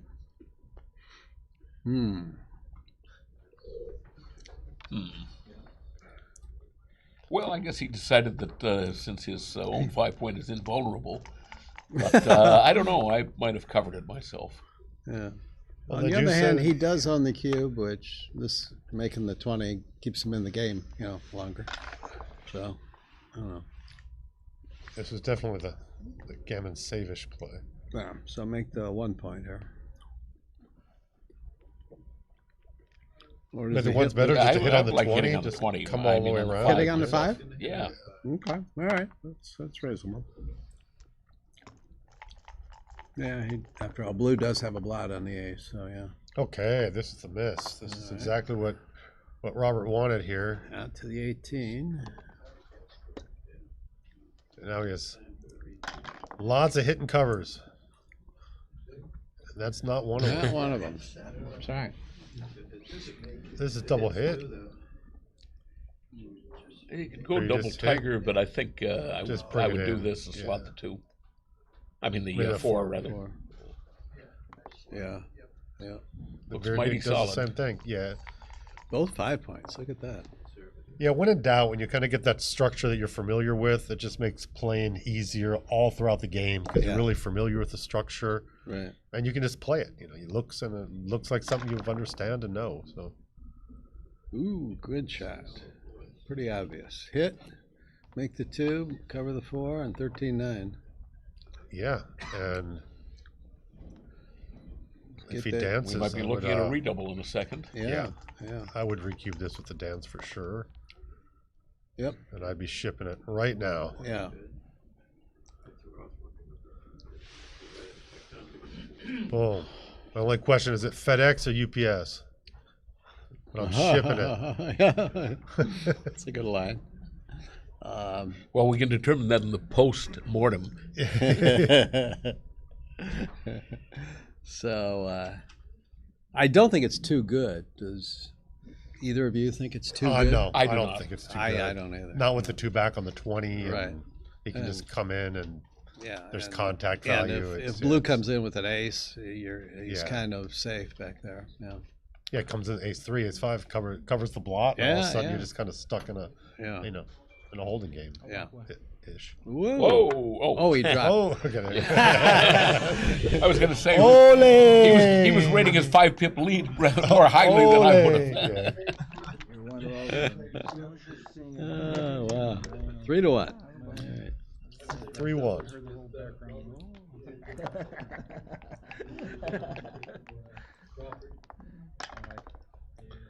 So the match actually flip-flopped. It's roughly about a 10% advantage for Robert right now.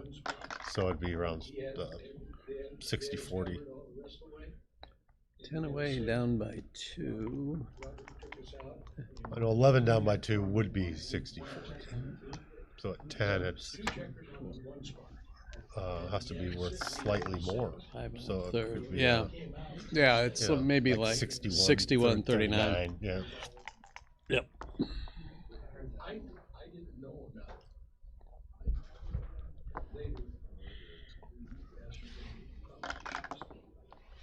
Okay, let me monitor comments too. I'll do that every once in a while and try to look back.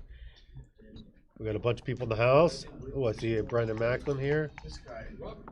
This game looks like my introduction to the backgammon, rock and sock and 5-5, cowboy. all right. So he's going to make the ace to protect his blot. Right. And then bring one from the 13 and one from the 15. I agree. Yeah, making the 3-point leaves that naked outfield. Doesn't look good. Yeah, I didn't even consider doing that.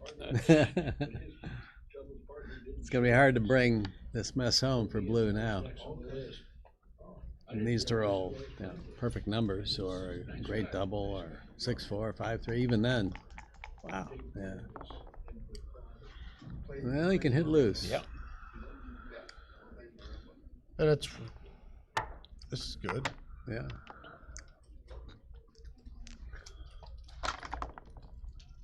Ooh, And this is now what's going on? I'd be cubing this for sure. I would too. Yeah, you've got 9s to cover. Good. And even if you don't cover and black hits, at best he can just... Red's got a blot in his board. Yeah, Unless right. he rolls a perfecta. Right. I'm also taking this. Yeah. Yeah. Can he roll a 9? Cover. Oh, there's lots of gamma potential. That's a great roll. Yeah, it is. Yeah. If he doesn't hit here, Yeah. we could be looking. Wrong 4. Yep. Could be looking at Gammon City here Yep. if he does this. If he covers and dances a couple of times here, and that does not cover. So, Now, do you cover, or switch do you it? lift, or switch, or what? I don't know. you could I switch think I it? like this. Yeah, okay. Goes for one more time here, and he got away with it. You'd like to lift the blot, but then you look at kind of the alternatives and say, do I want to be on the 11 if he just comes in? Yeah. You There's a answer cover. yourself with a no. Right. Now, Vlad's hoping he dances one more time. He wants to barons safely there without a direct shot. Yeah. And now he should try to do it, and he doesn't even leave a shot. He just brings it in. Yep. Okay. And since he's on the bar, he's not really afraid of those dreaded rolls that leave a blot on the bar point right now. Yeah. Did he bring in the other? I might have brought it in.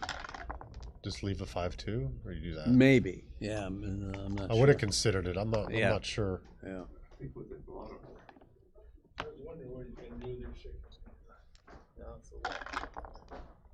Yeah, now it's offered. I know you have 6-5, 6-4, 5-4. And big doubles, yeah. 6-1 is a good roll. Yep.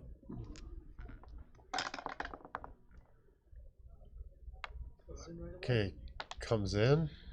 Yep. Like no problem, but there's a lot of G's here, and a lot more now. Yep.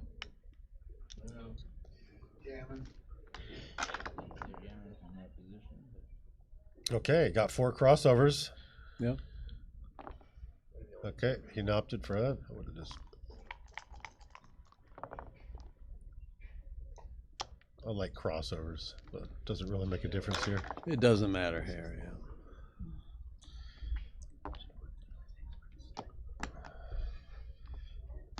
These are cool souvenir chips.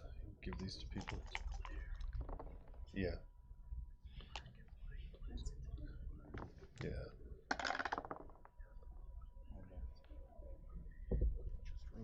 Yeah, I agree. You wouldn't see these checkers anymore. Yeah. It was actually Jim before that. Yeah. Yeah. 4. Well, I was just showing these. Can we show them to the screen? Or They've already seen it. Oh, the people You have can seen show it? it to John and- Oh, these little, those are the checkers. The people voted to see if they wanted to use those checkers on the stream or not, but it's just a little too busy for everyone to look at. Ah, yeah. But they're nice little It's also souvenir the colors blended checkers. with It's the like points. California State Championship on the checkers. Yeah. Yeah, but those are nice. They are. Yeah. From Maggie and Tony Diamantidis. Okay. Yeah, well, we were in Greece, and when they make these checkers out there, and they're in Greece, and really nice. Thank you very much. 5-3. Okay, now it's 8. So at 8, each one's worth 6. So 5-3 should be 62-38. Yes, yes, I agree. Using Neil's numbers. Yes. Created by the great Neil Kazaros. Who's in the house on the chat. I saw his name before. 5-2, 5-4, then 5-2. Both plays are correct. Neil's numbers always reminded me of the word, kind of like Blue's Clues. Blue's Clues and Neil's numbers, and just count them up, and you know. Waldo's wares. Where's Waldo?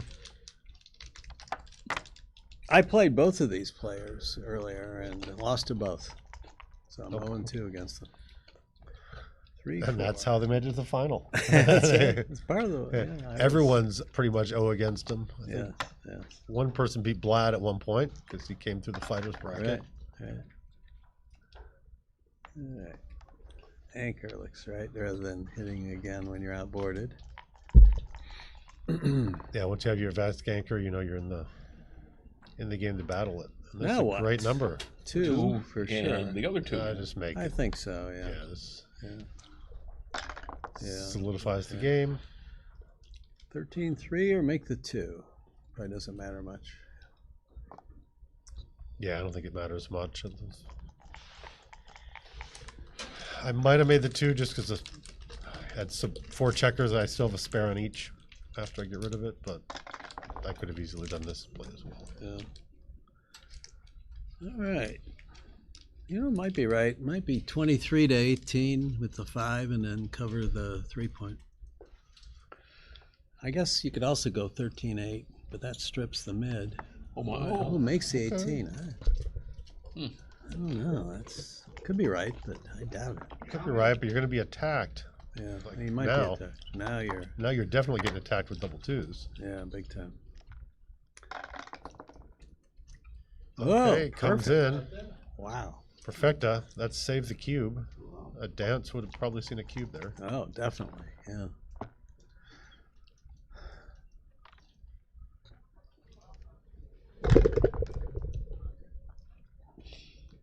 Okay, covering slot. Yes. This is perfect. This is one of the exciting mutual holding games. Yeah. I think now off the 8 or off the 20 point, right? 20 to 13. Yeah, I think I would do it now against a 2-point board with a blot. Yeah. Yeah, that's the thing about these dual holding games. When you're heading the race, you have to get off the anchor before the other. You strip there. Yeah. No, I think I'd look at mutual holding games. This is like this. Someone got the shot off, like a little thing in the Old West. The tension mounts. Yeah, it's got right. a shot back and forth. One guy blinks. They're staring at each other. Just nothing's happening until it does. Yeah. Yeah. And here the shot so was it's down fired 10 early pips, here. so that's probably not right. One. Definitely two. 3, 4. Yeah. 125, 115. Looks right. And that kept the mutual holding game because it was down. It's the same type of thing. So it wasn't. Yeah. So I think this is the right idea. The tension mounts. I think that's the correct play. All right. And Vlad's strip, but Robert Boards isn't great, so he could get a big number and he could jump off. He's going to have to go sometime. Does he go now, or does he do this? I don't know. Might have ran in the back. I think I would have run. Yeah. You make the 1 point anyway. Certainly not going to volunteer a shot here, are you? Yeah, that would be the wrong idea. I mean, he's down in the race, and yeah. No, Swiss cheese. Obviously, if he gets a 7, he's gonna have to run off the back, or else if he's running off the mid, he's giving him a double shot. Yeah. And so now he's gonna run. Yeah. And then with the 4, does he? That dupes the 3s too. If you run all the way. He runs, or he can stop at the 14 and cover the ace, I guess. Oh, too. okay. I didn't see that. Ooh, at first. not this. No. No. I didn't see. I like covering the ace. Like, when in doubt, it's one or the like other. Yeah, I like that play. Yeah, this is now. That was just bad play. 8 to 6 now with the bring 2. in the builder. Yeah.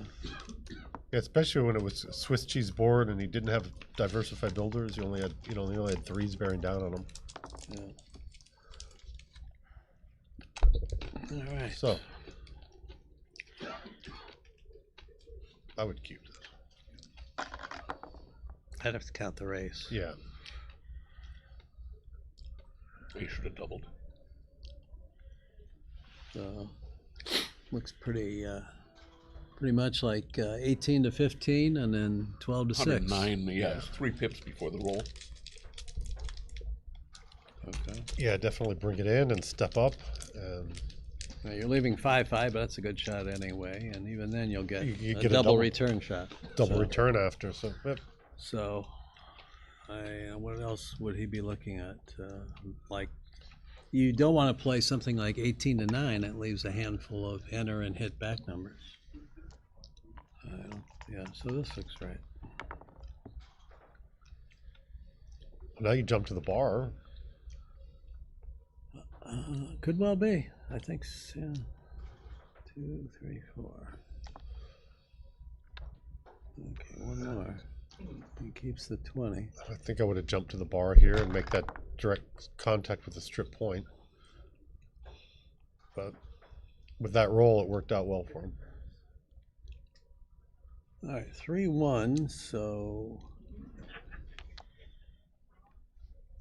Staying back, but is that... He could make the 12 point. Yeah. Leaving 8s and 9s. I guess he's probably a little better off this way. Yeah, I think so, but it wouldn't shock me if making a 12 is right. There's the 8. Yeah. So just run out to the, Gotta run 6 all the way. And let's keep it going. Yeah. Definitely keep it going. I don't see any reason to stay there because you don't have any more, nothing in your board. You're basically gonna have to kill a checker if you don't keep going. So.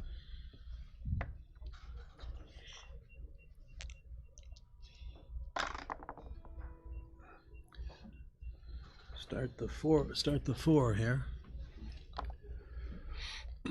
Okay.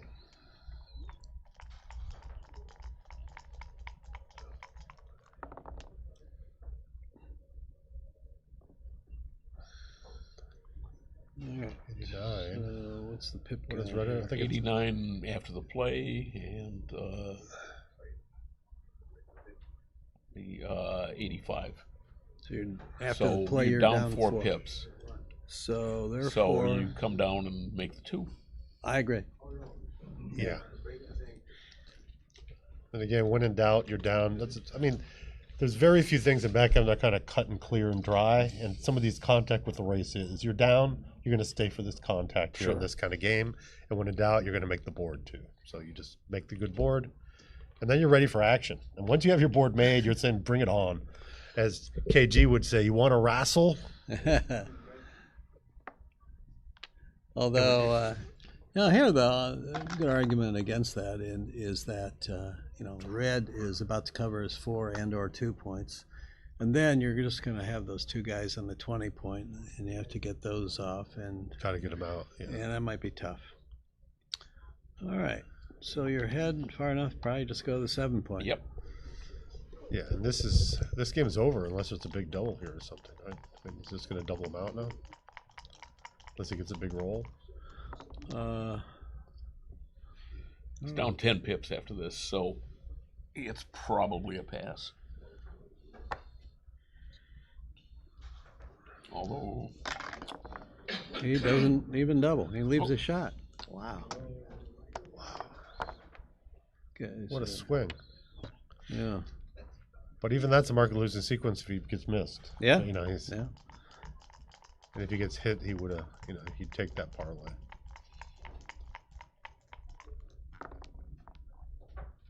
Oh, double. The runs. wrong 2. Yes. Oh, but that's a 4.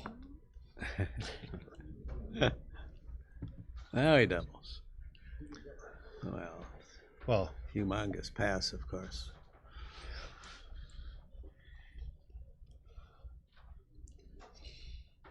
Oh, there was a delay on the stream. I saw someone roll, and I was like, "What happened?" He took. But yeah, about 10 seconds left. Oh, okay. Yeah, there's KJ. He said, "Want to wrestle?" Yeah. Pass. Like the way Vlad, when he's passing the cube, he picks it up as if he's going to take it, and then he puts it in the center. What? Did you want to turn the noise off? I'm making a noise. 5-4. Okay, we got Vinny in the house. Vinny was here. Vinny was here at the tournament here, showing off his great Pittsburgh Steelers board that Eric Schmidt kind of painted on this cork board. Really big. 2-inch checkers. You got these big retro checkers from the 60s. Had never been used before. Really beautiful cork board. I got to play in it one time. Thanks for that, I Vinny. played him, but I played him on somebody else's board. Oh, you played him on someone else's board? Yeah, somebody was using his board, so we played on Tom Kiesler's board. Yeah, beautiful board. But I did play a guy who has a Man United board. Okay. Well, I had fun this tournament. Right. Normally I bring my own board and I always playing on my board all the time. So it was kind of fun to not have a board and play on everyone else's board and experiment different boards. Ooh, the hit and split play, not right. 3 point was better there.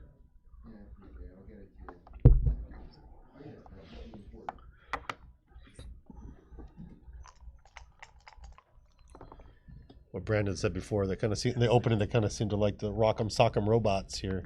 Yeah. More than a.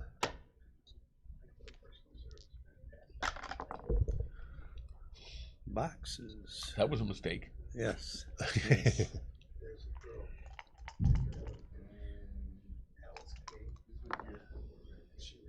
Okay, this game's seesawing back and forth, huh? This match. Yeah. 2 points for one, 2 points for the other. Yeah. So the double tiger, for sure. I think, right? Yeah, I would hit on the 4 point despite the 2 blots because you outblotted him 3-2. He'd have 3 on the bar. So. Right. Exactly. Yeah. Well, no one's really made. I mean, they have the anchor, but no other points have been made yet. There's a lot of rolls. He's hoping for a 6, and there it is. Now he's going to make. I think, cover. Yeah, make the point. Don't hit, especially breaking the anchor. Yeah. Yeah. What he's thinking about it. Come on, Vlad. Make the point. You're unstacking 2. There you go. Yeah. And you win the first little battle. He made the first 2 new points. He made the anchor and a point. Mm-hmm. So. Okay, and I'll just make the bar. Yep. Yeah, you make the bar, I make the bar. Both have that little Yama structure going.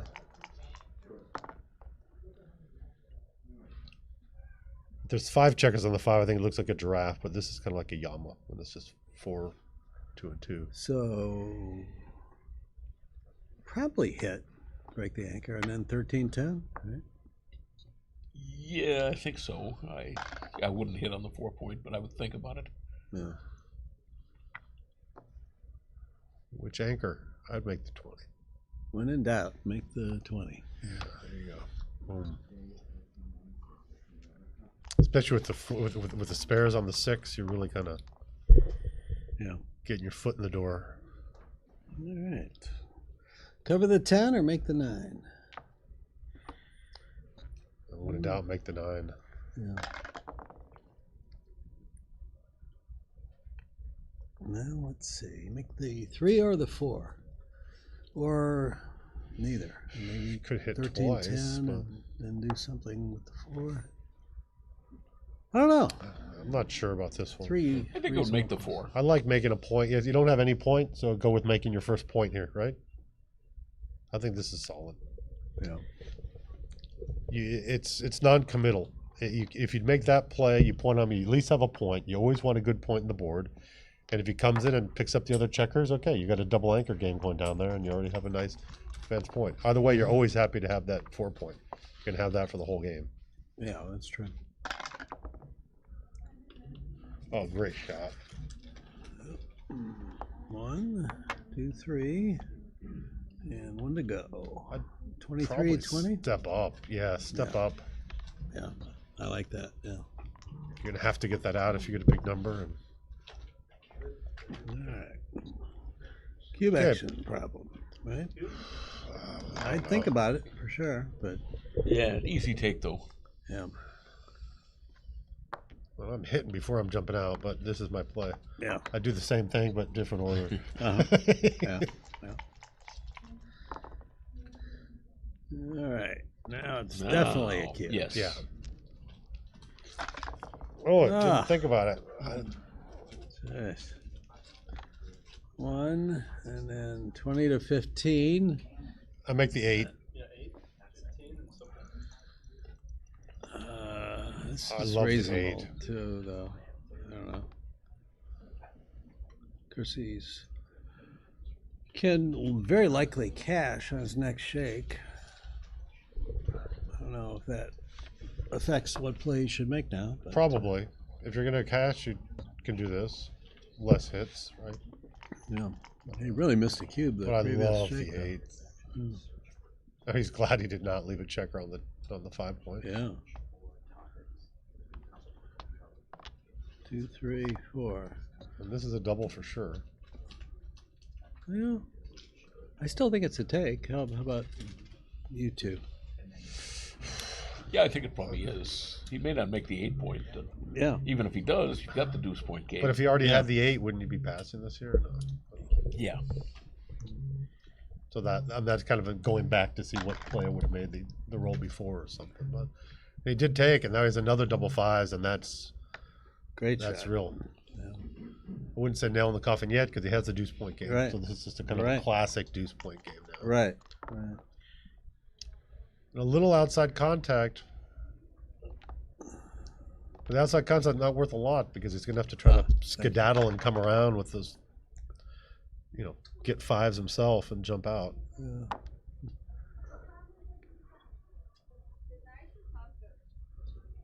So you just go to the 9 here. Yeah, move it up.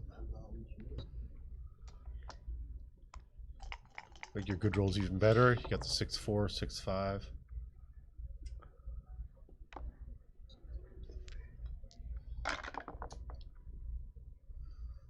Three, 2. Slowly running out of time. So, I don't know, 9, 6, 5, 3 maybe? Or... Yeah, I'm not using that last spare. I'm not coming in. Yeah.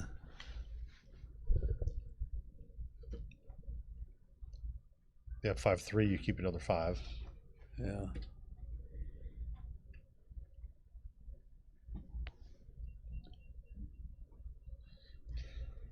Check back on the chat. What's going on here?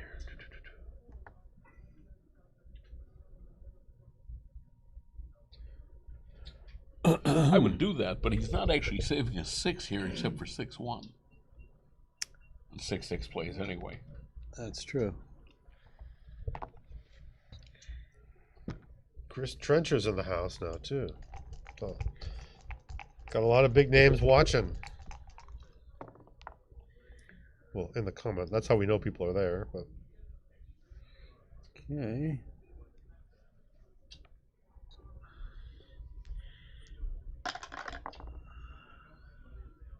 Yeah, see, demonstrating that he hadn't really saved a 6 after all. Yeah.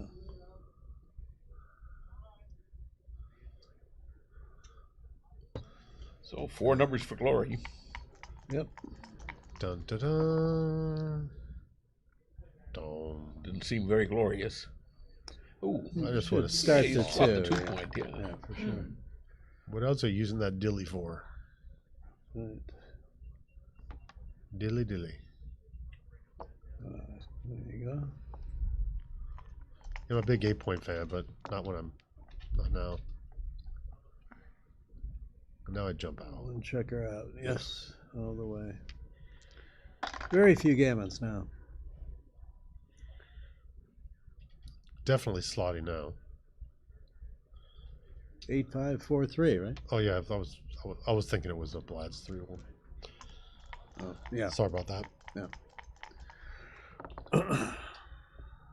He makes it. Making the 2.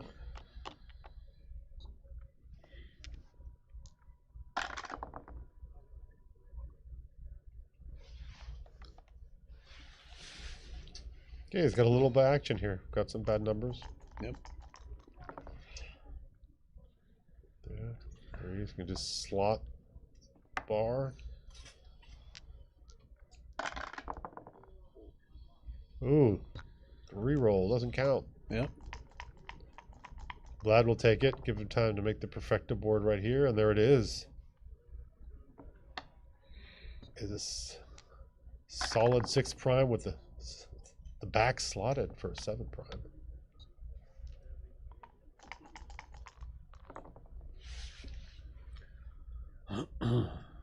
Switch 7-1.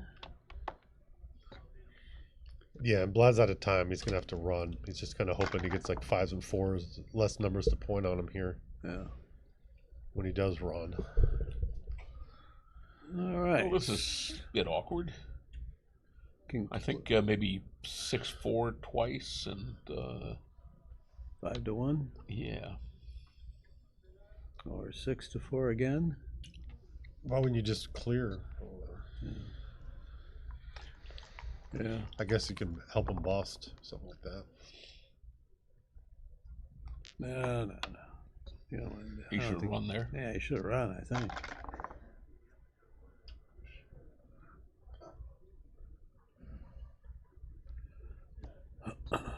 He's off the gammon. Okay, here comes the run. There's a few bad numbers here. Yep. 5, 3, 6, 3 come to mind. Yep. 2, 1. Now what? Can hit and cover.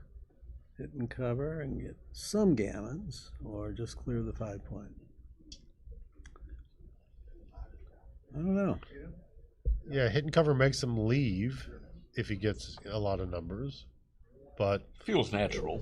But the other way looks like you can't really win the other way. So this way, you're never really leaving a shot until you have maybe 8 off or something like that. Yeah, on a real bad day, you could lose the race, I guess, but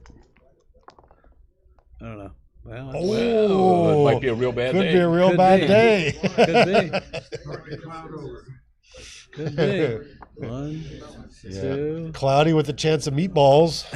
Now, you know, Roberts misses with 2s and only has 1. Speaking of missing with 2s, well, he'll take 2 off. That works. Those 2s work. Yeah, but only 2 off. He missed with single 2s.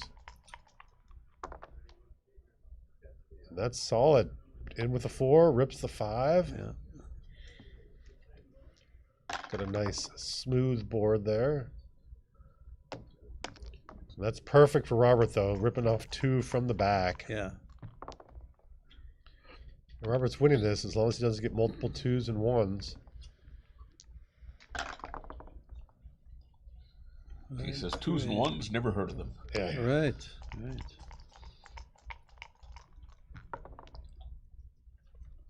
And there it is. Vlad sees him.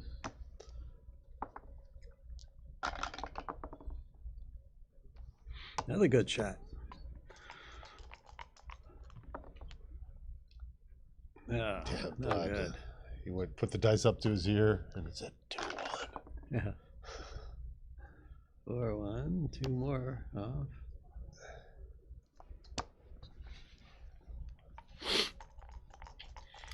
We're gonna make this exciting or not? Something real good here. That's not good. Not exciting enough. Yeah. Needs a miss and 2 doubles. Okay, I think only boxes make it exciting here. And this is unless he rolls a 2-1 and shake your hand. Need runner, 2 1s here, I think. I'm worried for a second of the double 6. That's it. 6-5. Another seesaw. Went back again. And I would be in the match. 5 away, 6 away. Now we should be, what, 57-43. You had the 5 5s after your double. I would have thought twice. Let's chat again. What's the world saying about this game? Hindsight's 50-50. Point cleared as a point not to be feared. Kit Woolsey, circa 1978. KG, the Backgammon historian. 6-5.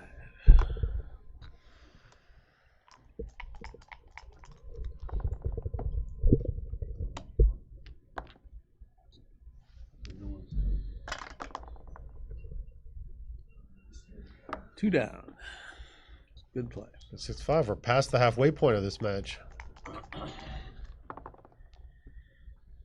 Hits. Good shot. Yeah, at 6 away, I'm looking to be aggressive, but hit back. Would pause my aggressivity there. Yeah. But I was thinking I was getting an itchy trigger finger. If it didn't hit, got something good, I was looking for a quick cube. Yeah. Now, do you hit loose on your 3? I think you do. Yeah, I like the hit. It's aggressive. Get the bigger board. It stops him from developing his board. Yeah, right.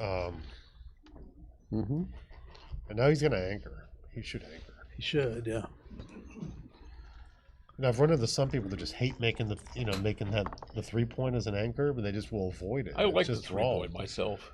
Yeah, look at this. He would have got, if he didn't make it, it would have been pointed on. So he should make the anchor and play 13-10. Right. Yeah. Anchor's good, especially with those stacks. It gets scary. Yeah. That's not the best. So make the bar. It's a good supplemental point if you get other good numbers, but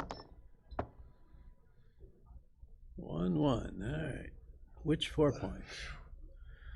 Probably offense, huh? yeah, I think offense step up and hope he doesn't get a good number. That's what I would do, yeah. You do that? No, I would. I would make the I'd other make 4 my point. 4. Yeah, The other 4-point, yeah. Yeah.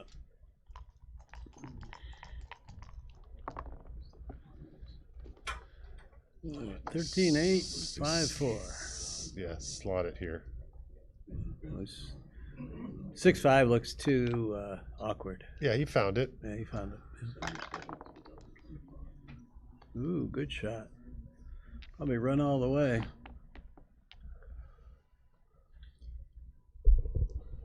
Jake is you're a quick stripped. pip counter. I'm not. So. Well, if he runs all the way, it's to 126 and 113, 145. So he would be ahead 19? He would be ahead 19. So, yeah, went ahead in the race. Yeah, and I mean, if you do the other way, you make the 5 prime, it looks great, and suddenly you realize, oh my God, I'm You have to break there it. on the far point. Yeah, you make it, then you have to break it next turn or something. Right. So, Wait a second, I gotta just stretch a little. Okay. Sorry. Yeah. Sure. Hey, he found the right play. And he hits the clock. All right. He's up 19, but now he's only up 8. So that was a good roll. Yeah. Good answer. Yeah, and no double, of course. Clear the 14. Yeah, this is the time to clear the 14 for sure. 2 blots, so what you're gonna hit a fly shot with 7s, right? But only 5-2 and 6-1. But with 2 blots, Vlad might be hesitant to even do it. Right. You know, with this and the bar point slaughter, that's a lot of hits on that side of the board. So this is fairly safe. Yeah, Vlad might even hope that he doesn't have to decide if he Oh, rolls. of course, yeah. 6, Sometimes 1, you or get that. 5, 2. You don't want the Joker. You're like, I don't know what to do. Yeah. Blunder potential. But that was a great roll. All right, so now he's counting the race. He's up 9 pips. And, ships it. This should be a flash take here. This is probably no double. If Flash. he's only up 9. Yeah, because Blue can win the race. Can hit a shot. There's just too many ways. Yeah, this is Scooperoni here. Yep. actually, maybe it's 7 pips. 53. And, 68. 120. Yeah, that's 7. Yeah. 7. Okay. 131, and that's 27. No, it was 9 pips. I'm sorry. All right, 9. So 29. He's wishing he passed, though. Yeah. So that's a good start.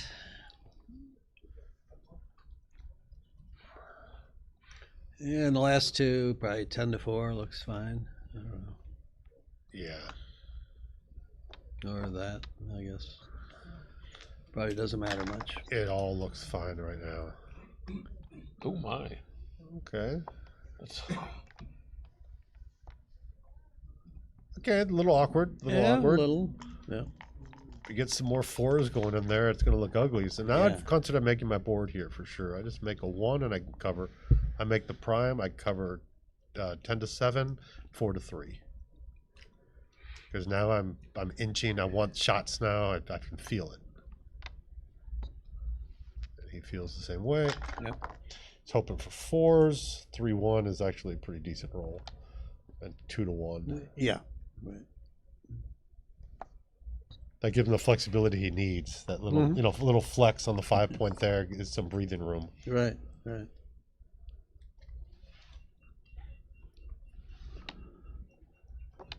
And if I'm not in the race, I just would have You're made down my in the board. race. I would have I would've started made the my 2-point. Yeah. With the 1, either 2-1 or. See, the good thing when you 3-2. still have your prime intact, when you do get the hit, you've won the game. You're not giving them any real chance to kind of come back and, Slot pop the out and 2-point win here. or something like that. Yeah. 10-2. Right.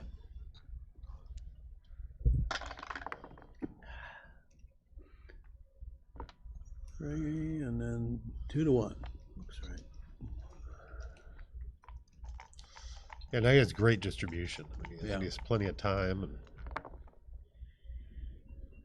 Cover and slot.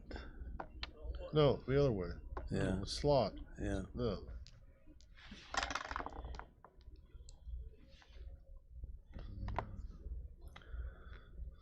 Now it's going to be hard for him to make it. Yeah. I would have covered there. Yeah. Even though 6-6 leaves a shot, I would have too. 5-4, 7-2, 5-1, I guess. He's paying for that previous Might play. be thinking about running. Yeah, he might be, but You just wait. I mean, you're still making your board.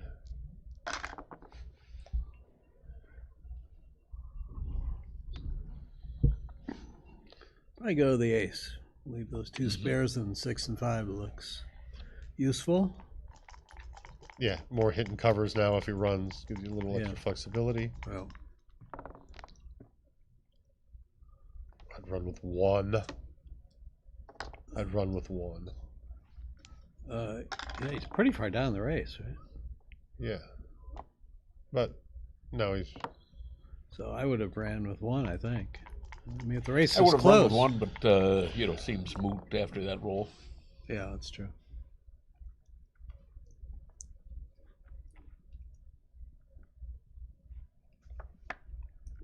Check back up the chat. What do we got going here? Don't say with 6 Vlad. It says Neil just run.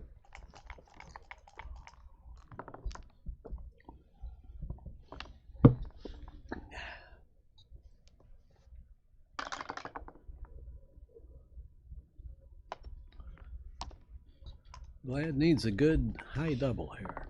Make it exciting. There's There a it high is. double, but probably not exciting enough. Right. No, it's still getting close, but he did in the other game too. He kind of got one good shot Yeah, he off did. there, but then he was just kind of then he Yeah. started misfiring there with a bunch Yeah. of 2-1. So Yeah. let's see if he gets something else. 6-3 is good. Decent. I wouldn't mind in like a 6-2 or something too. Would be good. Robert takes 2 off. Good for him. That's the other thing. He can root for his good numbers. He can root for Robert to roll bad numbers. There's a 6-2. Unstacking the heavy off the 2 point. And getting off the top point. Ooh, great number. Yep.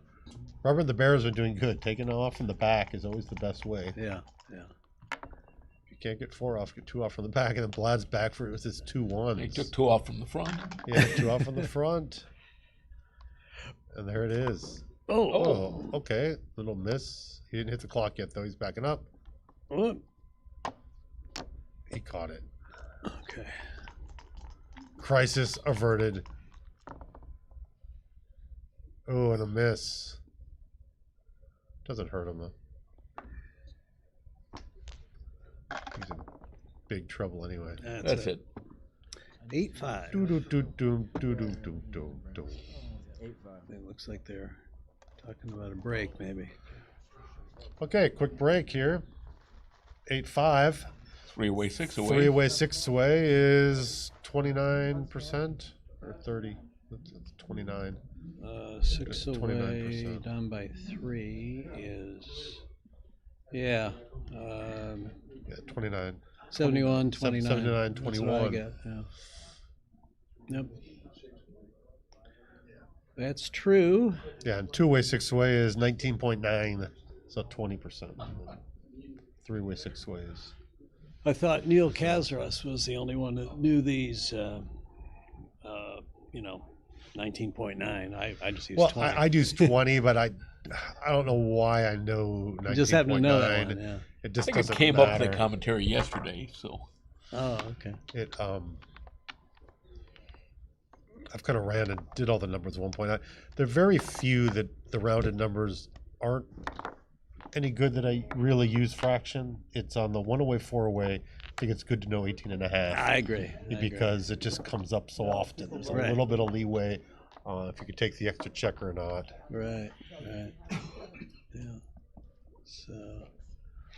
So at this score, Vlad should be more aggressive than normal as far as cubing is concerned, especially if there are any gammon chances. Because the leader, if Robert owns a 2 cube, he will be hesitant about ever redoubling the 4. Loath to redoubling. Yes. Yeah. Yes. Yeah, with contact, Robert's going to be more conservative before he cubes too with contact. Yes. Right. But it's still 3 away, 6 away. I always say it's 3 away, many way. You're really hesitant on cubing, but many for me really starts at 7. Okay. At 6 is sort of halfway. Yeah. It's just somewhere in between. Always a. But if it is, Oh no! Who are these just lost guys? the feed. Oh no! We're looking at us now. Yes. Oh no! Someone didn't brush their hair. It was me. we got the 3 effects here. We got no hair, medium hair, and too much hair. Yeah. So they had a really huge turnout here. What was it, 86? 85 it ended up. They had 86, but then they moved somebody down, I think. 85? Okay. Yeah. It's a lot. That's a good Tournaments have been turnout. kind of coming out Yeah. heavy in a lot of plays, even though there's a lot of tournaments. And then 55 or so in the 56, advance? I think, because the one that moved 56? down. So, or was it 58? It might have been 58. Okay, and then in Anyway, the high 50s. intermediate, 30-ish? Don't know. Don't know. Yeah, I'm not sure. I think it was about in that area. So. And after this, we'll promo the next big tournament. This is it for the ABT for the year. Yes. We're going to be Rich New Munitz York is the is winner. next. Yes. Rich Munitz takes it down. He's going to be ABT champion for the year. Yep. Then New York is next, mid-January this time. I think right around the 15th. Yeah. And then after that, the San Antonio tournament where Rich will receive his crown. That's right. As San Hall Antonio, of Fame. always Super Bowl weekend there. So it ends on the Sunday, so you can always know when it is. So you look up when the Super Bowl is, and it starts the week before that. That's right. Yeah. And in San Antonio, they'll have a UBC and a Players' Cup maybe this year. They're back. All right. Plenty of time for both players on their clock. 6-1. He opts for the classic play, and I haven't seen someone start with something different probably ever. I think McGrill, a long time ago, used to slot 2. Yeah. Once in a while. But, hey, we're talking in the 70s. Yeah.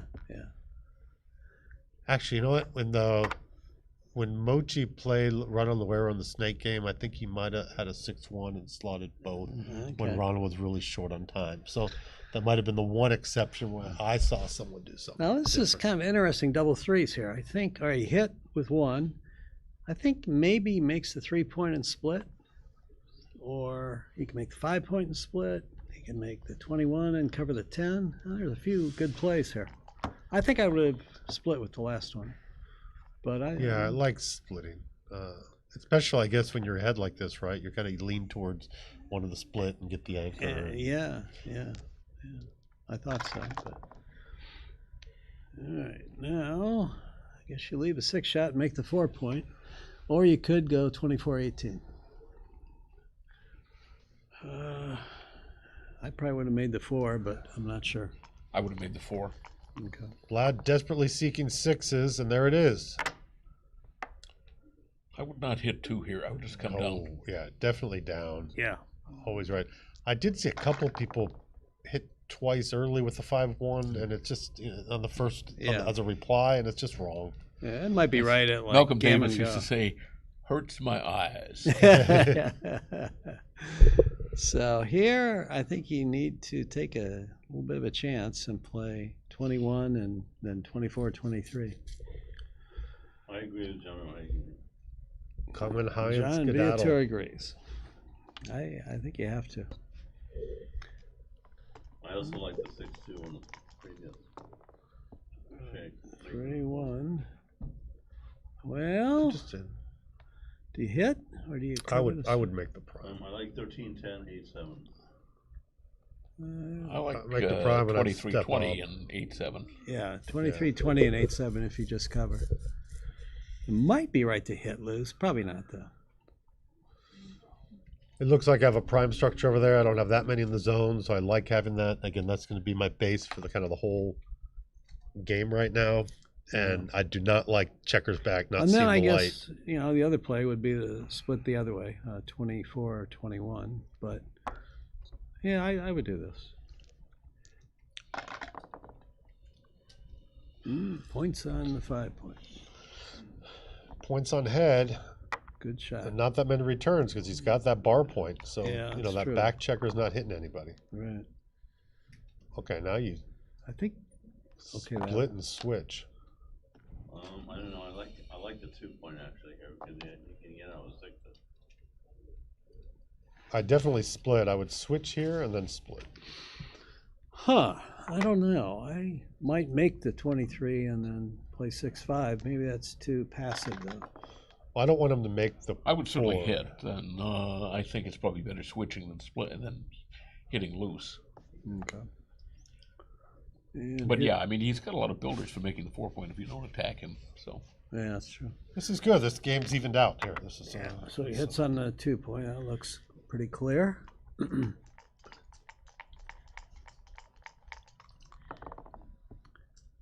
there it is, 2-3, hit and step up. Yes. See the light. Now there's a lot of returns here, but this is kind of like the Rock'em Sock'em Robot. Oh, what a shot. And that's, boom, knockout blow. And then 23-20 with the last one. Because of score, it's not quite a knockout blow, though. It's a... Right. Yeah, definitely 23-20 with the last one, I think. I agree. You got to definitely step up there. Yeah. You can both make that, you can hope to make that anchor. Right. Ooh, wrong time for boxes. So now You just play on for the gammon for the time being, I think. Ooh. I make the point. I make the 20. 10-8 and 10-8 and 13-10, whatever. Trouble is, you want to play a 2 on both sides of the board. Yeah, you do. Yeah. Yeah. Okay, 2-6, just in time. Come down. 13-7. Yeah. So Robert really wants a 2 or a 4. He doesn't get either one. Get it. He's going to jump up. Run to the mid. Remake the mid, and Yes. he's never going to have that. So Vlad can get there. He can remake a prime here with a 2-1. Yep. 5-1. Awkwardish. And then I think 7-5 or 7-6. Yeah, I would go 7-6. But yeah. All right, 24 or 20. Yeah, I think 24-20. I think. Just to get out. Yeah. Ooh, I guess he's going to double hit. Yeah. 2 down doesn't look better. I think double hit. It's really tough to blitz when you're behind a prime, but it's almost like a timing blitz. I mean, you're almost just hitting kind of for timing. Yeah. And there's the one that Vlad shot. didn't really want to see. All right. What does he want? He wants to pop out. So now he's going to whack on the ace. Thank you, sir. Yeah. Okay, it's not looking good. 3 guys back behind that prime. He needs to. Ooh, double one's great shot. 8-7 twice, for sure. And then either. Do you make the 3-point anchor, or do you make? No, you make the 7-point for sure. Yeah. And then with the last one, you either do what he did or 6-5. Not sure on that last one. Should have also stepped up, right? Out. Out scout. Good roll. Vlad's in trouble. Sure is. This is not good. 6-3? I guess.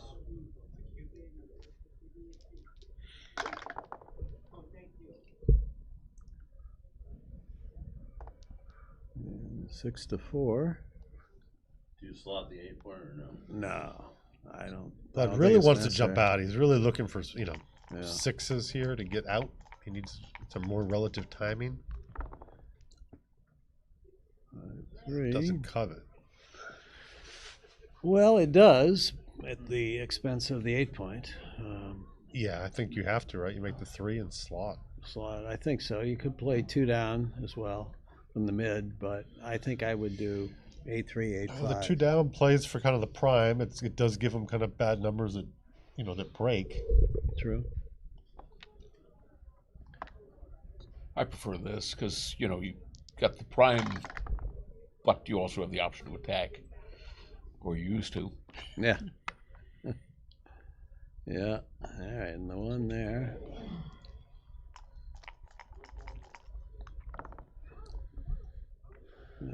Bad shot. Really likes the 2-6 from the. What's that? When is he gonna have a double? He probably won't.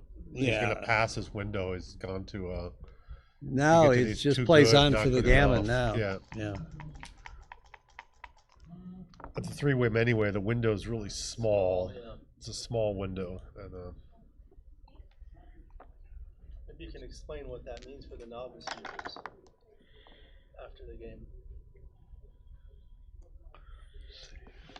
3-way anyway, the window. You ever see those forts where you have the little shoot arrows out of them?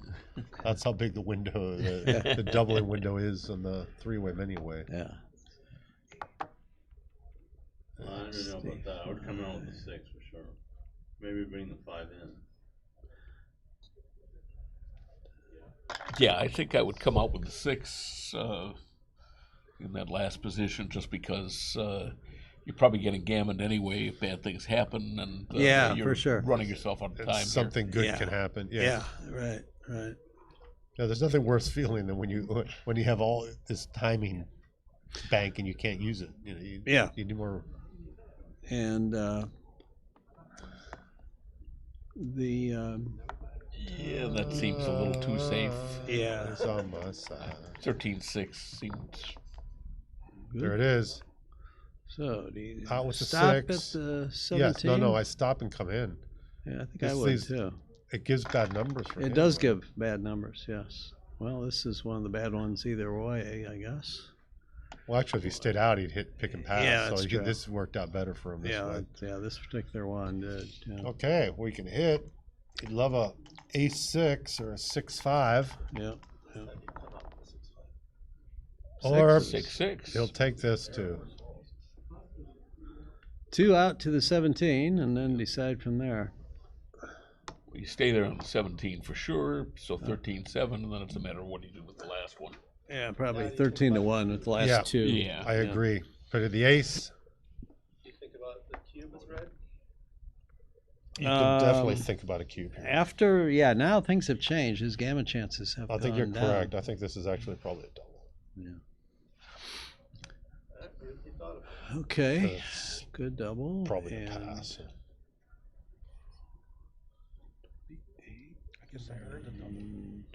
I just think it's a pass. I don't know how to take this.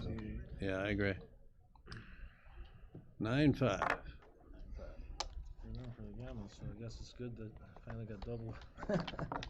So what were we saying? 2-way, 6-way was 19.9? Yeah, 20%.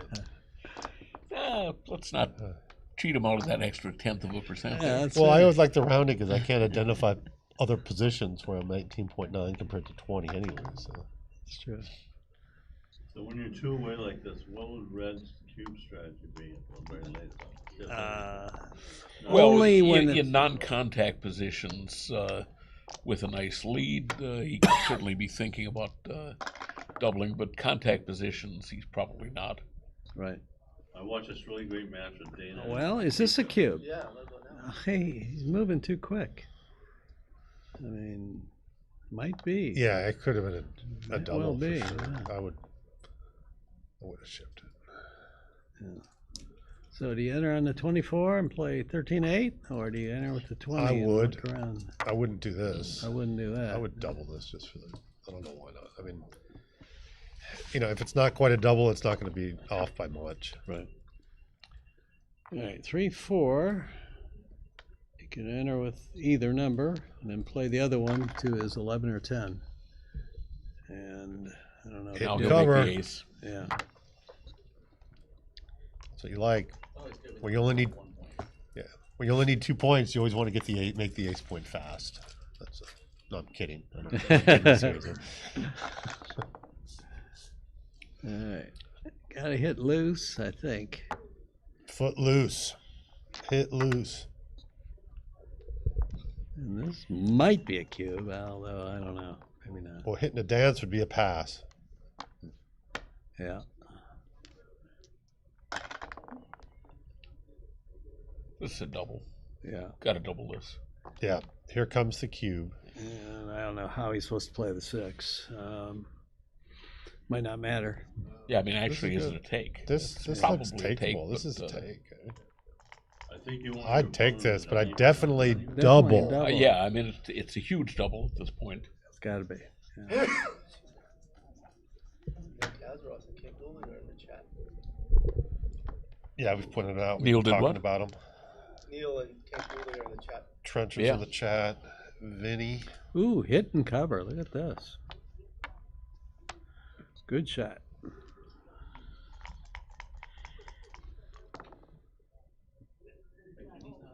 Great shot. Yeah. So 7 or the 4 or the 9. What do you do? Or do you just come around from the bar front like 18-6? I don't. I'm making Not a at point. this score, no. You want to play more aggressively as the trailer with the score than just playing 18-6 with the last 3. I'd probably make the bar. So 18-14 to make the bar. I think, yeah. I think 18 to Yeah, 14. I would make the bar. I mean, but he I mean, he he has a wealth of choices. He could make the 9. He could make a 4-point. Well, since it's got 2 on the 24, you're going to make the bar, and Right. then you can use the 8 point as builders to make another inside point. It's not Yeah. part of your prime. Makes sense. Makes sense. He might be looking at hitting loose, and I think he's that's outboarded and rich. Yeah.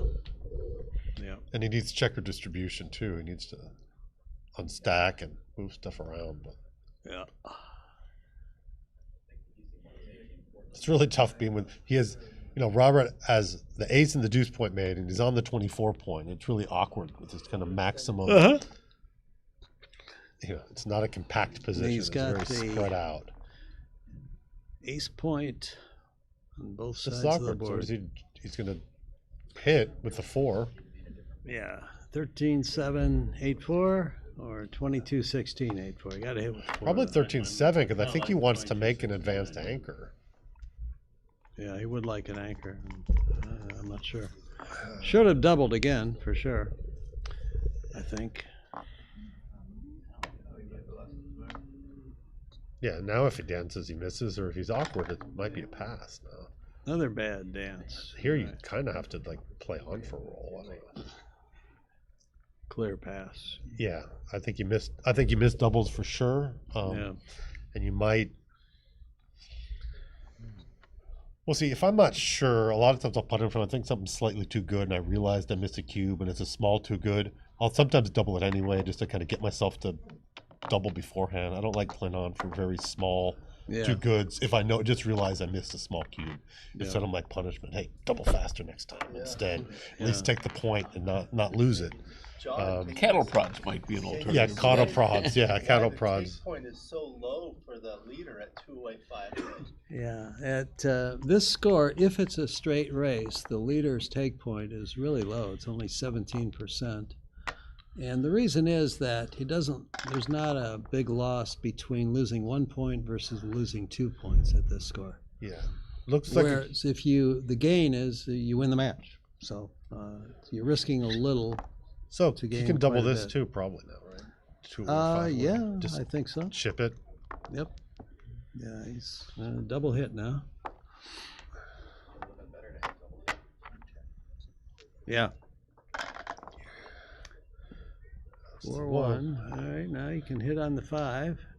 So he should be thinking before each of these rolls. Always Should I be double? thinking of cubes here. Yeah. Look at this. So again, this could be a pass after this. I mean, he's just missing cubes. Yeah, certainly hit, and then make the 2 or bring 2 down to I would the bring 9. 2 down here. Yeah, either play is good. Because if he comes in, I'd like to. Yeah. I want more in the zone. Yeah.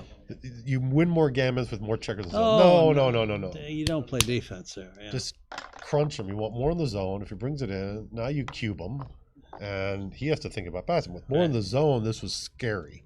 Double, come on. Oh, come on. Oh, this Vlad. is just. Yeah, he's not thinking. He's being passive. Yeah. All right, 13-8, 6-4. Vlad does know this when he's told he's going to kick himself later, and he's not thinking enough. He's rolling too fast. He'll be kicking himself, I think. Yeah. I think he's focusing too much just on the game that's on the board, and he's not reflecting that each turn is a cube decision. Yeah, and here you definitely Always. take the anchor rather than hitting. So 24-20, 6-3. So even if you don't know the theory and you don't know the numbers, when you're trailing in any position that's gammonish, you know you're in the hot seat. You're on the hot sand. Yeah. You know, you gotta just get double faster here. Yeah. For blue. Blue. All blue is blue. So 16 twice and 13-9 twice. But see now, since but all Robert's you can made the do. advanced anchor, the whole cube thing is kind of out the window. Yeah, now. it is. Doesn't really Yeah. matter. It's Yeah. not. Right. And it's just an easy take because this is what you were explaining earlier. His actual take point, barring gammons, is low. It's like 17.5%. Right. Of course, there's good gammon value for the guy, but there's no gammons. Right. You know, he can take really, really low. Yes. All right. 17.5% to get an ideas in a straight Hit race. and cover or make the 5? Probably hit and cover. 3 Yeah. pips worse in a race you can be taking easy. All right, probably 9-3, huh? 9-3 looks good.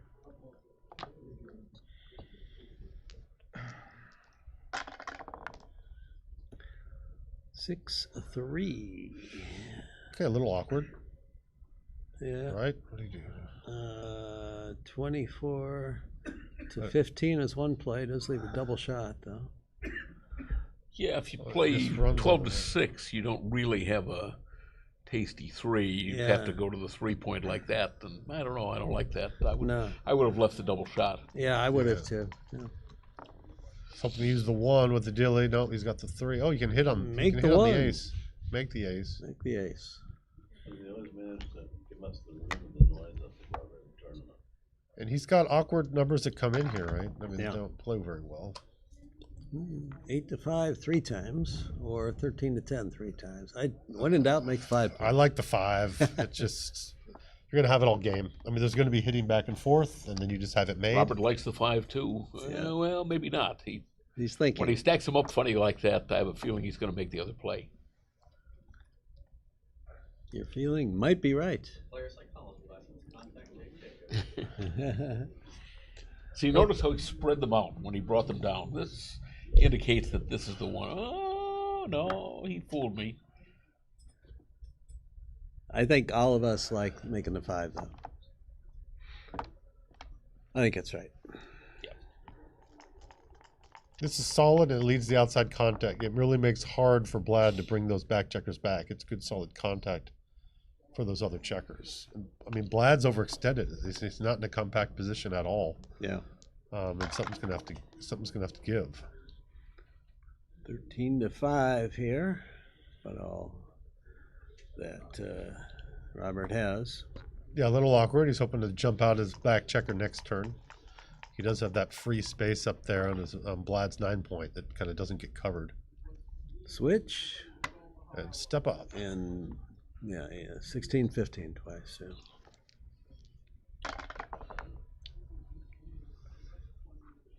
In and out. Yes.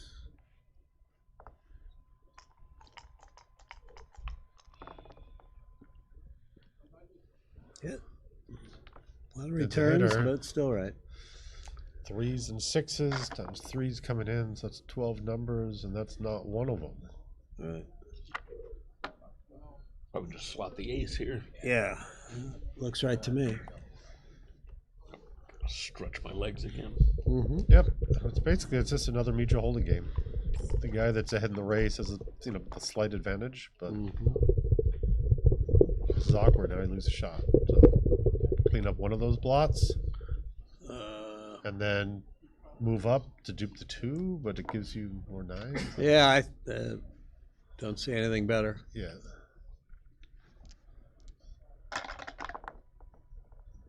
And wow. Neo would say it turned out to be stupefaction. 2 and 2 more. Yeah. Wow. Hit and cover.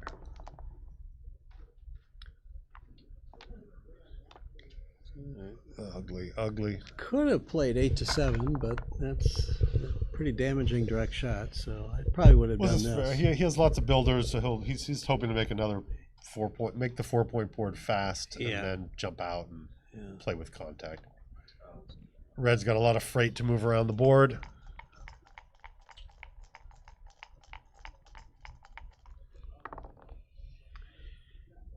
One. Yeah, that's a little awkward. So now do you slot the 7? Or do you jump out and come out go and to make 2? The 2? It's one of those plays, or you can play the safe play, 8-2, 3-2. I wouldn't kill. That does kill a checker. There's way too much contact. Yeah, it's probably not right. But it could be right. I mean, those are the kind of plays that I miss because I got to the point that I just don't do it. Like when in doubt, I don't make those plays unless I really feel like tiptoeing home, like I'm going to get hit and they have a closed board or something like that. So does Robert play 2 off the 20-point here?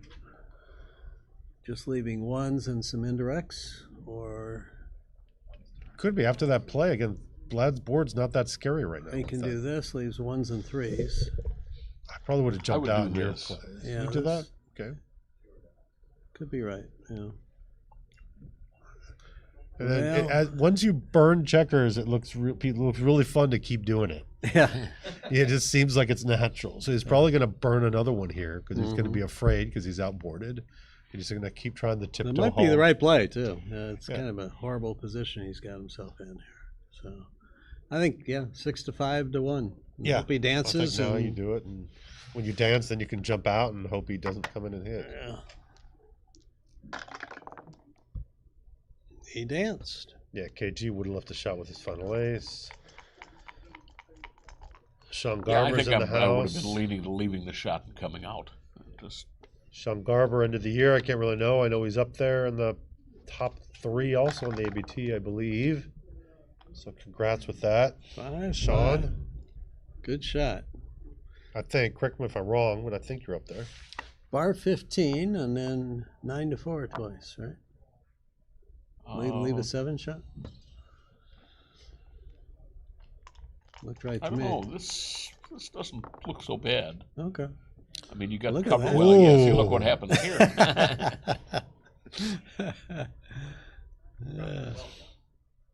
The one game rollout says this is definitely the right Did play. he come out and you keep. You can't move that. Yeah, guy. can't move that. surprise. Oops. No, he's not going to let you move that one. Oh, darn. So does that keep going to the 9 points? Yeah. I don't know. Or I mean, stack a one bunch of has to people on go, the so you're deuce? I coming don't out think with so. 2. You can stack with the deuce for some weird kind of contact play. But this looks like it's right, but God, those So, skilled checkers make it so hard. Could this be a cube? He's probably down in the race, right? I don't know. I would have thought about it. Yeah, and this is probably gonna be double pass if he dances for sure. So to get to the point when you're ahead, this is when you kind of double this stuff. Yeah. So this is Definitely, I think it's got to be a double. Let me see. Yeah, 93-84. And then, Yeah. and now he's gonna play on. And now we can play on. Okay. After that joker, yes.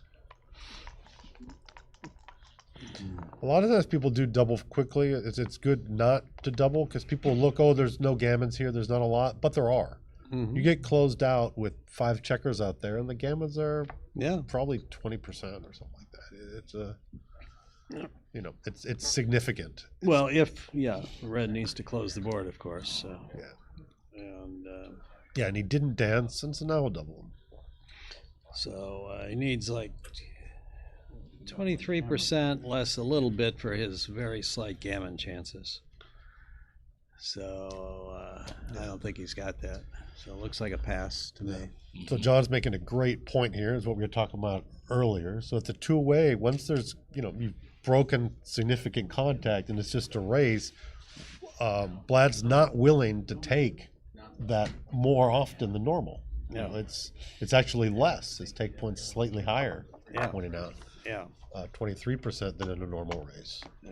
And, I would say if it was a straight race, he'd probably have to be a pip better than normal to take, than for money.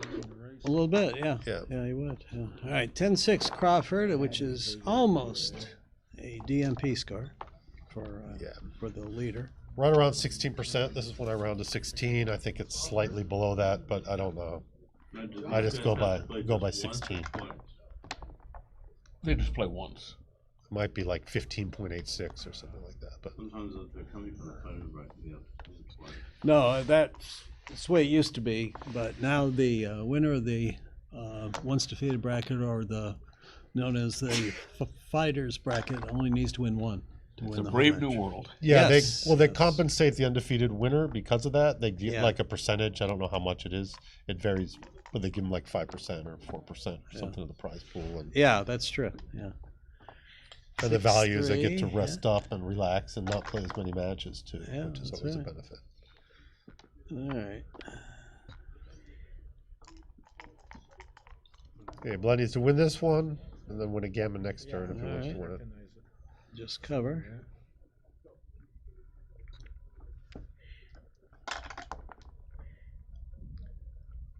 All right, 8 and 5.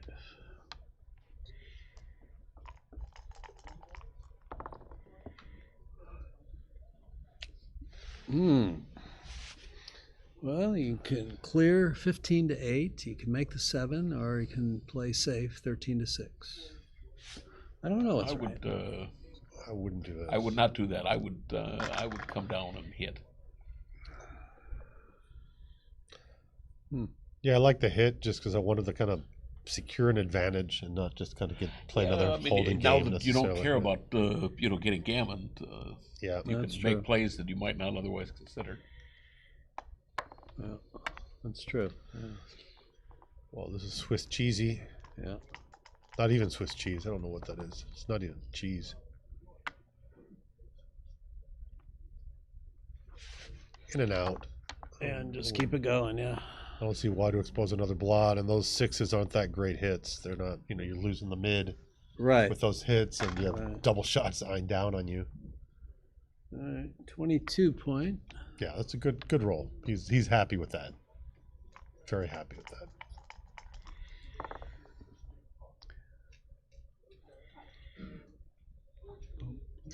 Just hit. I'd hit and bring the other one down. I think so, yeah.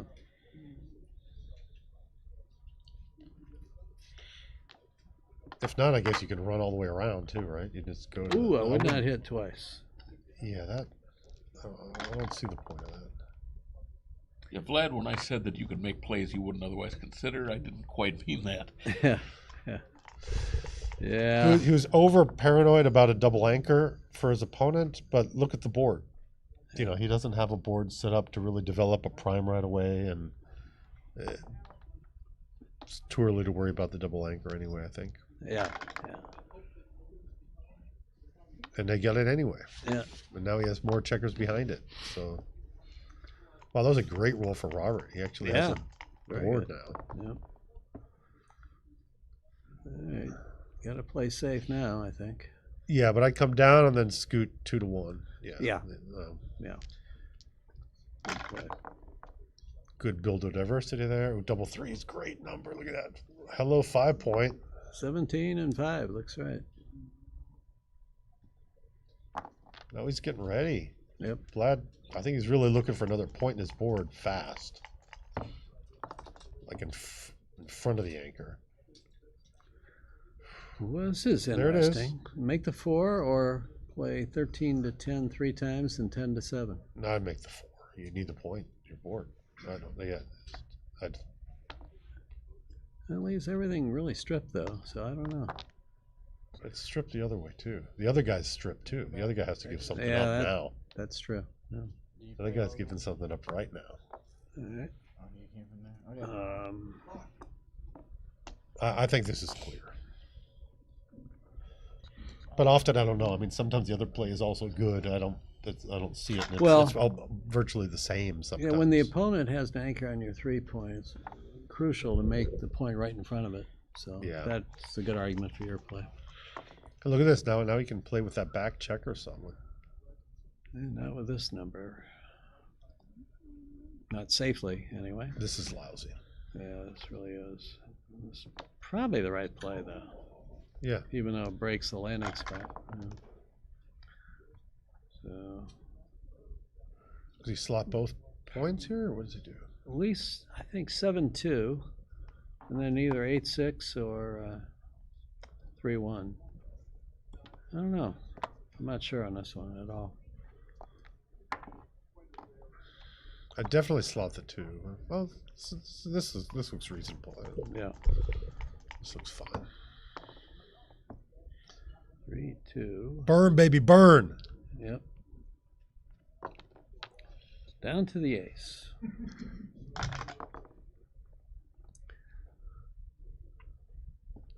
Which one do you make? That one. There you go.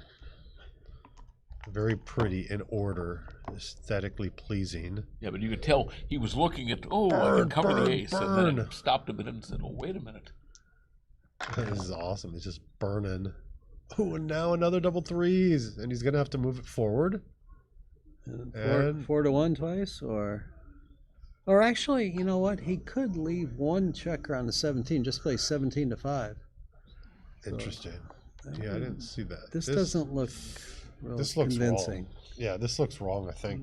Vlad's kind of happy to see that. He can move his back checkers freely now. So not so much with this number, but yeah. Well, I mean, I might have done it the other way and kept the spare on the 5. I don't know. All right. Both off the 11, I guess.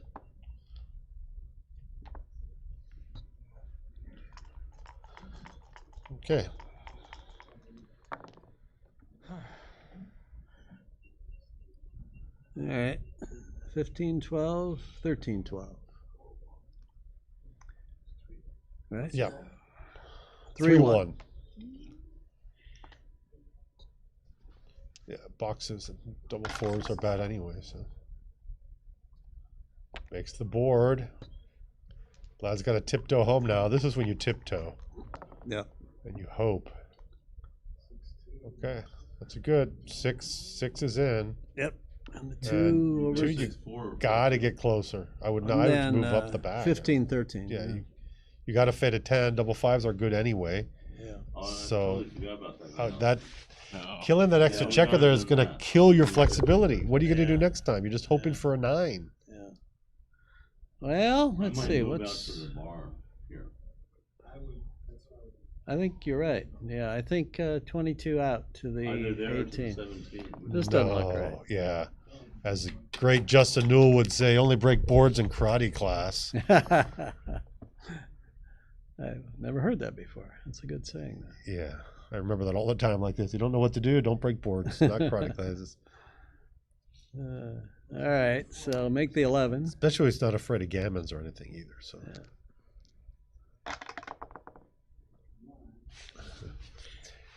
You know, you need a 9 in a shot, you see a 2 come out, and you're happy. You're like, okay, nothing's sitting. No, maybe not. Maybe not. Maybe not. Or maybe not. Yeah, I like that. I like it. Now he splits. This is when you plays like this. You really hope you had that spare on that 6 point. Yeah, but he doesn't. So this is probably right, actually, for red. I think. Yeah. Play safe. 5-3, To the 4. We'll play safe. It's a little awkward. Yeah. 6. Oh, he's got to run. He's got to come out with a 6 from the back. Oh, he can do that one. Yeah. Desperately hoping for double 1s. Whoa. Boom. Ask and you shall receive. And up from the back. That extra checker on the 6 is overrated. Come up from the back, or 11, you can go 6-5 to consideration too. I'm not sure. I'm not sure on that one either. Not sure which is best. Probably almost doesn't matter too much, I don't think. All right, 10-4 for sure. Good buddy. This is definitely the good buddy play. Ooh. Woo! Well. Okay, it's the race is on. Boom. 6s. Not anymore. Okay. Vlad's hoping it's 10-7 post Crawford. Going. Yeah. But we'll see. Robert's still going to roll it. Say, well, that's why we shake the dice. That's why we roll them.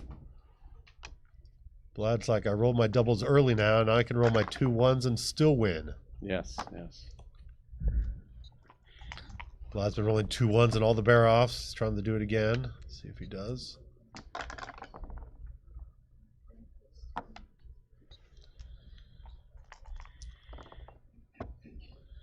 Double 1's 3 off.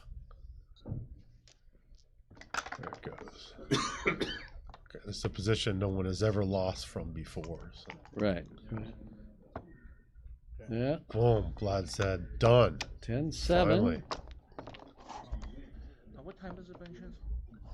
Excuse me? The time? Post Crawford. So free drop for Robert. Almost free drop, yes. 6 o'clock fight. And it will be gammon go, meaning that Vlad is trying to, once he doubles, he's trying to win a gammon for match. Yep. And Robert is, going to be a little on the conservative side. He wants to get his advanced anchor and stay there and not take risks. And they're going to take a break. Oh, look at that. Nice trophy right in the middle. They're showing off the trophy. Very pretty, the Cal State Championship trophy.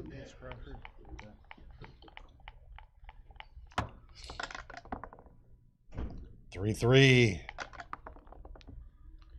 Oh, 6-1. So this will be double take now. Yep. He's really happy. Yep.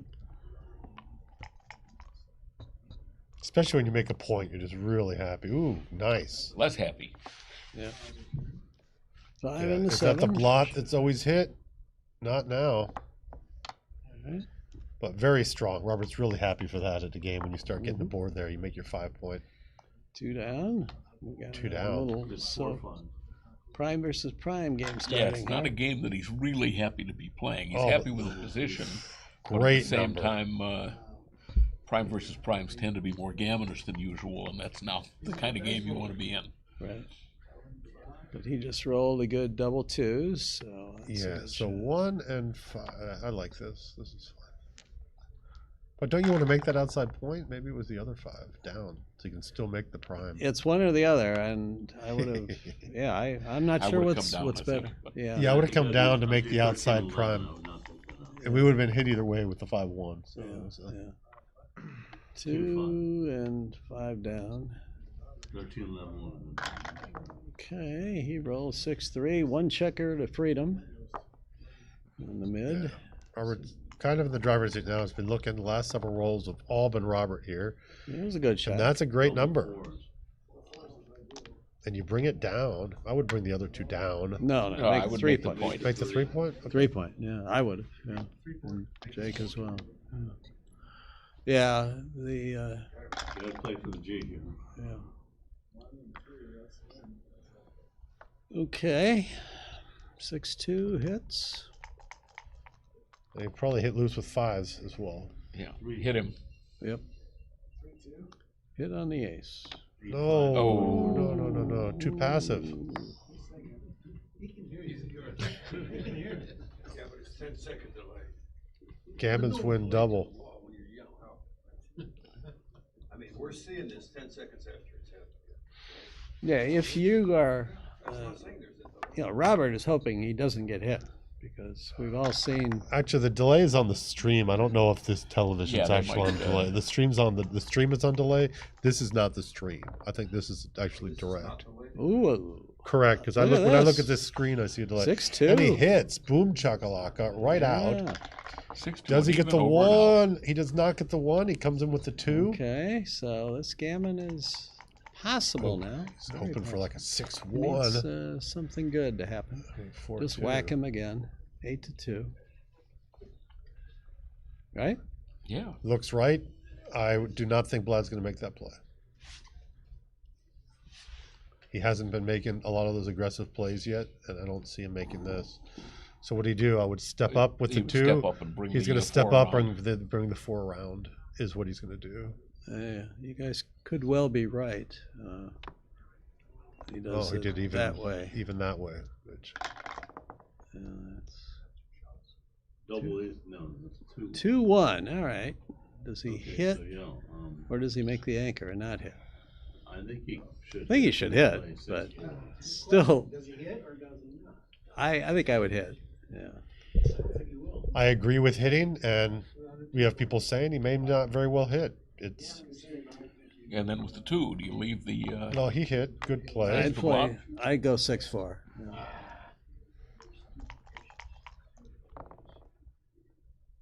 One 6.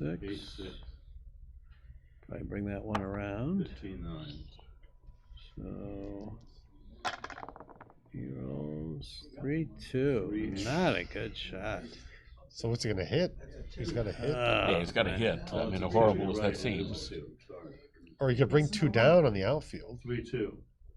I think he needs to hit probably with the 3 on the ace point and the 2 down, I guess. Yeah, I would hit, but I can see someone making this play. But so many indirects is like a direct shot. It Yeah. just is I would have hit on the 2 and because many it shots. duplicates, Some 2s, that's true. Yeah, that's true. Oh, he's anchoring, which means he's going to come in with the other one.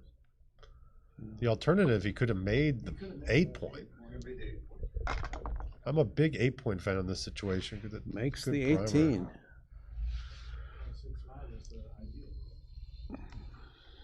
Makes the 18, right? Yeah. Now he's looking for 7s and 8s, and it's not all 7s and it's not all 8s. Yeah. But you got 5-2, 6-1, 5-3, and 6-2. 6-5. And 6-5. 22 out. Not what the doctor ordered. Just have to play 22-11. Yep. Yeah. Duplicating 4s. Yeah, keep the midpoint contact. You need that kind of beacon of communication, kind of the lighthouse out there. Yeah. All right. 6-2. So it's just I would hit from 11 to 3. I might play two down from the mid. Yeah. That gammon save. So we're talking about the different aggressivity, the different scores. This is a great position. That a different score, you'd be making a different play. Yeah. Right now, he's worried about G's. If he loses G's, you know, he can lose the match. So we're talking bringing 2 down. If Robert was the guy at Gammon Go, he would be hitting here every day of the week. Right. Right. The ones that end in Y. Yes. Ooh. He does the aggressive. He does the aggressive, and this could work, plots. but wow. Could work, but it's risky, and there's a hit. Boom. And he's got another blot in the outfield. And if he dances, there's 7s out there to hit. Yeah, it's he survived. Oh, it hits. Well, does he though? But this is Blot City. Yeah. That's a 4. Okay. Yeah, I don't think he should hit. I would be too scared to hit a Gammon save. You would hit. You would hit still? Wow. 2s and 6s and 3s over on the ace point. I don't know. I probably would not have hit. Yeah, but see, if you're not hitting, that's why the other play wasn't also right, because it leads you to those tough decisions. Great roll. Well, with your play would have worked. He dances and proof. Yes. Proof. And there it is. Look, we're into That's this. Right. And Mutual holding game with the trap checker. 6-2. He definitely needs to step up here. He needs a step up number, and he does not get it. Makes the ace. Good play. Maybe he could also clear the 11. Yeah, I would clear the 11 here. I would have too. Yeah. Just bring it around. Yeah. Don't make the ace point. Just do that. Making the ace is I'm worried about getting gammon myself play. And there's a 2-5. Out scout, but now you've seen the negative of his other play. He doesn't have the 6 point, and he's not really ready to wrestle when you don't have your 6 point. Okay, 2 down. Leaves a few jokers, but even then there's a blot over there in the 6 point, so not that dangerous. Lost the dice.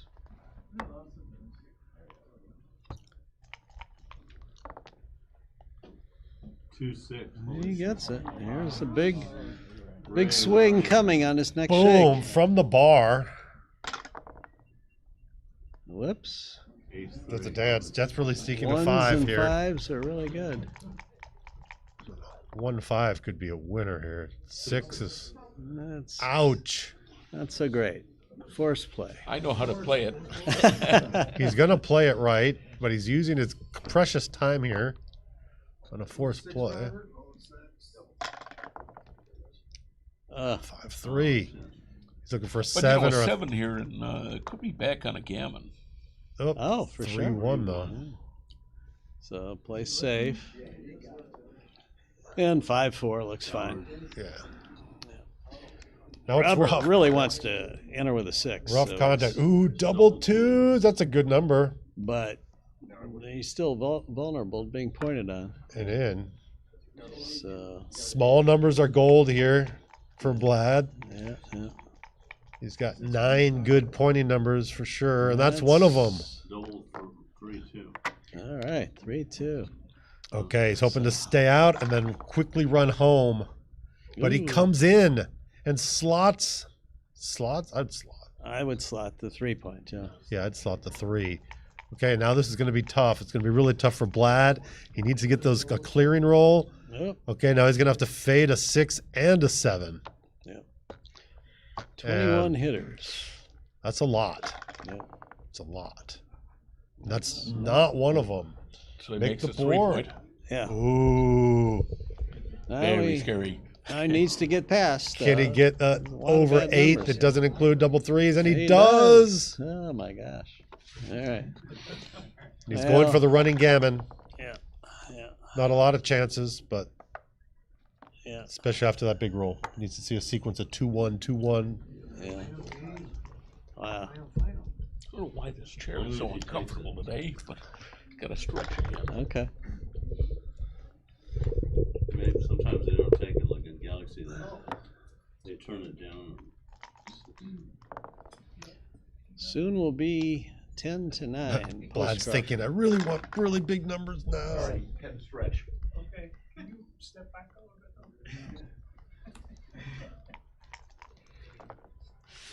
bit? Okay, now Vlad's rolling his customary 2-1s in the barrel. Yeah, he's. We're going to be at the almost DMP score after this, it looks like. Anthony, did you beat Jack Ellison? Meaning that Robert's still going to have a free drop after this. Did you beat Frank Frigo? And that saves. Still very slight win chances here. Yeah. It's happened before. Should probably play 3-2 there yeah, with 3-2. Might as well leave more stuff slotted off with more numbers. Yep. Like that. Now he does it. Rips 3. Still possible. It's very possible.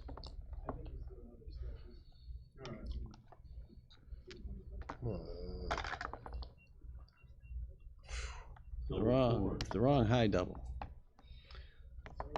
2, 3, 4. Yeah. That's kind of sweating bricks right now. There's his 2-1s he's getting used to throwing in the bear off we were talking about.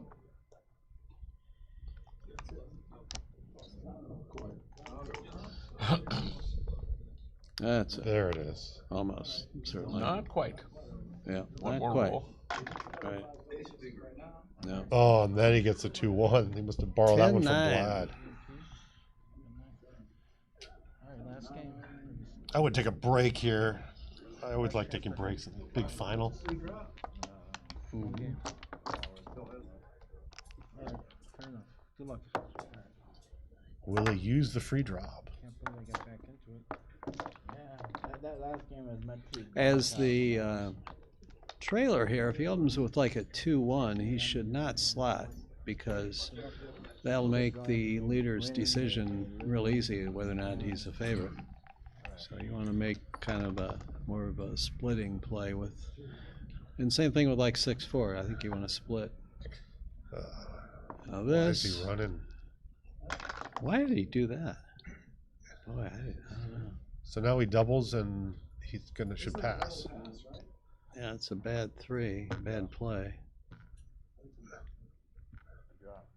Now it's true DMP. Yeah. Dynamite. Oh, so he passed it. Yeah. All right. Wow, exciting. It's 1 all down to point this. match. 1 point One match. game for the glory, the fist bump, the smile. Looking a little relaxed. Yep. Yeah, that's probably why Vlad relaxes some. He's like, okay, I got the cube out of the way. Concentrate on the game. Ooh, boom chakalaka. Now, with the last two, you're supposed to split. 24-22. It's a little better. Yeah, DMP. No, just for money, even. But also for DMP. 5-2. Wow. 5. Great roll. Another 2. Split or down? I That's think so it's split. Scary. Split in the I stack? think so. Probably, because you got the prime going. Well, also, there's no gammons. So Okay. just DMP. There it is. Point on head. Point on head. It's exciting stuff. 21 and 11. No. Yeah. Slot the back of the prime. Oh, you do this? I do that. Okay. All right. I think hit on the ace and split here. Good play. And he's going to follow orders. I think it's right. Anyway. I'd really want a 4. 5 primes are awesome. What do you do here? I guess you just come in 20 come in the and 5 and lift, 9 or do to you 7. come on the 2? Yeah, bar 20 and 9 Bar to 7 20, looks yeah. right to me. Yeah, I don't think I would do this. I You would don't want to not be do saw at the back of the 4 prime when I he's kind of hate split. the 23 point in early games. Yeah, 23 point. Once you make it, you have to know how to break it. You normally have to break it fast on the first opportunity. Now you cover the 9, even though it breaks the mid. Definitely, that's right. All right, hit and move up in the back. There Come you to go. the edge. I Yeah. was really hoping to hit, somehow get off that Right. 23 point as soon as possible. Ooh, like double this. hit. Good shot. Yeah, hit off the edge. There you go. Yeah. Needs a 4 or double 2s or double 3s to hit back. And he There's gets the it. 4. Good shot. And Vlad's out of timing. There's lots of scenarios here where he has to kind of bust his board. Yeah. He's really happy to get that 6. Gives him He's very some likely breathing going room. to be hit next time, though. So. Double 2. Yeah. Well, this is 13 is to a hit. 5, hitting along the way, I think. Right? Maybe leave it there and move up to the 3 point of the bat. I there's no gammon, so I don't think you need the anchor. I would have just played 7 to 5 the last one, but well, worked out. 4 8. So enter and hit on the 4. Yep. Or enter on the 4 and do the 1. It's one or the other. I don't know. Is that a tempo thing here? Yeah, I'm sorry I can't keep up with the chat too much because I see lots of chatter. People are talking about things that are further down. I can't. So I make the 4 can't with follow. 3 of them, and then decide on the last one. Okay. Yeah, this is So prime versus- you kind of want to think about 11 maybe. to 9. That'll be wild. So this way, you need 1s and 3s on the other side of the board. Now you need 1s and 3s and 4s here. It still may have been the right play. I'm not sure if there's some way to get a better diversification of He numbers. just does not want to see this prime happen. Vlad has to try to block that prime. Ooh.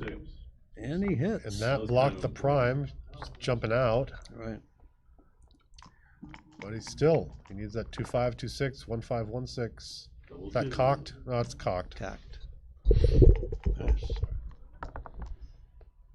Dance. 3-4 is a dance, so. Okay, there's the prime. So I think Vlad's now just hoping that he busts.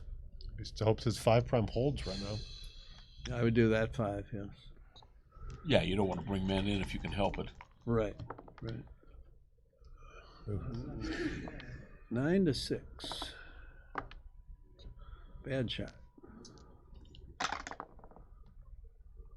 2 5.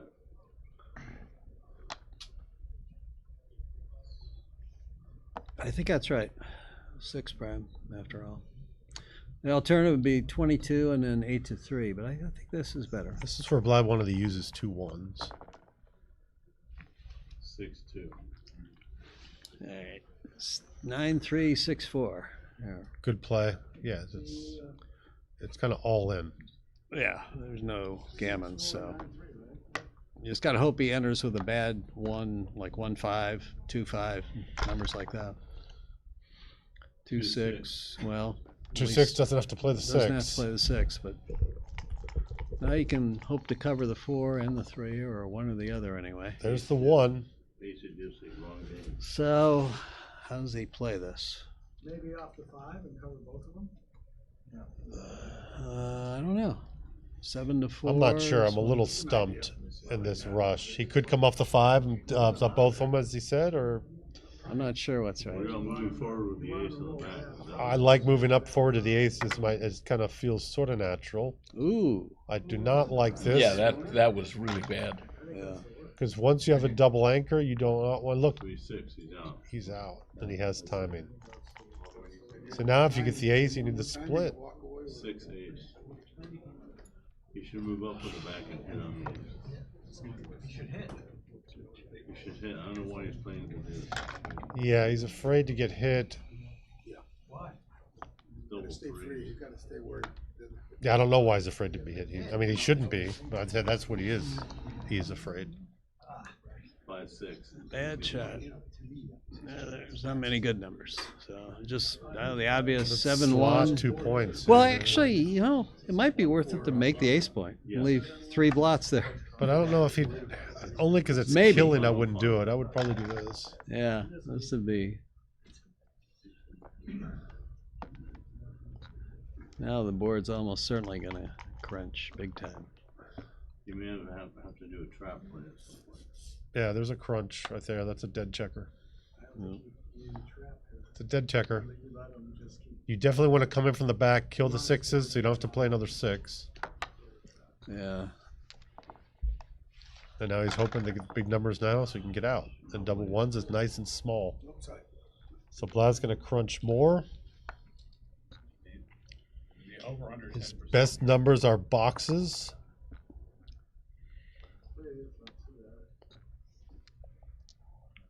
Over under 10%, I think still Probably over. somebody in the crowd asked, is it over or under 10% winning chances? My guess would be a shade over. I would take the over as well. Yeah. But not a lot. Yeah. If he said over under 12%, I might take the under that. I think on a crashed ace point game, even that wins like 5 or 6%. And now he wants the 6 so this just is to get time. Crash 1-2 games, probably more than that. What was that number you just said? A crashed ace point game, you know, wins 5 or 6%. I think. Okay. So this is better than that. By how much, I don't know. But if he can get the spare out, that would help somewhat. No, he can't. There's the 4, that's forced, down to a 3-point board. Chances dwindle.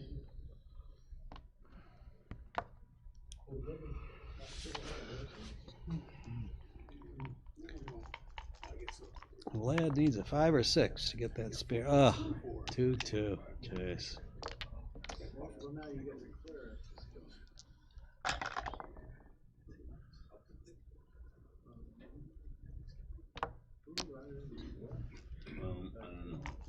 Over under 7%. 6. Double shots. Man, hope. Hey, he did a double take on that one. He's like, where am I going to leave the shot? Oh, I can rip. 1, 2, 3. In. Right, into the 6, yeah. Or 13-8. Still like Megan. It doesn't make much of a difference. It probably doesn't make much of a difference, though, yeah. 6-3. Shot there. Yeah. He would like to make another point. Back to a 3-point board is nice, but. And there it is. It makes a 6-point. All right. He's back. Ready for the shot. 2-3. Here it is. Shotsky. Yeah. Yeah. Does that count as a bagaille? Not really, right? So just making the 2-point. Yeah, that looks right. Yeah. 5s, 1-4, and 6-4.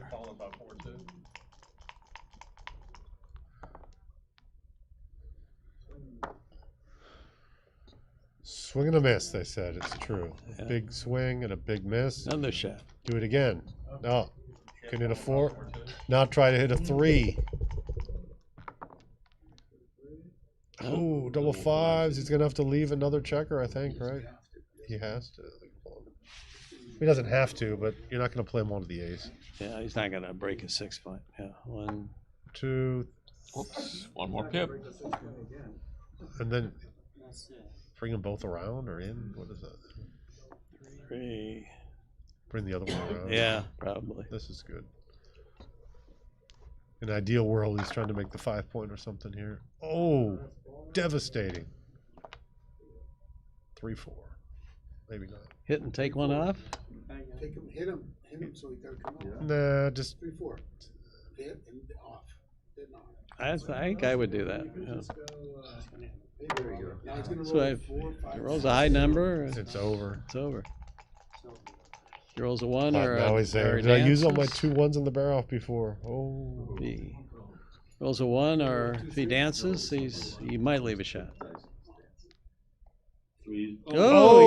Oh! Put on his dancing shoes. There's the 2. Shot.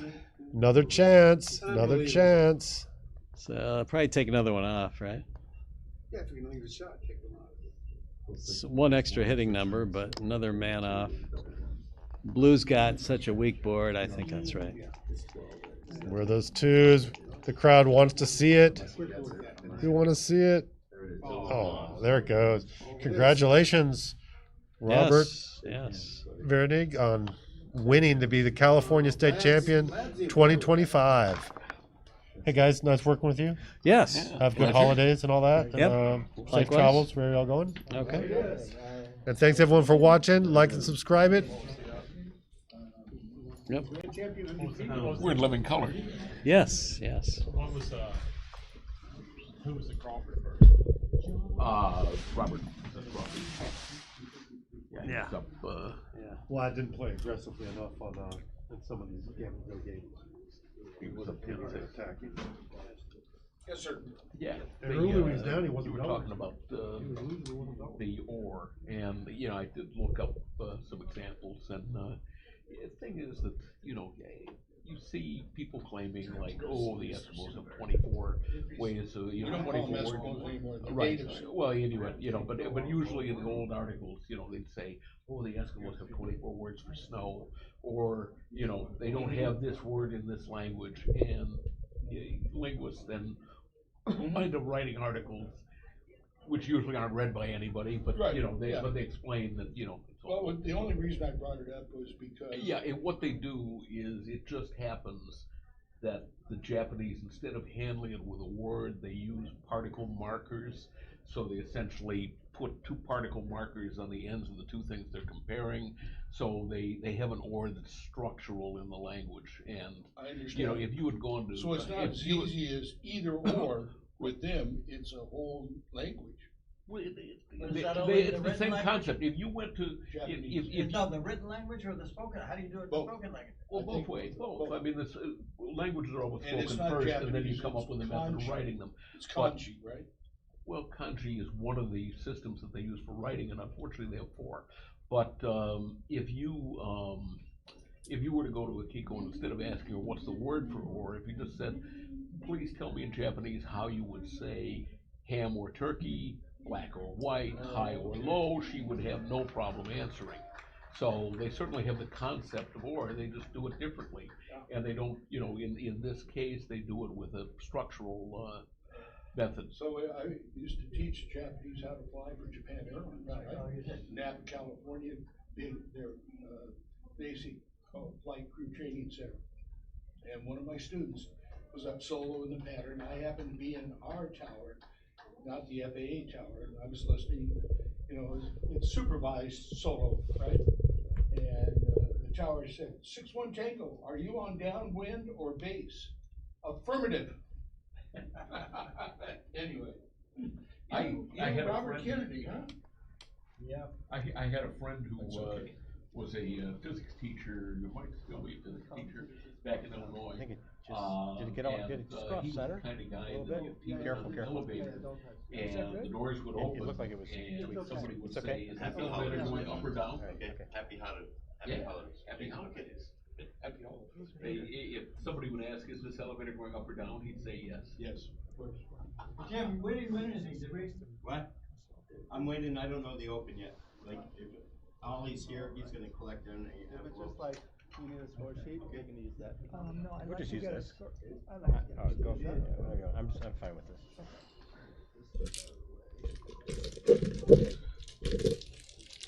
Is it like a-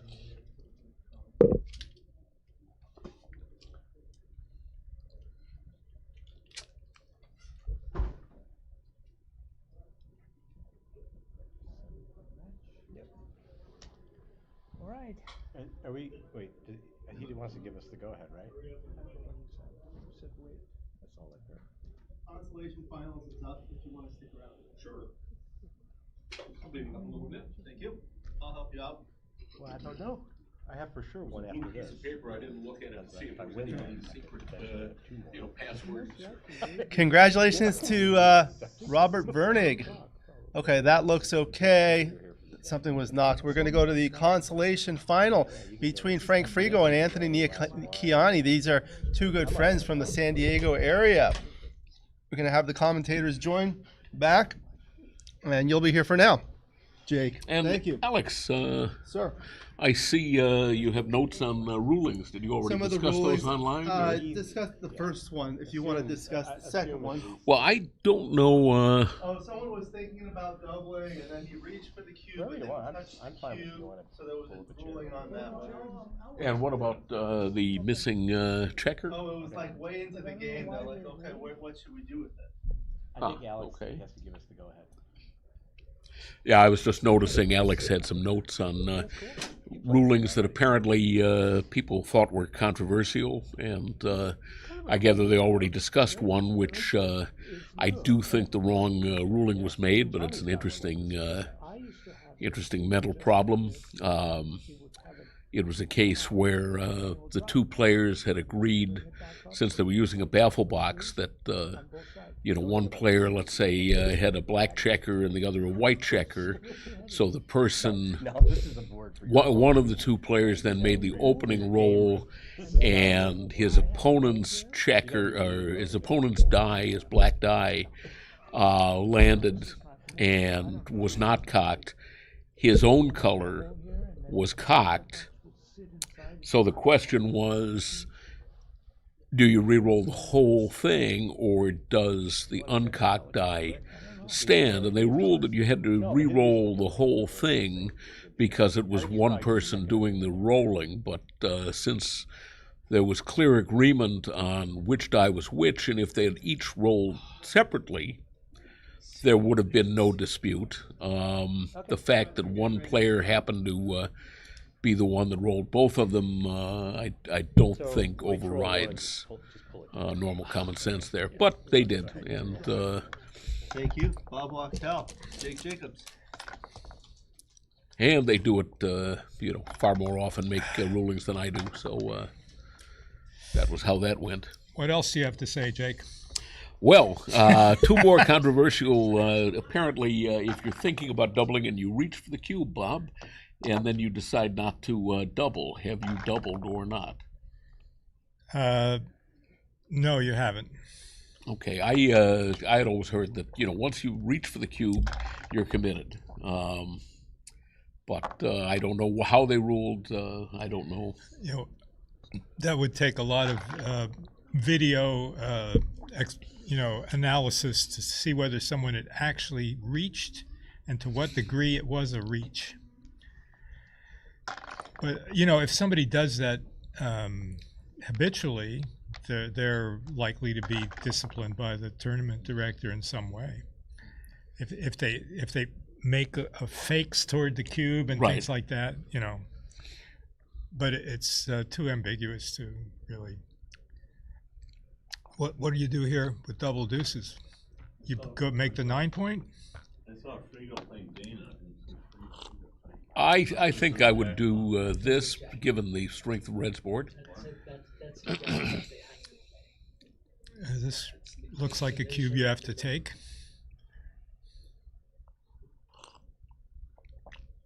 Yeah, I agree. I think the blue certainly has plenty between owning the 23 point and only a 4 prime. He doesn't have a 4 prime. Oh, he's only behind a 4 prime. Right, Red has a 4 prime. But there'll be lots of fly shots for Frank to shoot at. Like here's one. Yeah. Not even fly; it's a direct. That's what I meant. This is consolation final. It's worth looking at this play. Duplicates deuces, and it doesn't leave the shot that gets the guy off the 23 point. But this is more constructive. You don't really need to get out of white's. I like coming down to 12 there. Look at this shot. I would have been hit on the 12 point anyway. Advantage Frigo.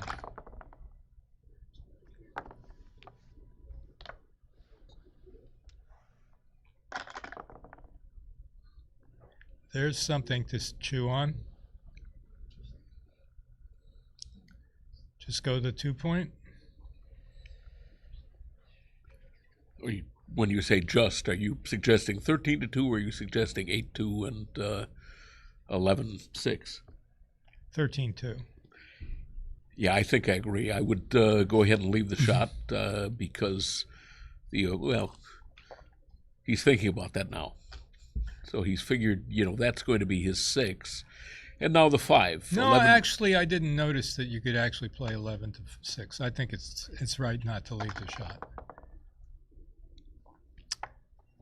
I was too impetuous there. It's a great shot. The impetuosity of youth. of well beyond youth.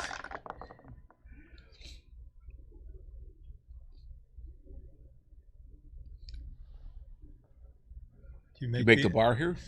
I think so, yeah. I don't like to do it when you're so far behind in the race, but it seems like that's the only way to contain the midpoint checkers. Still no redouble, I think.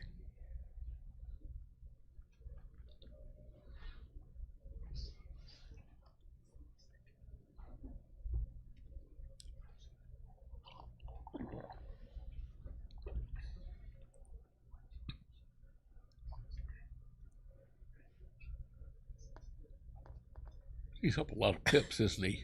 Yeah.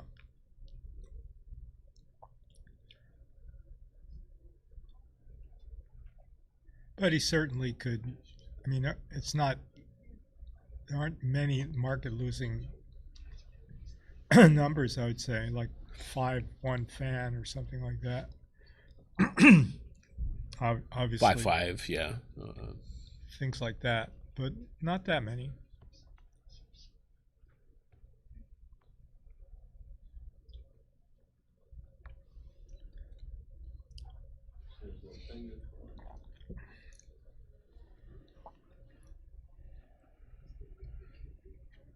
Now, those two know each other, right? Yeah, they're both from San Diego. Right. That being the case, Frank may know something about Anthony and 4 cubes and 7-point matches that we don't know. Exactly.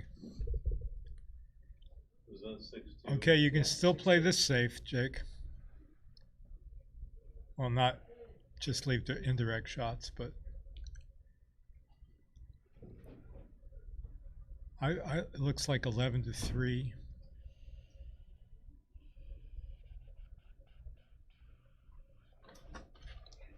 Yeah, he can't clear the 8 here. That would be hideous. Hideous, heinous, horrible, horrific, hasty. Well, not hasty anymore. I was thinking of clearing the 8. Okay. Did you hear John Vietor's comment? It's John Vietor says it's reasonable enough, he said.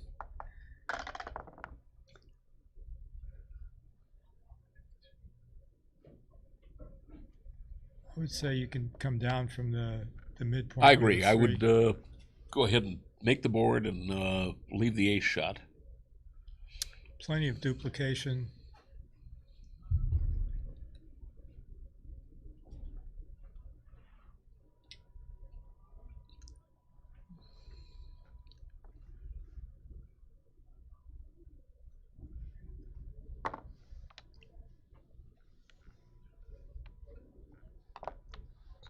Nope. Yeah, wrong idea.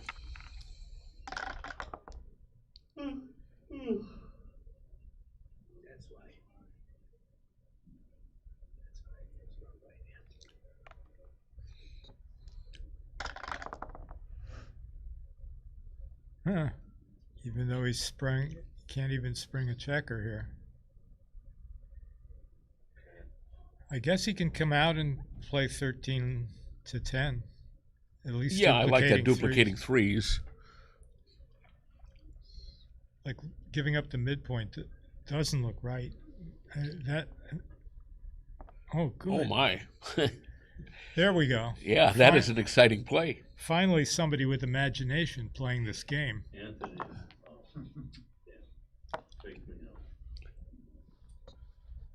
I didn't think of this play. Yeah, great minds didn't think alike. Neither did I. That's why we're here right now. I'm going to be in there soon enough. Yeah, you're in the finals or something, Yeah, right? of this. Oh. Oh, this is the Open Consolation Final? Yeah. The Consolation Final. Oh, no, I thought this was the oh my God, do I have to wait a long time? I'm in the final of the Masters. Masters jackpot, but I have to wait for this match to be over and then for Frank to play Nick Maffeo. I think Frank plays Dana. Frank plays Dana, and then the winner plays Nick Maffeo. Okay. And then they play me you already won it. somewhere past midnight. Yeah. So you're Whoa, guaranteed second and while in the we turned our jackpot? back, something dramatic happened What? here. You're guaranteed second in the jackpot. You already played your match? Yeah. I got a bye, and then I won one. Okay.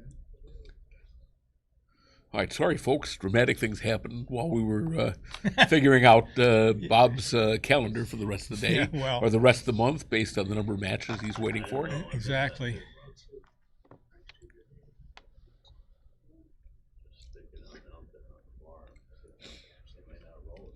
I think he's going to cash. Was he playing on last couple of rolls? Yeah. Oh, okay. He missed hitting the ace plate. Yeah, Frank's gonna redouble. He's just going to wait about 3 minutes more before he redoubles. Well, it's 62 pips, so it's close to I don't think a play so. on, but No. I would double. I don't think. I mean, Red's gonna just start moving his checkers around.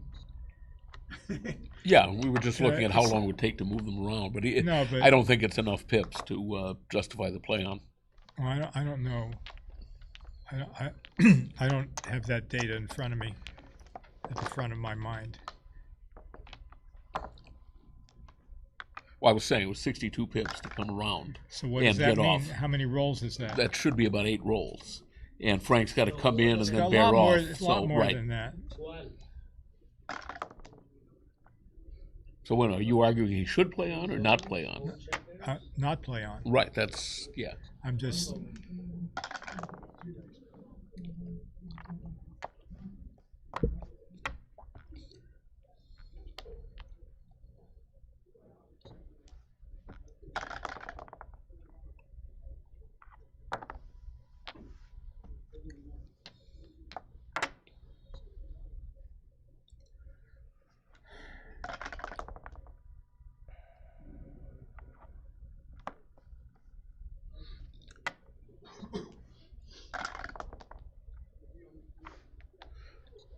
That's a good shot. Keeps them alive.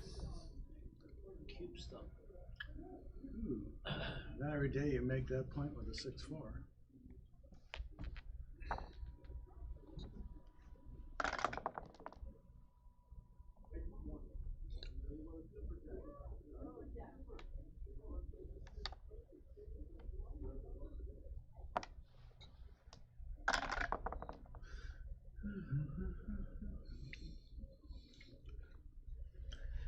We'll just come down here.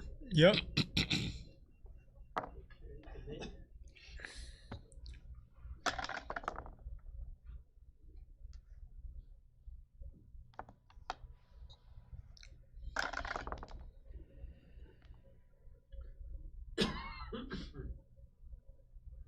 Five point?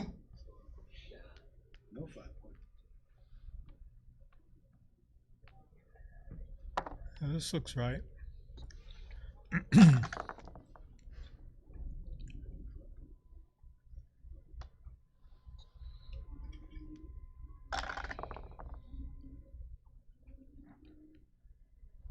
He'll make his 3-point here. He's thinking of running to the 9. But he listened to Jake.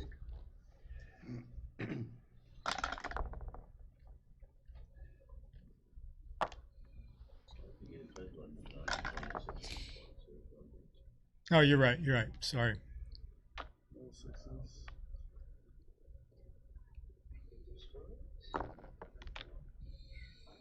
I would keep an extra one.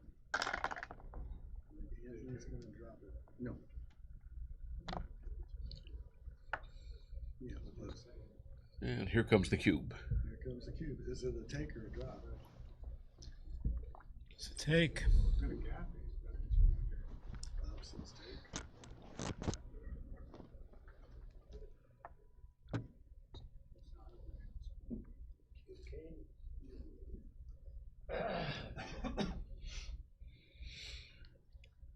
A lot of work for white to do, for light blue to do.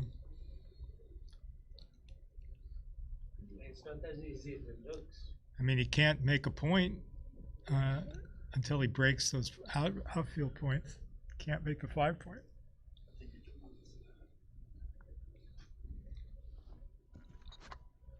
Anthony dropped it. Not good.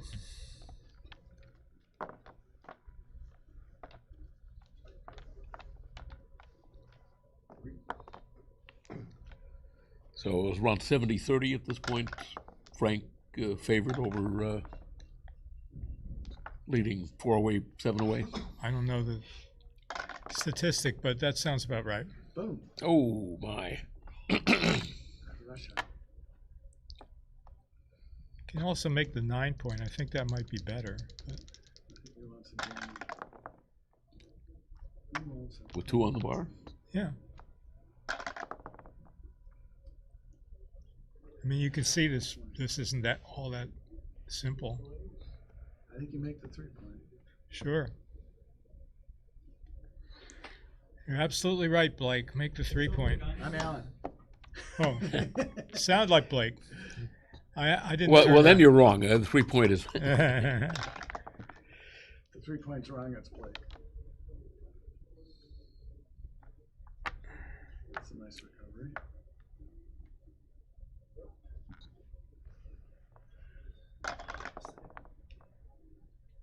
Anthony's definitely got a very distinctive style.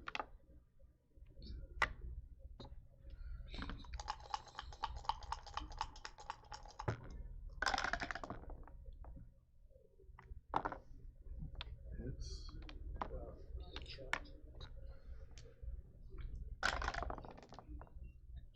Five, four. Fours. Well, not forced, but he's probably going to hit it.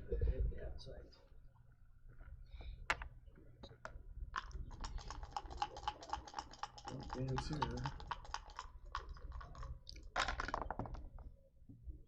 You danced, you didn't listen. Well, and you said don't dance. I told him. Ooh, here comes the. I don't think he's too good. No, it's a double pass, I think. Frank will take 2 minutes before he cubes. Well, the thing is, he's up 3-0. No, he didn't take 2 minutes. That's only a 7-point match. Yeah, he's 4 away, so that's really Strong ass cube. Yeah, every point of the gammon would work for him. Yeah. Win him the match. He does only have 7 of his own. It's just some points. But he's also shooting at another blot with 6s, 2s. Yeah, the 3 guys on the 24 are rather awkward as well. The 3 on the 1 point is the problem. There's lots of problems. Yeah, You got those checkers. You got 3-point board to a no-point board. The optimist would say the 8s are duplicated. God, these seats are really horrible on your butt. That's enough from the peanut gallery. You need to next time you bring one of the cushions. I should Sit cushions.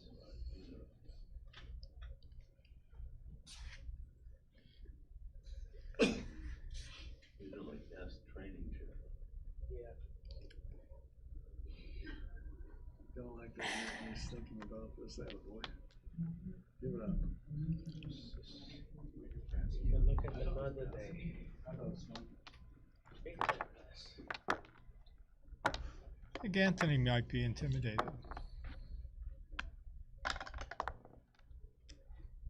He's playing overly aggressively. Who is Anthony? Yeah. This is style. Is it? Yeah, okay. Now, when do most people like to slot the 5? What scores is it good to slot the 5?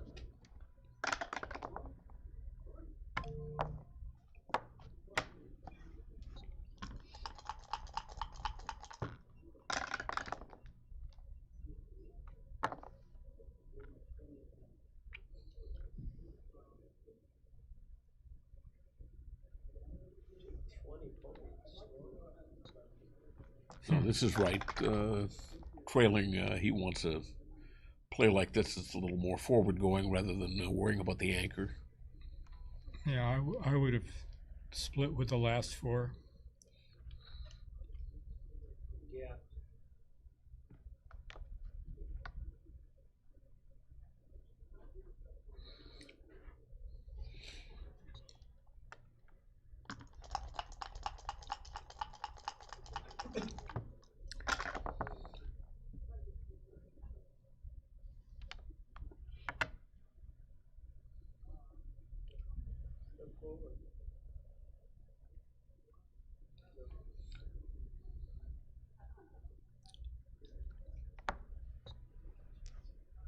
I would have just gone to the 22.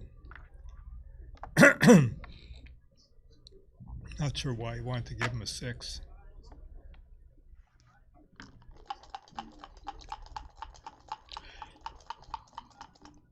If I were second guessing him, I'd say it's because he thought that there was an advantage to staying back, but I would have gone to the 22.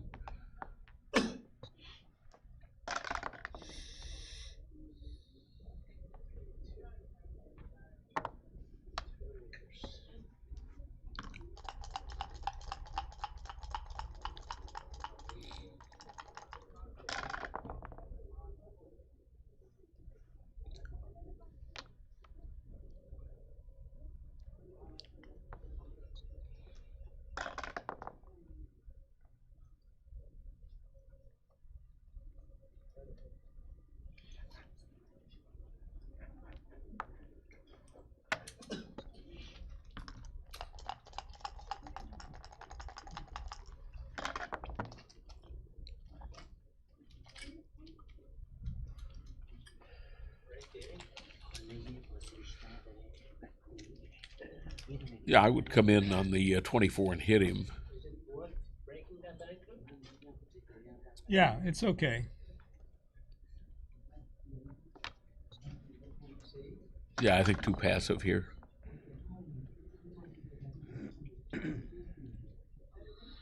Here he should play 9-3 and maybe come up off of the and 6-4, I guess. Yeah.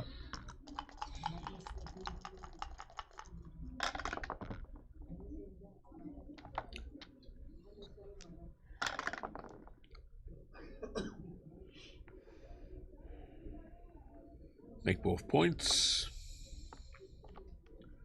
Oh.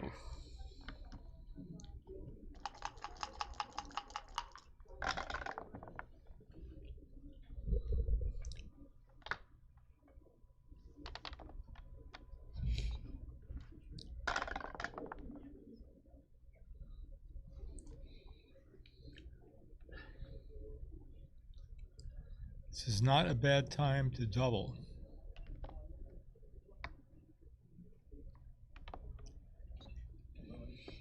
Yeah.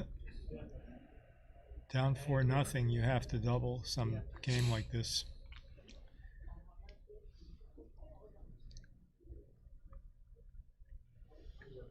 Because of the score? Yeah. Right? Yeah. Can be a little more aggressive in the cube. Yeah. I mean, even if Frank takes and then redoubles, he's not using the cube efficiently. He's going over the 7. Yeah.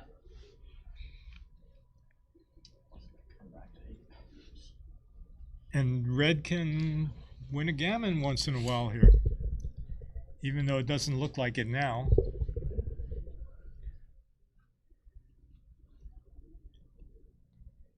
I think still Frank's going to take, though. He's up 2 pips, if nothing else. Uh-huh. Frank is up 148, 150. It's kind of a funny looking position, but it should show that on the screen. You're cheating by doing counting in your head. He's actually counting it now. Now maybe if he'll turn toward the camera and say 148, 150 and confirm everything. As a last resort, you count in a position like this. Oh. Boy, I would have lost a lot of money on that bet.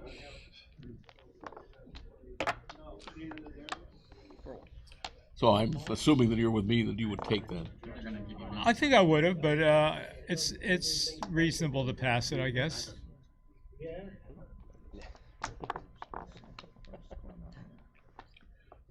Frank's smiling. Thanks. That's been my advice all this time, guy. He's been telling me that the whole entire.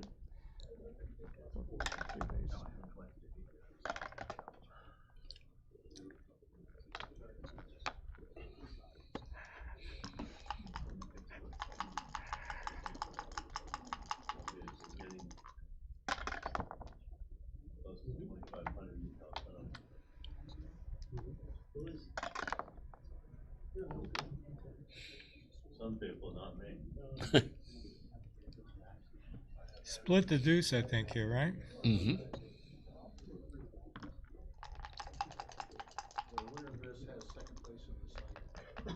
Yeah, thank you. Yeah. Yeah, this was a perfect time to split before Anthony gets more builders down there and while you have the better board.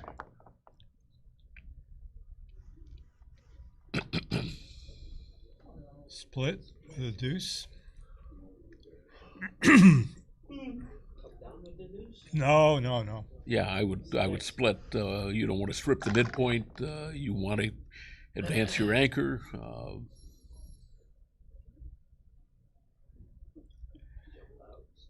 Yeah, or 11-5. I think 11-5 is okay.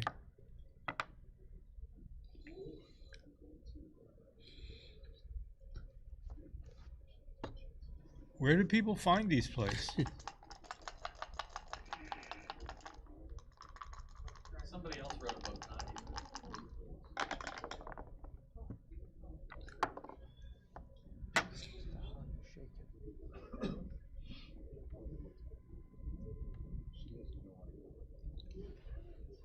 I would not hit on the ace, so I say, oh, okay, there we go.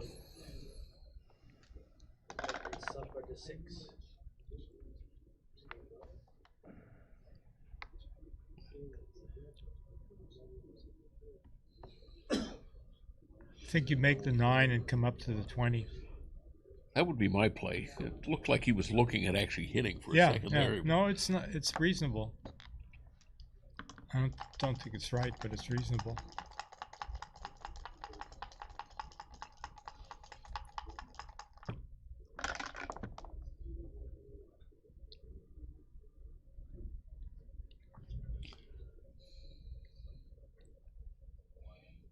Well, not much choice here. No, he should make the anchor. Was that 4-2?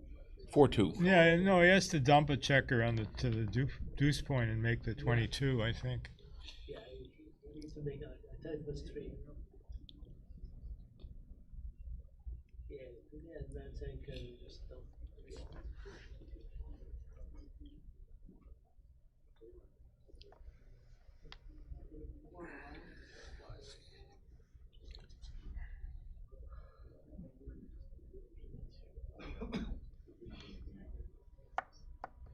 I wonder what the other play was that he was considering there. Maybe 4 out and hitting on the 5 yeah, point. I thought about that, but yeah. Well, he's aggressive, as we know. So he looks at plays like that for sure. And sometimes they're right. That's makes the 4 point.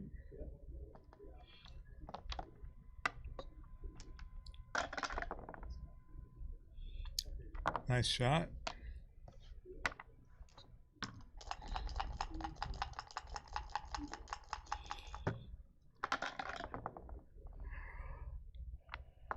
Good shot.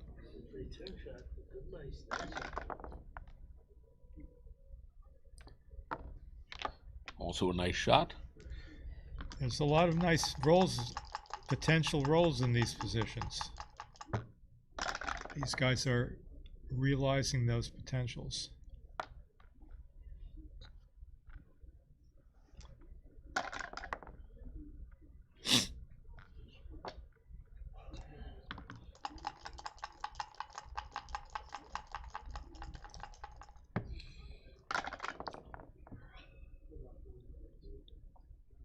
What's the roll? 6-4.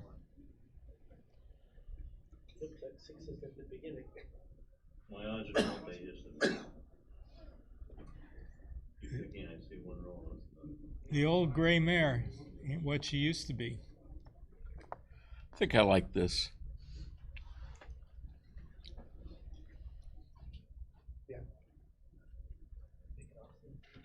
Does he have more to play? No, that would be the whole thing. Where did the... He played both men off the 8 point. Oh, yeah, okay.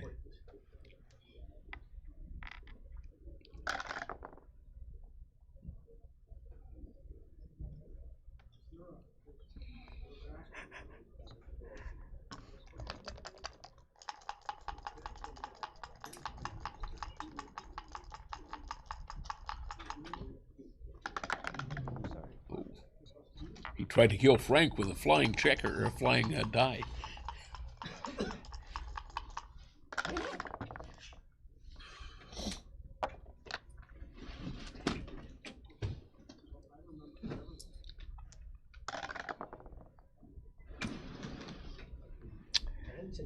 Is that any good?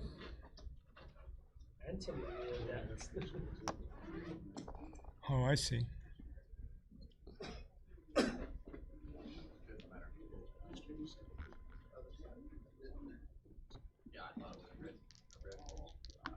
How come Frank's rolling on that side? Baffle box. Oh, baffle box. Oh.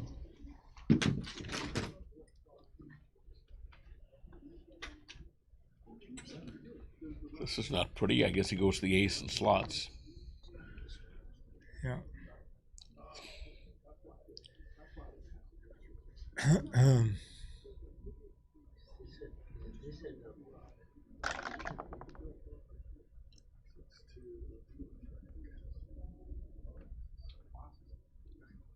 Give him the 4.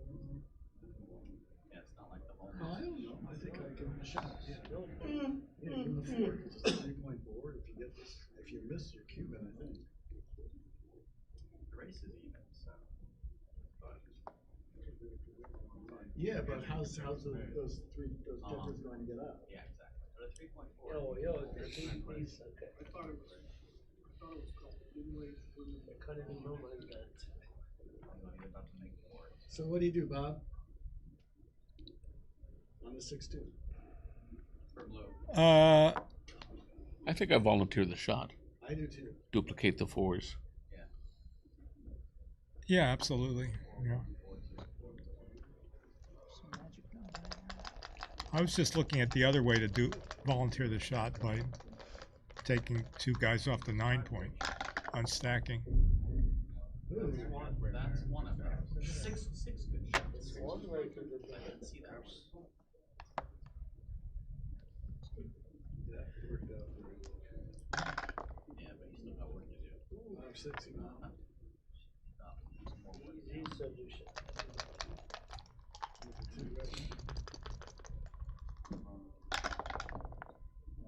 He gets it too. 2 right away. Good concentration.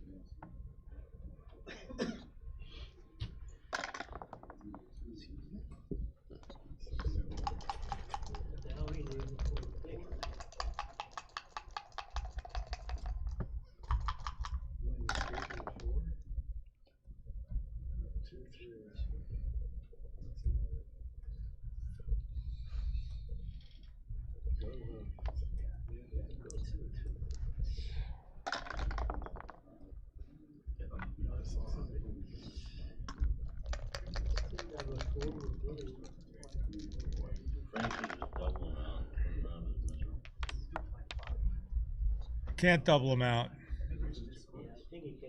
Well, he can double him out and drop if he gets a drop. Yeah, but he's not going to get a drop. Now he will. That was a market loser.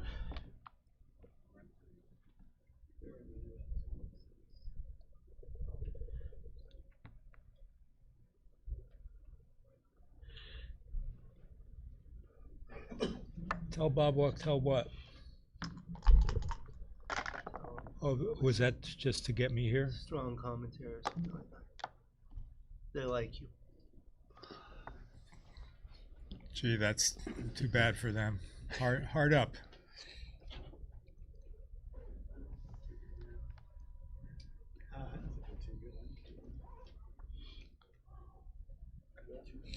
Of course you're too good.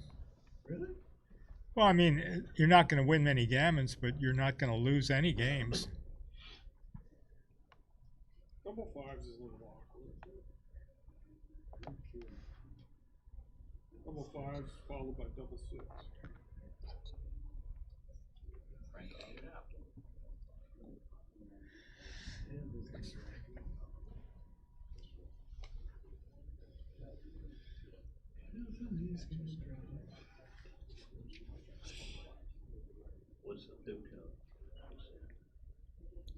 Frank is behind, so who knows? Maybe he's got a take. Well, he's not leaving any time in the near future.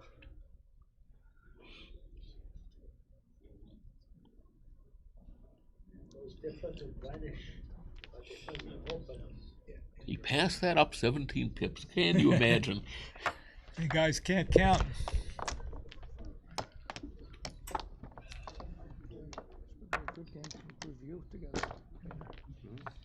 Well, we'll have a chance.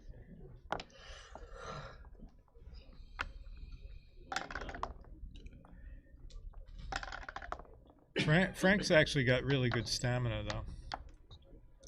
He's been through the Monte Carlo, treadmill, and still plays pretty well, even after hours and hours and hours.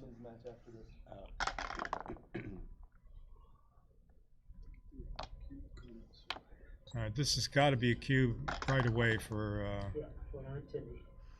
Anthony. Must double, must double.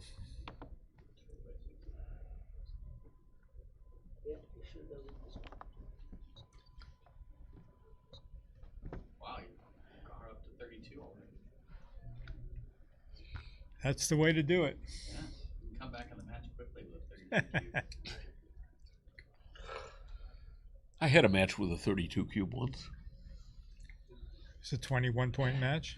It was. I've seen Schwartz 64 cube. The guy gammon. Well, of course, in a chouette. In a chouette. All of Bob's games are like that on money games. In a chouette where nobody's paying, you, of course No, you. no, everybody was paying. I'm not sure. No, it was. Even if you say, I'm not sure. Clubs in Beverly Hills. Oh, okay. Well, then. It was like $50 a point. The club was in Beverly Hills, so somebody lost 90210 points. Honestly, those guys, they're like jewelers. Yeah, no, those guys are good. They're good. They're good. Who was that guy who was a jeweler at the Cavendish? He was a Bulgarian guy. They got gammon. $50 God, I haven't thought about that guy.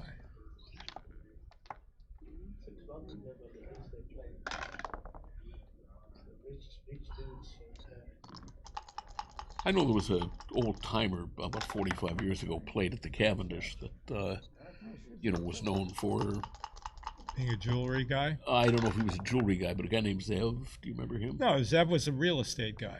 Yeah. Okay. No, I'll remember this other guy's name. He was he would play games on Jewelry Row in downtown L.A. with other jewelers. I haven't thought about him for 10 years at least.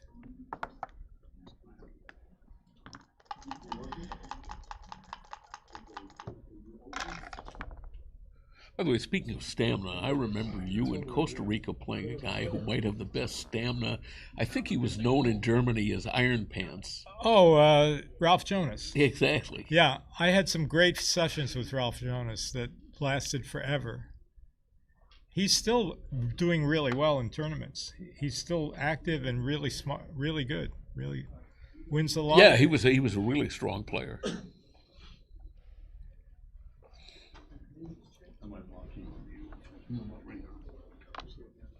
This is an awkward shot.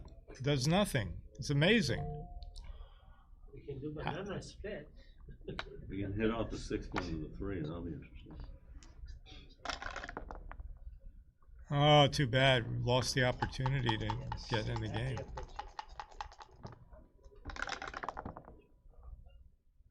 Again? No. I'd switch points. Oh, I'd switch points. From the 6 to the 3. Why hasn't he already switched points? That's what I don't understand. What is he waiting for? I don't know, but if John Vietor tells him to do it, do it.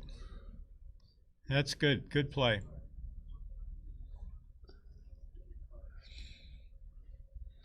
unfortunately I'm not allowed to consult with them. That was too many plays, too many checkers. I'm so sorry. Yeah. I think he has, right? He has already. He's already played foreign. Oh, okay. I don't want the fourth one anyway. Oh, he comes in with two of them. New favorite. All right. In his dreams. Double them out, Frank. Sure Next roll. That's why dentists don't play backgammon. They don't like cavities. I don't know if that's. He played that really quickly. It was okay. Oh, he would have been. Yeah, he should have. Would have been punished. He should have picked and passed. I would have hit two, I think. Yeah, I think he hit two. What a roll! All right, come on out to the 15. I like that play. Coming out to the 15, says John Vietor.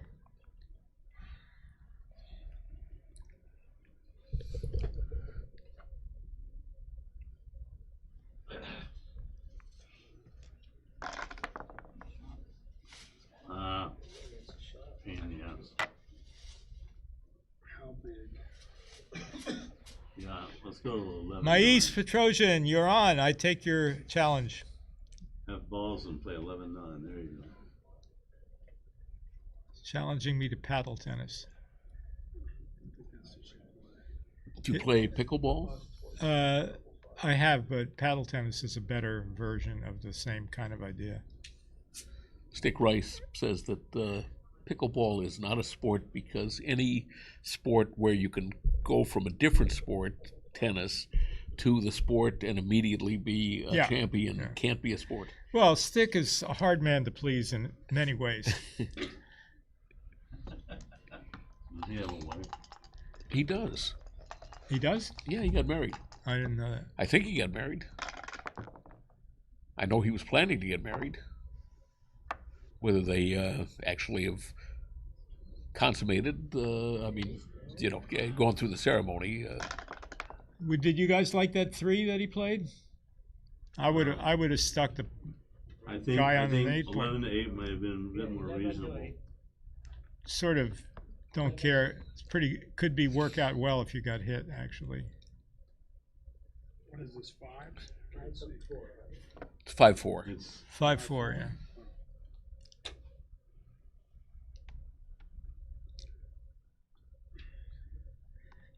Frank wanted a 9, he got a 9. Well, it's good enough. Yeah, he's got a lot to not be so bad, thankful actually. for. If you made the big play on the last one. Look at this shot. That's the way you do it. No, it's not. Money for nothing.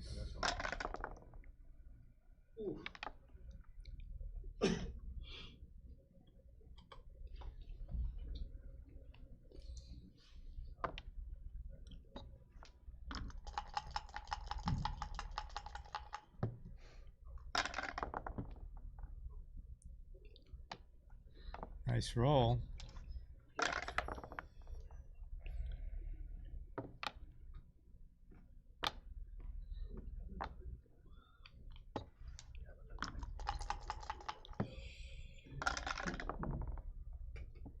Oops. Uh-oh. Not yet.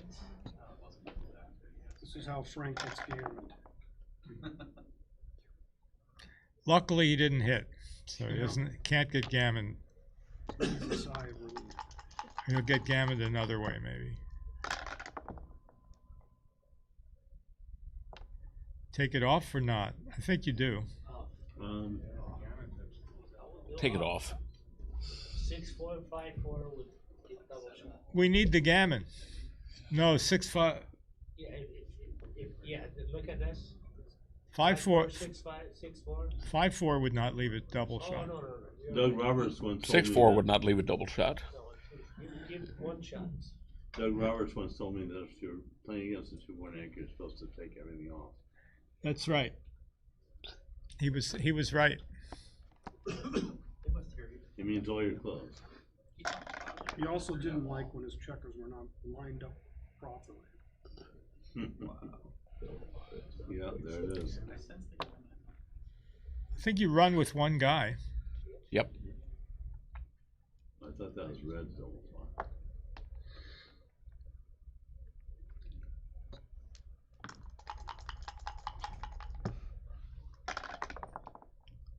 Oops. Just make the 2-point from the 6. Or another play is taking him off. It's not worth it.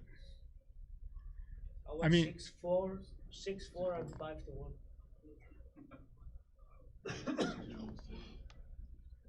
Leads on. Yeah, just those two, and then pick him up and take it off. No way that's right. No, you have to make the point. Yeah, no, you leave the last point on. Checker isn't as valuable as making another point, keeping him on the bar.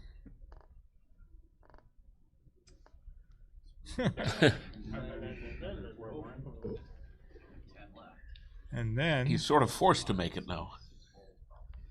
He hates making the deuce point. How can it ever be right? What? Oh, that's such a waste. You have to peel all 3 off on 3 points. Come on now. Peel all 3 off, and where's the 4th one? You don't want to slot That's Make a the noble sacrifice. No, I think it's too big. Yeah. Okay.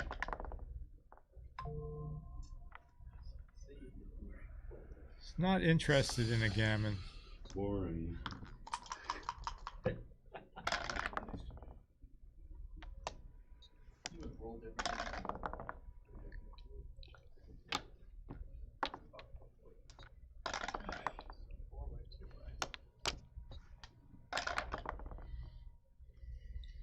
Certainly.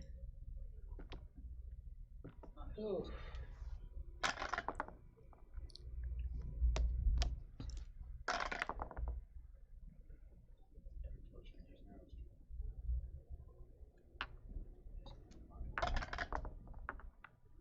If you did peel 3 of them off, you have to dance with us 5. Oh, sorry. Vietor special. All right. The great score of 4-away, 2-away has come up. Oh, so you want the cube on this side then? Either way is fine. Okay. The Well, we should put the checkers on the side of Rivera. yeah, that's what most people do. Yeah, okay. That's right. Like Michael Douglas said in, what was that, Wall Street, greed is good.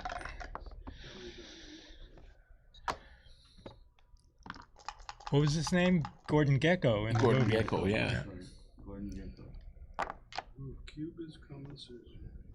He should have said Brill Cream. A little dab will do you.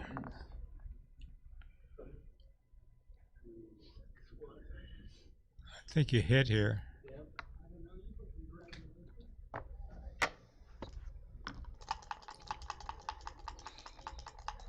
Poor red can't double. Oops. Make the 9 and go to the 20. Yep.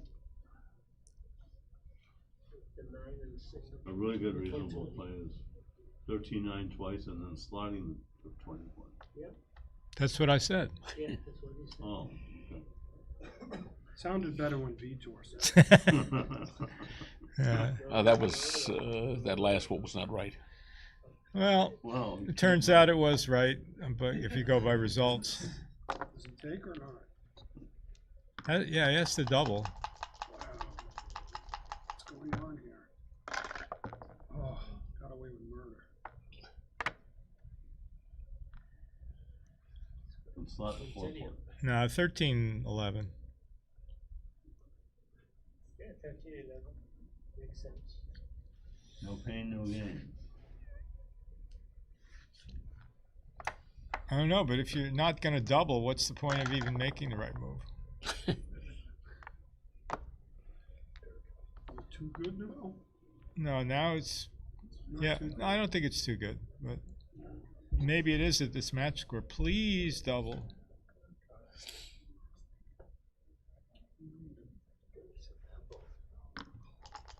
He's decided maybe it's too good. No, I don't think so. Or he would have doubled last roll if he really thought that. Okay. Make and hit. What's that? Why would you do that? Why don't you make the 8 point? He's been studying the Vietor model. Oh, the Vietor model is so superior, no one can understand it. How about double now? He's not going to go pick it back. No, he's going to make the deuce point. Deuce point is okay. Yeah. He's thinking about picking and passing, but yeah, I would make the deuce point here. Gives him a 3-point board. Yeah. And stop. Frank. He won't do it. Maybe he just doesn't want to get doubled. He's been drinking too much of those mojitos. He won't do it. Don't worry. Fear not. Yeah, I understand. People do those things. Anthony's looking for These are still doubles. This was still a double. Oh my. Oh my. No longer too good.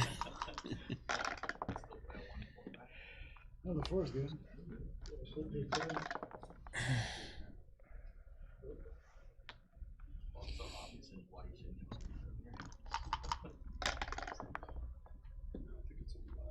Five. 11 points.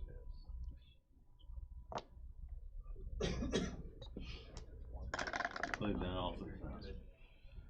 Awfully fast. Yeah. Like you. You're the same way. No, not as fast as me. He's not as fast as you. No, don't do it. Don't do it.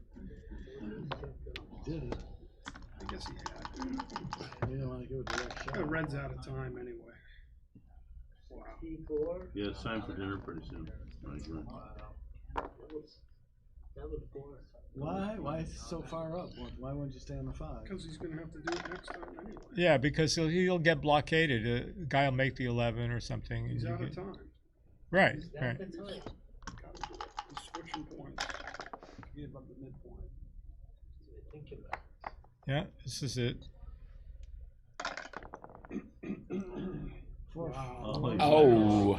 Yikes. Oh, watch him double now. Is that wrong? It's forced. Yeah, Just roll I would boxes. double now. No, it's too good. I don't know. Is it? I'm doubling. I mean, how can the guy can never take, especially at this match score, he could never take, no matter what happens.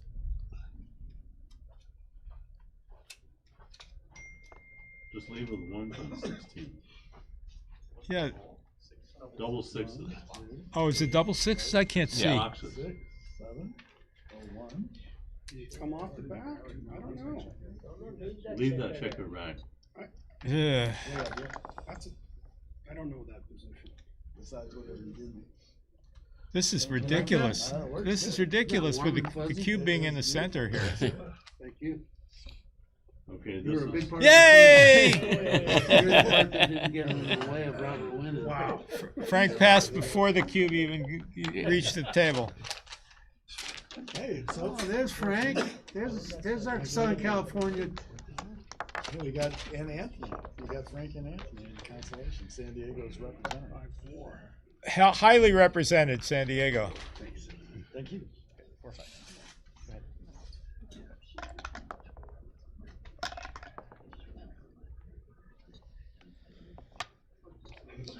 Frank looks like Toby Maguire a little bit. When everyone gets excited and yells, they can hear you. So just try to keep that down. They can do that. Don't look at me. So if he doesn't cube, we'll be quiet here. Okay, this still is probably even a cube now at this match score. There we go. I mean, I wish he'd been as aggressive last time as this. This is like takeable. Well, Maybe that was a clever ploy. Yeah. I don't know if he's going to take this. Frank looks like he's got like a congealed facial expression. I bet he takes. See Frank's facial expression? You can always tell how he's going to act on the kid by the way his face. 3 home boards, 3 home points. Boy, if I were playing you, I'd wear a mask. That's his tell. I think Frank's going to drop. He might. I think he's taking. All right, $10. Okay. All right, we got action. What, you got a side bet on whether he takes? Which side are you? I'm on the drop side. I'll give you 10. No, it's just against me. All right. I don't feel that confident. Actually, I think Alex has a rule that commentators aren't supposed to make bets. He has what? A rule that commentators aren't supposed to make bets while they're commenting. Wow, I lost my bet. Another 10 that was another 10 that was wrong. No. Okay. I lost my bet. No, you didn't. I didn't take it. I didn't take it. I just playing Frank enough to know what's going to happen. Wow. Played against the player there, I think. Yes. You named Got to know your customers. All right, so it's two-way, and the cube has been turned, so we are now playing a DMP. Yeah, he just gave it. Frank has it. Frank, yeah, Upper right-hand corner. Okay, John. What's No. the over-under on a double pass this game? I think it's fairly high right now. Well, especially since the cube has already been turned. It was a joke. I didn't see it. I think it was a joke, right? No, No, he didn't see the cube had been I turned. didn't see the cube. Oh, okay. I see half a cube. Why didn't he make the 5 points? Because it would leave a direct 6. Because he had a shot in the outfield as well. 3. He just safetied his slot from the 15 point. Good response. 6 here. Boom, That's 5-6. Devastating.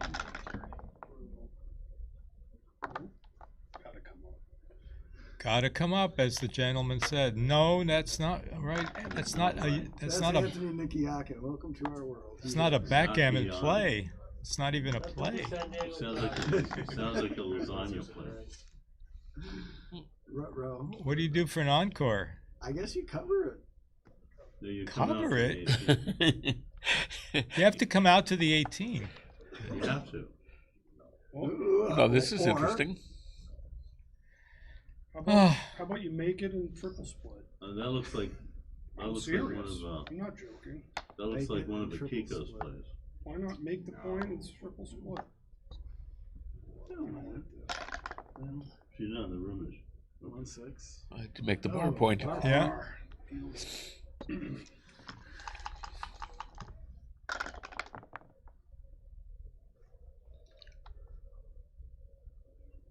Might see some You almost have to make the ace point, or kamikaze. 24-20 and 6-1 hit. I like your play, John. That's my play. I'm not doing that. I hate this though. Basically, have to do that. Wow. Trouble. Slot, got a slot in 5. What? Yeah, slotting 5. It's bad. Nobody's a purist like me. John, I'm with you on that. I like it. It's a match sport.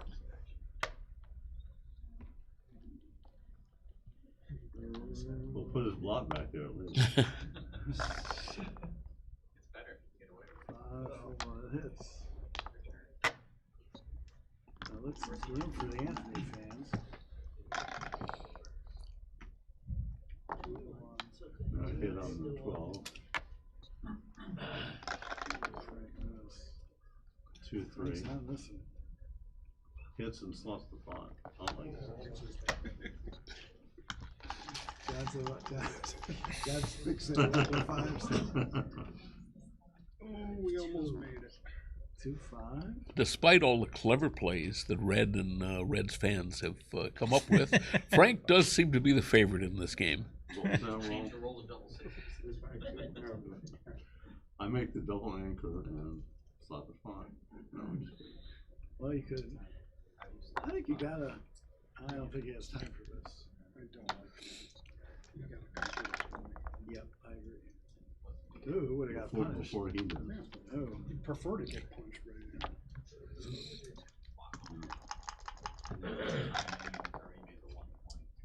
6-1. Man, he can break the. He can crack him here. He can crack him. He doesn't really have much choice. So nearly a crack. Switch points from the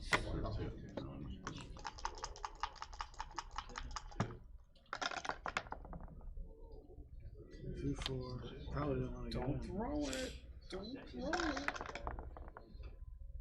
Double 4. Make the 8. Make the 8.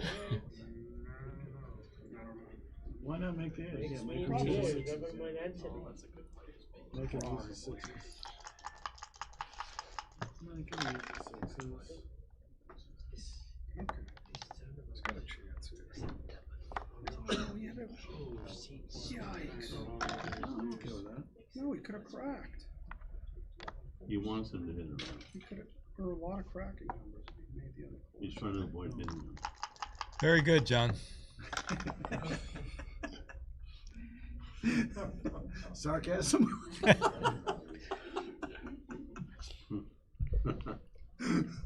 Oh, Bob and I go way back. It's true. Okay, Jake, what odds will you give me on this game?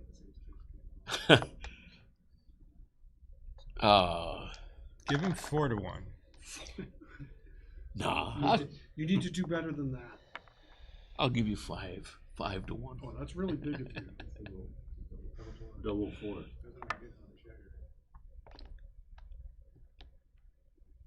Can't do more than that because they've got so much creative input here. I know. Did he? Did he? We are all from San Diego Club, and these guys are from San Diego Club.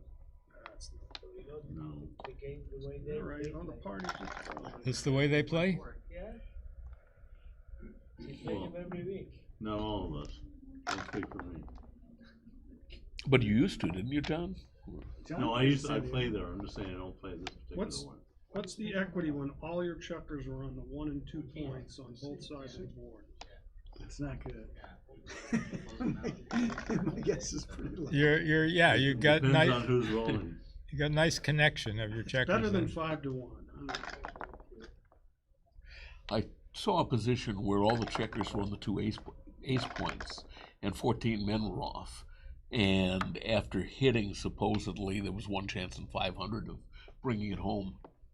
with like 7 on one ace and 8 on the other. Yeah, but I got BG'd in Monte Carlo with 9 on the ace. You tried doing that. Oh, you break the bar, right?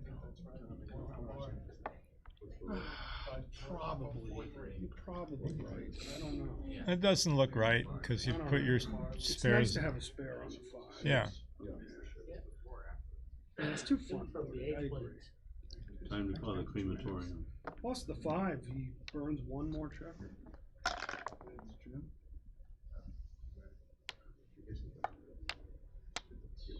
He saved the 2.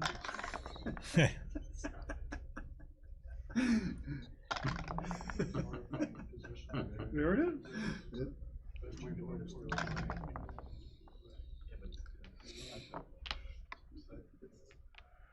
So Anthony can still get the gammon here. That's true.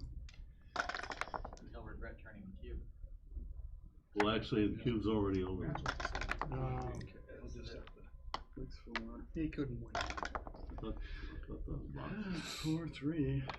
Look at that. Now he's got a 3-point board remaining. Okay, what do you give me now? 6 to 1 now? Ooh, crush on it. I was thinking about clearing the 6. I don't know what. This was better. This was better. Okay. 6-4. Just don't roll that again.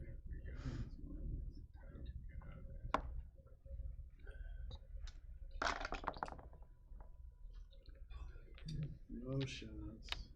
12 to 1. The dice gods can be very mean and evil and cruel people. Okay, how about now? I'll give you 10 to 1.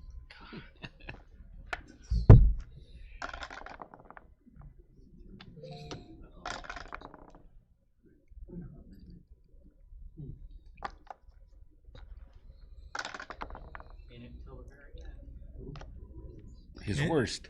He's got to make the 5-point, or he can't bring a second checker. There we go. Gotta make. No, don't lift. You gotta make the 5. That was kind of important.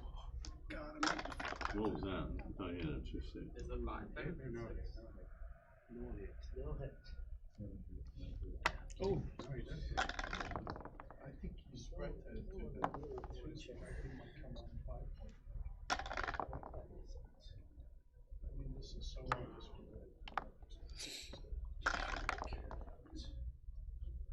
Sigh. Double 3s is double shot.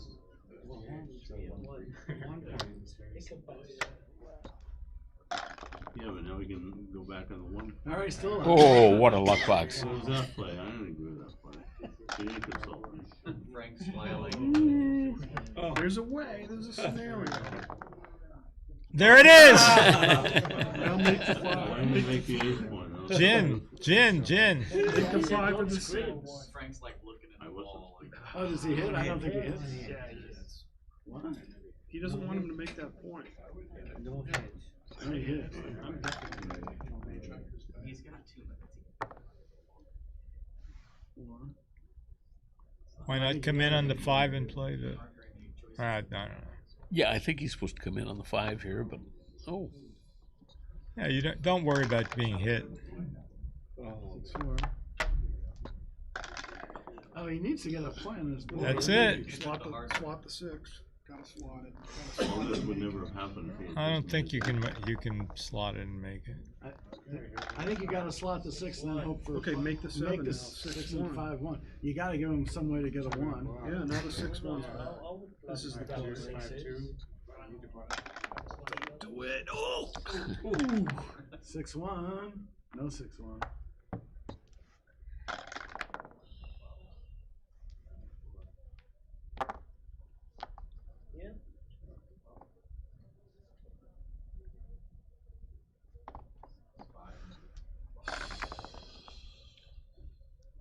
Ball game.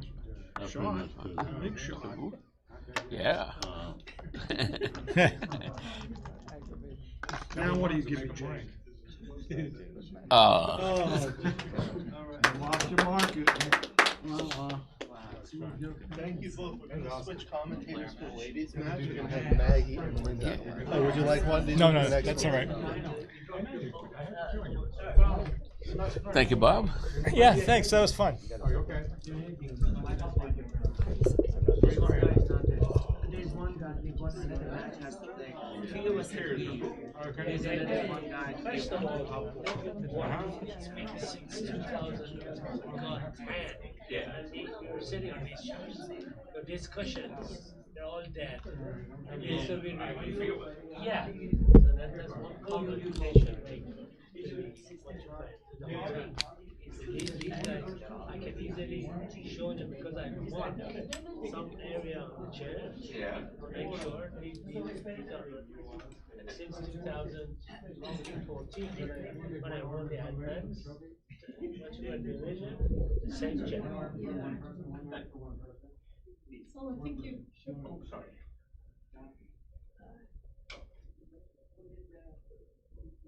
But a good turnaround on the San Diego club. Yeah. These two guys, the lady in the final, she's from San Diego also.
Getting set up for the women's semifinal.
He's very excited. I know. So, what was so funny was, give me one moment. Okay. Should shake hands. Yeah, one moment. Good luck. Good luck. Good luck. Yeah, here we go. 1, 2, 3. Good job. Can I get a picture also, please? Yeah, right.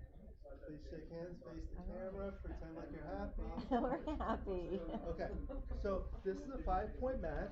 10 minutes on the clock. You just tap it and tap it. Okay. To pause it, you like that. These are player cams, so you shouldn't get in the way. I mean, are they looking at us? I'll show you what it looks like. I mean, is it necessary that we have to be, like, our faces be on it? They want to see your beautiful faces. Why not? Yeah. So you are welcome. Embrace. So you're welcome to use the baffle box, or if you prefer, you may use the cup. Do you mind if you do this? That's. It's up to you. Each player has their choice. Oh, So if you I'll want to use use the this, cup. and you want to Yeah, use I'll the use the cup. I thought That's you a have cup. to do the same So thing. what you do is, if you're going to use the baffle box, drop it in here on the first roll, then move it there, and then you roll. Okay. Okay? All right. When you're bearing off, please bear off into here. When you take the cube, please put it in here. When it's over here, they can't see it on the camera. Okay? When you put checkers on the bar, please do not stack them. Spread them Lay out. them out. Yeah. Okay. And then when you have multiple checkers like this, stagger them so they can see it. Okay. So Maggie and Linda will be commentating. We're gonna have 2 female commentators. Oh, Linda. Linda Clay. Oh, Linda. Very happy to have both Linda's of you. in a DMP. Okay, she'll come after. Okay. Okay. Good match. Oh, thank you. Thank you. Thank you very much. so It's very much. important to us to have exposure to the women, so we're happy to have you. Thank and you. thank you for volunteering. Thank you, Yes, Alex. thank you. I'm going to do this too. So Okay. do the same thing. Then we'll Okay, put can they'll we- put this on the yeah, side. I There you go. prefer that, yeah. These are score sheets if you like, or you could use that. I I'll don't come care back about and- the score sheet. Yeah, Okay. I like this. I like Yeah, that too. I'll monitor it, but you guys go ahead and get started. Let me get Maggie. Let me get a photo. برو اونجا نگاه کن.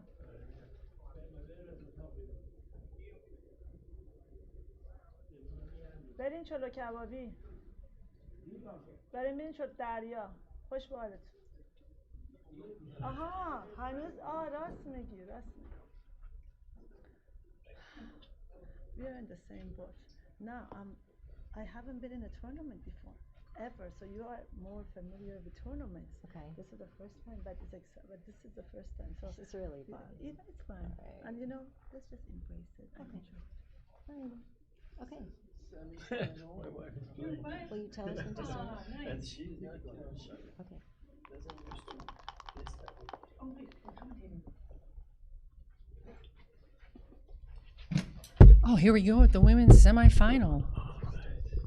And can anybody hear me? I don't even know if we're on.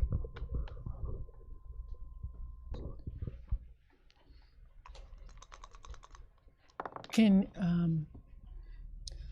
Hedayat and Anastasia Shimek facing off in the women's semifinal? Don't know if we're live yet because somebody needs to tell me on the chat. And semifinal, you're on? Okay, thank you very much. Sorry, it's very quiet in here. Hi, Alex. Welcome back. It's my pleasure to have Maggie Diamantidis commentating. We're excited to feature the women's semifinal between Hedayat of California and Anastasia Shimek. And we're trying to have more exposure for women. So I'm going to have Maggie doing the commentary and Linda Clay maybe joining. And I'm going to go monitor the match on the other side to make sure everything goes okay. Good. Sorry, I didn't realize the match was starting up at that second because I was. Oh, thank you. And you can monitor the chat there. Yeah. Okay. And I am not a sportscaster, but I'll do my best here. 5-point matches are kind of interesting because there's not a lot of opportunities for a lot of cube action, as everyone starts at 5 away, right? So here we have a double. Looks like, oh, there we go. We broke the prime structure a little bit, and whoops. This looks like we're gonna probably just make. She's gonna make the point, yeah. Hit on the 1. And she has a pretty strong position, but she's on the 24 point's gonna be a little difficult to get out. And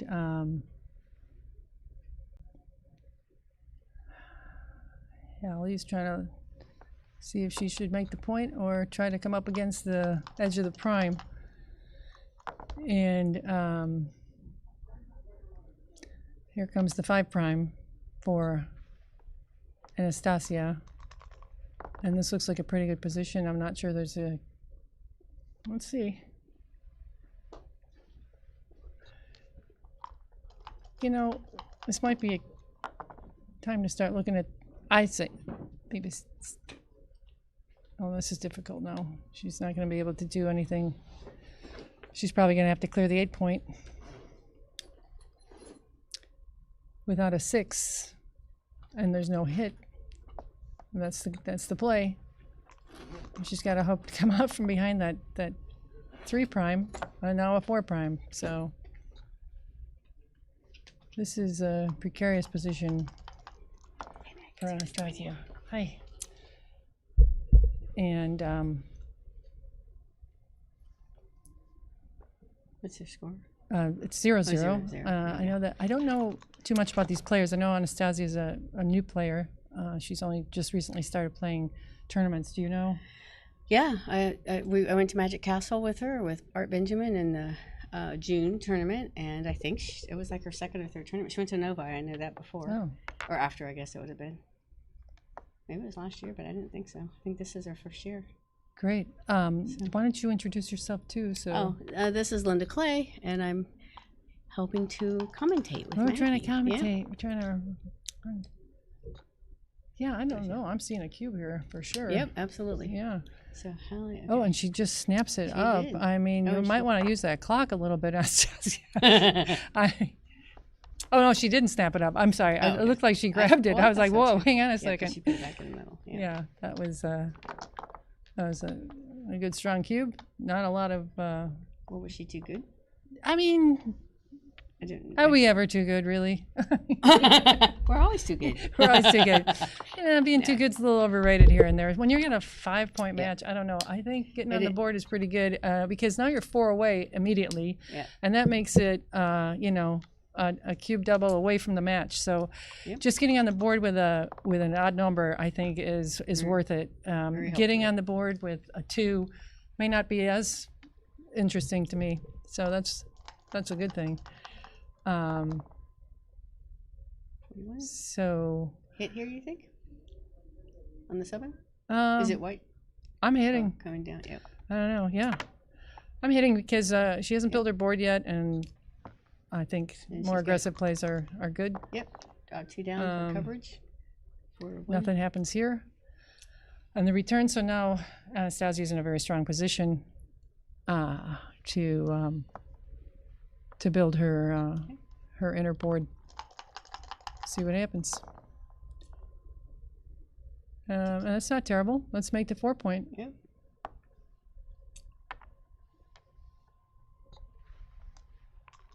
And see if she. Whoa. 33. Okay. That is. Luckily for Anastasia, that's blocked. There you go. But she makes the 3 prime, which is great. And the bar point. How many in the zone? 6, 10. So. Yeah. Yep. Make another Let's point go. there. Yeah, she's not afraid of that blood on the 7. Nor should she be at this point.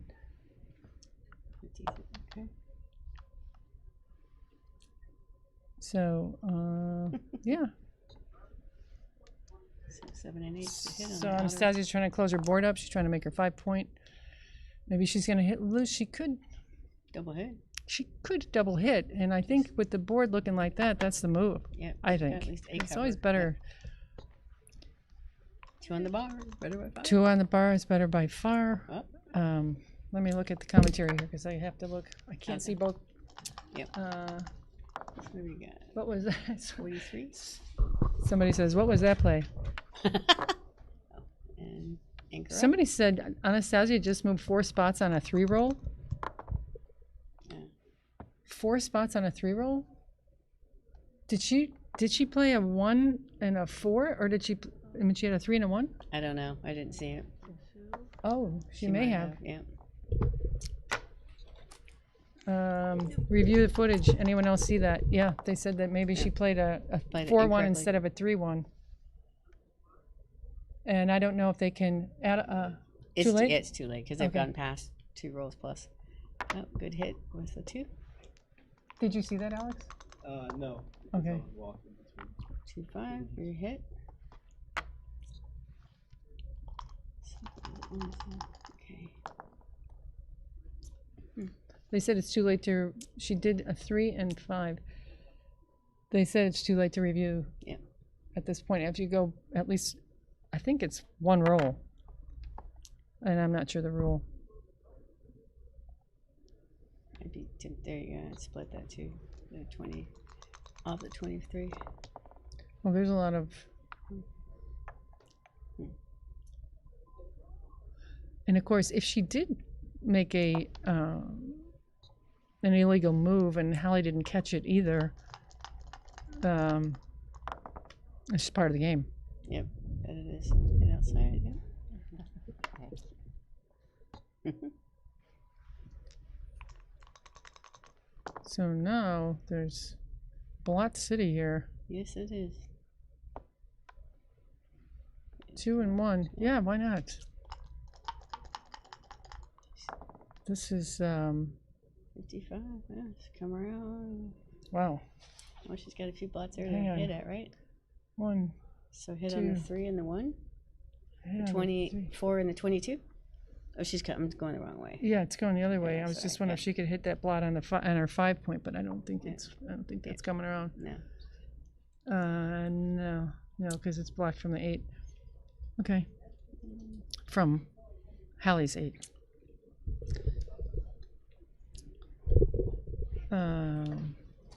Yeah, she's not considering any moving inside yet because there's nobody on the bar. So 4-2. Okay.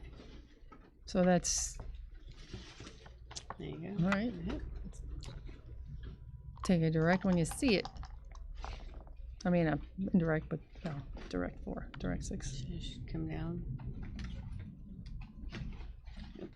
Yep, Oh yeah. Let's be careful where our starting point is so we don't get confused again. Yep. It's been a little bit of a problem sometimes. 2, 3. So she's gonna hit.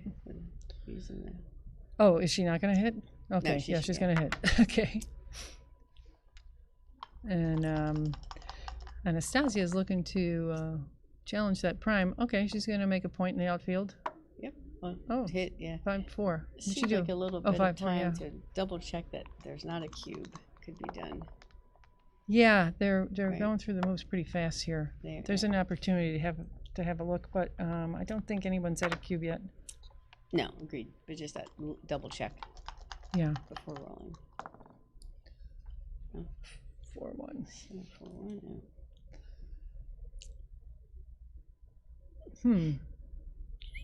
Yeah.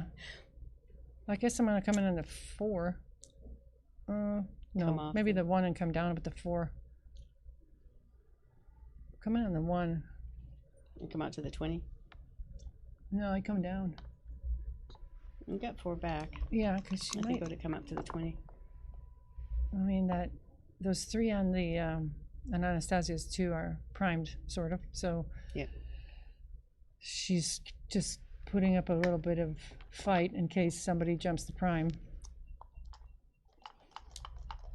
Okay, 6s. And here 7s. we go. 8s. So, there not you that go. one though. No. Not terrible. I would come up against this. Up to the 20. Yeah. At least with 2 of them. Or 3. Oh, okay. Yeah, just and 3 then there. she can cover. There you Sure. go. Okay. Yeah, that's a pretty dangerous position. Now I'd say But it's Hallie covers. so you got 5s and 6s. 2. Yeah, if there's an out, yeah, I was gonna say there's a cube coming. If she gets a If she needs to hit her long clock, shot there to there hit, she goes. you Yeah. know, she just needs a 7 and or a 9 from. No, no, 20. not a 9. No, she needs a 7. Sorry, she can't come out from the back because she's blocked. Okay, 1 Are 1. they? Okay, so that's 1-1. So now it's 4 away, which is unfortunately what got me in trouble in my first round of the women's is we were at the same 1-1 score, and I threw kind of an aggressive cube, and I got gammons for the match. So this is the problem with a 5-point match. You know, Sure, you don't it have a is. lot of time. Yes. To It's a little shorter than some others, right? you know, some of the. you don't have a lot of time to test your opponent either on the No. on that's the sort of- cubing and things that's a like good that. point, yep. Which is sometimes, you know, if you're familiar with the way somebody plays, you know, it's That one can be- thing. Can definitely be helpful. Yeah. So, 2-6, okay. Going out. Lover's leap. Nerf Master, it's up here. So he's got the 1-3, okay. Yeah, this is an interesting position here. You got the towers against the split. We're doing another stream now? Okay. So make the 4.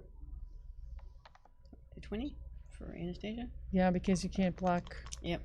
So You can make the higher point there. I'm sure that Hallie would have loved to get that double toes herself, but this is better or as good. It's better on Facebook, is that what you said?